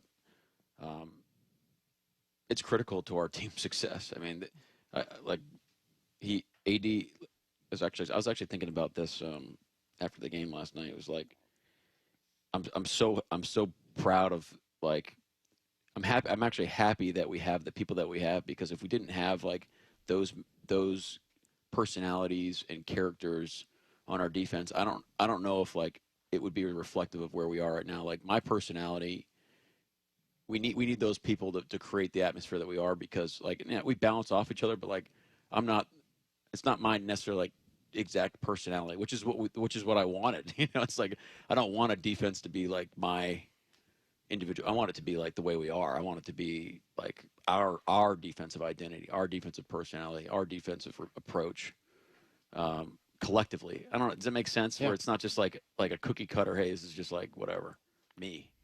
And AD is a driving force behind that on how we operate on a daily basis, how we organize things. We work hand to hand the whole week on how we game plan, setting up game plans, what we're going to call, how we marry the pass rush and the pass coverage. And he's a critical part of it. He's doing a heck of a job. Is there a player on that defense who their personality tends to mimic or take after? I think it's a combo platter. I mean, like Spoon. Guys kind of Spoon, the competitiveness of Kobe, EJ, all the guys, man. I mean, Leonard, Jay Reed. I mean, DeMarcus Lawrence has been a huge addition to us. Just the toughness, the competitiveness, the daily approach, the selflessness of how we rush and how we build it. I mean, those things are so important. How would you characterize the ball security of your 2 interceptors yesterday? Do you like EJ carrying it the way he, like a loaf of bread, and Kobe the inside? I literally just watched it 20 minutes ago. I'm like, what in the world is going on? Like, so I'm sure CP will have a field day with that, as he should. Yeah, it was terrible. What is? Well, I mean, you guys that's pretty saw it. blunt. Yeah, that's a fairly blunt analysis. Sweet pick. Well, Not sweet protection. Let's go a little more positive then. What is the key to getting pressure with just 4 rushers? Rush and coverage work together. I mean, it's like, been saying this for years. I wish every person who's listening right now was also watching and could see the gleam in his eye when I asked that question. I've gotten this question a ton. It's But like, what is it? Why are you so effective getting pressure with 4 against 5? Look, if we just put everybody like in man-to-man and just stared at their guy and we just played man-to-man every snap, teams would know where to throw it and they would throw it on time, and you could literally win every rush known to mankind, and you might get there every once in a while. Or you could just play like cover 2 every snap, and everyone knows you're in cover 2, and they're going to run plays that, and the quarterback's going to know where to go, and he's going to be decisive, and you could win every rush, and you're not going to be very, very effective. So we live in the middle. You know, we want to make the quarterbacks have to progress and not trust what they see. That's a starting point, and then the rush has to come alive because they have to work together based on the timing of the play. And so it takes all 11. I mean, like our corner could be just as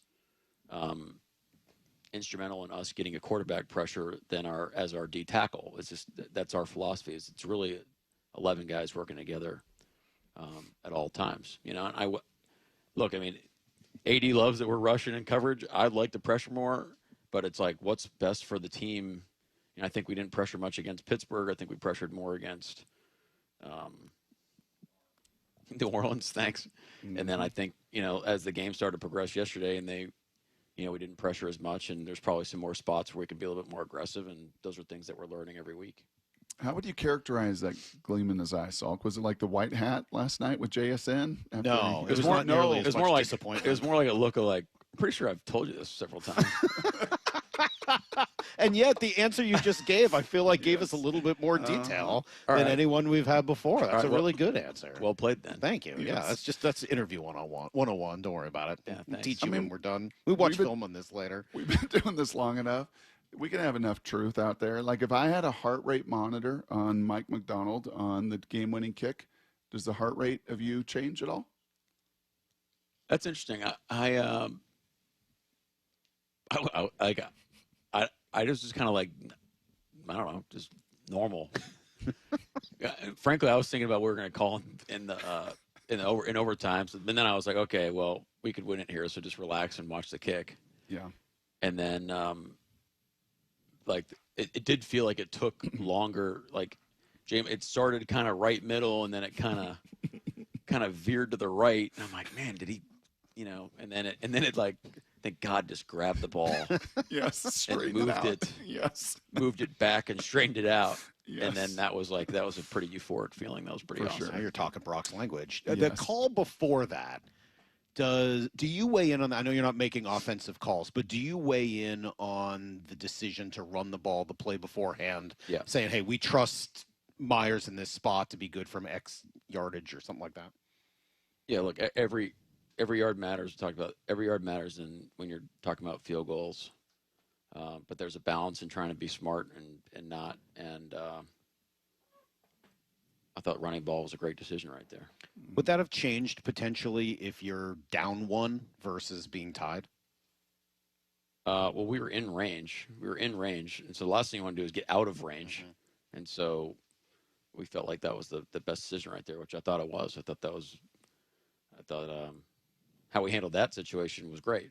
You know, there's some other ones where I feel like we're going to go back and look and see if we were making the right decision. Just quickly along those lines, what is going on with kickers in the NFL right now? It feels what is going on with kickers? It just feels like they're good from 55 plus almost every week. It just in the last couple of years. Yeah, the numbers have definitely gotten 60 better. Feels like the old 50. Yeah. Yeah, I could see that. And it feels like it's happened very rapidly. Is there a change to kicking style? Have they all learned something? Like, do you have any sense as to why it's gotten so much better? Sure, I don't know. I'd be making something up if I told you. I mean, I don't know. There are way more great radio camps. right there. Thank you. Yeah, it was good. Kids are starting that like way earlier. The Cole kicking camps and the Sailor kicking camps, and there's no Brock, question. you probably have a better idea than I do. Yeah, they have started that thing way earlier. You just look at like to me, like go to high school schematics, tactics, how they train. I mean, it's so much more advanced. So much more advanced than when I was in high school. I mean, we were running the whole state of Georgia was running the wing T when I was playing high school football. Like.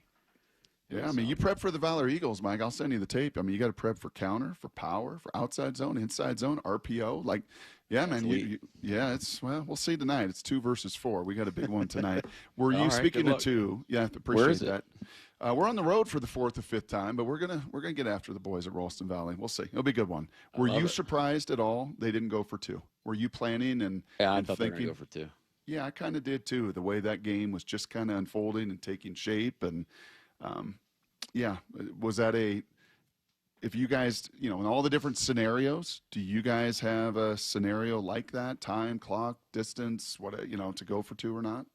I guess not distance.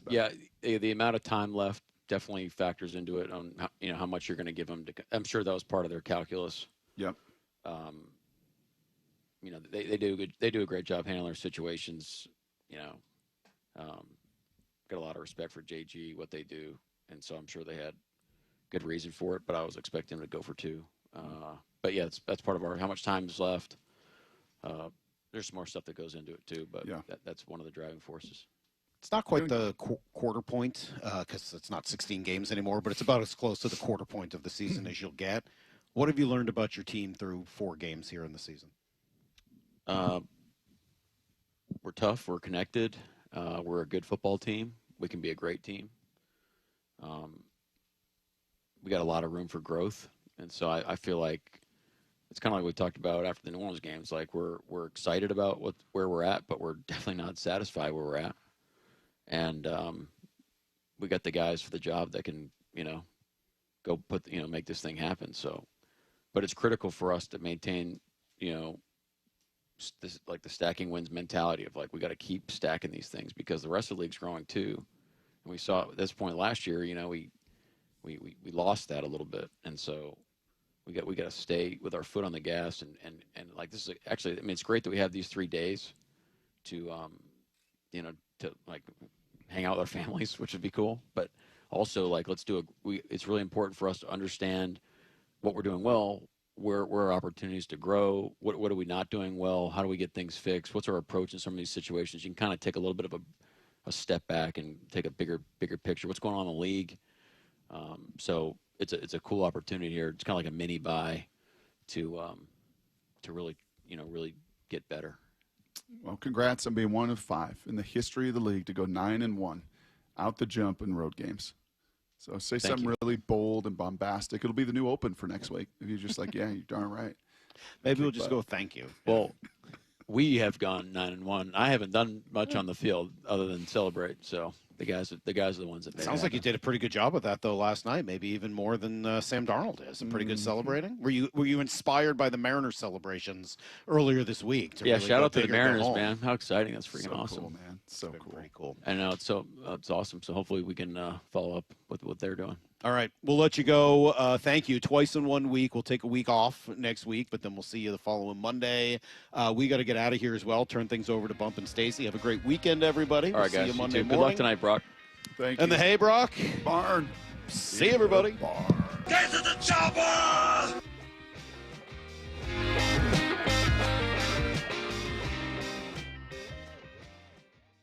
He's already past the likes of Bench, Mantle, and of course, Junior. Holy smokes, where is this going to land? Upper deck, right field! Look out, babe. Here comes Cal Raleigh. Countdown, 3, 2, 1. Swing and a drive, deep to right field. There it is, number 60, the modern-day Bambino. This is where you hear every... Gone! Cal Raleigh! The home of your American League West champion Mariners, Seattle Sports. David, honey, this is your Seahawks intervention. I don't have a problem. David, you painted the entire house action green. So? You wanted to name our daughter the 12s. Listen, download the Fuel Forward app. Every 8+ gallon fill up at 76 and Conoco stations gives you a chance to win a VIP game day experience. I can fuel my car and my Seahawks obsession? In moderation, David. In moderation. Terms and conditions apply. See official rules at 76.com/Seahawks-rules. Morning, Zoe. Got donuts. Jeff Bridges, why are you still living above our garage? Well, I dig the mattress, and I want to be in a T-Mobile commercial like you. Teach me, Saldana. Oh, no, I'm not really prepared. I couldn't possibly. At T-Mobile, get the new iPhone 17 Pro on them. It's designed to be the most powerful iPhone yet and has the ultimate pro camera system. Wow, impressive. Let me try. T-Mobile is the best place to get iPhone 17 Pro because they've got the best network. Nice, Jeffrey. You heard them. T-Mobile is the best place to get the new iPhone 17 Pro on us with eligible trade-in in any condition. So, what are we having for lunch? Dude, my work here is done. 24 monthly bill credits on experience beyond for well-qualified customers plus tax and $35 device connection charge. Credits ended, balance due if you pay off earlier. Cancel. Finance agreement iPhone 17 Pro, 256 gigs, $1,099.99 and new line minimum $100 plus a month plan with auto pay plus taxes and fees required. Best mobile network in the U.S. based on analysis by Oak Cliff Speed Test Intelligence data 1H2025. Visit T-Mobile.com. You're listening to Leaf Filter Radio, and the guru of gutter protection himself, Chris Coonahan, is here to take your most pressing leaf-related questions. Hey, everybody. Chris here. I understand we have Ron on the line. Ron, where are you calling from? Uh-oh. Ron, are you calling from a ladder? Well, I was. I wanted to ask Chris what I need to do to get my gutters ready to have leaf filter installed. Oh, Ron, you don't have to do anything. A Leaf Filter Trusted Pro will come out and clean out your gutters, realign and seal your gutters, and install Leaf Filter, America's #1 gutter protection system. So I didn't need to get on this ladder? Ron, Leaf Filter Trusted Pros are in your neighborhood and ready to help. Just visit leaffilter.com/deal to schedule your free gutter inspection and get up to 30% off. Thank goodness. What was that site? That's leaffilter.com/deal for your free gutter inspection today. See representative for warranty details. Promotion is 20% off plus a 10% senior or military discount. One discount per household. Change is always happening. It's part of life. And when it comes to music, change is all around us. Songs are rewritten. Classics are remixed. Bands and artists come and go. Even our taste in music changes. Here at Xfinity, we know there's still good in keeping some things the same. That's why we want to do our part with a 5-year price guarantee on our internet. It means no matter what changes, you get 5 years of the most reliable Wi-Fi with our best equipment included for a price that stays exactly the same. Surprised? Life is full of them. One internet price, 5 years, guaranteed. Learn more at xfinity.com/deals. Restrictions apply. New residential customers only. Taxes and fees extra and subject to change. Most reliable Wi-Fi based on Open Signal Awards USA. Fixed Broadband Experience Report, August 2024. Your time is money. So why are you wasting it stuck in I-5 gridlock, TSA slowdowns, and SeaTac crowds? Isn't it time to travel smarter?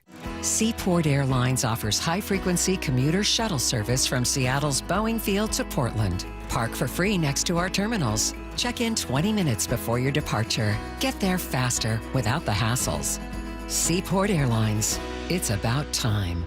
Book today at flyseaportair.com. At Lake Washington Windows and Doors, we offer premium windows that are 25% more energy efficient, reduce noise by 50%, and come with clean glass technology.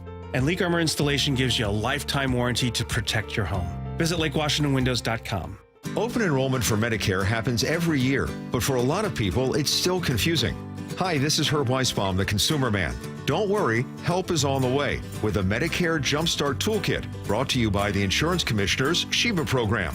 Find out what's changing and learn about your options for Medicare with 7 easy steps to get ready for open enrollment. Order your free copy of the Medicare Jumpstart Toolkit at insurance.wa.gov or pick up a copy at your local library or senior center. Emerald Queen Casino, the entertainment capital of the Northwest. The best place to watch all your favorite sports. Featuring wall-to-wall viewing screens, 6 windows, and 30 kiosks. Be there at emeraldqueen.com. Emerald Queen Casino, the entertainment capital of the Northwest. Let's go! This This is Seattle Sports. Streaming through the Seattle Sports app. KIRO AM Seattle. KIRO FM HD2 Tacoma. Home of the Seahawks, Mariners, and everything Seattle sports.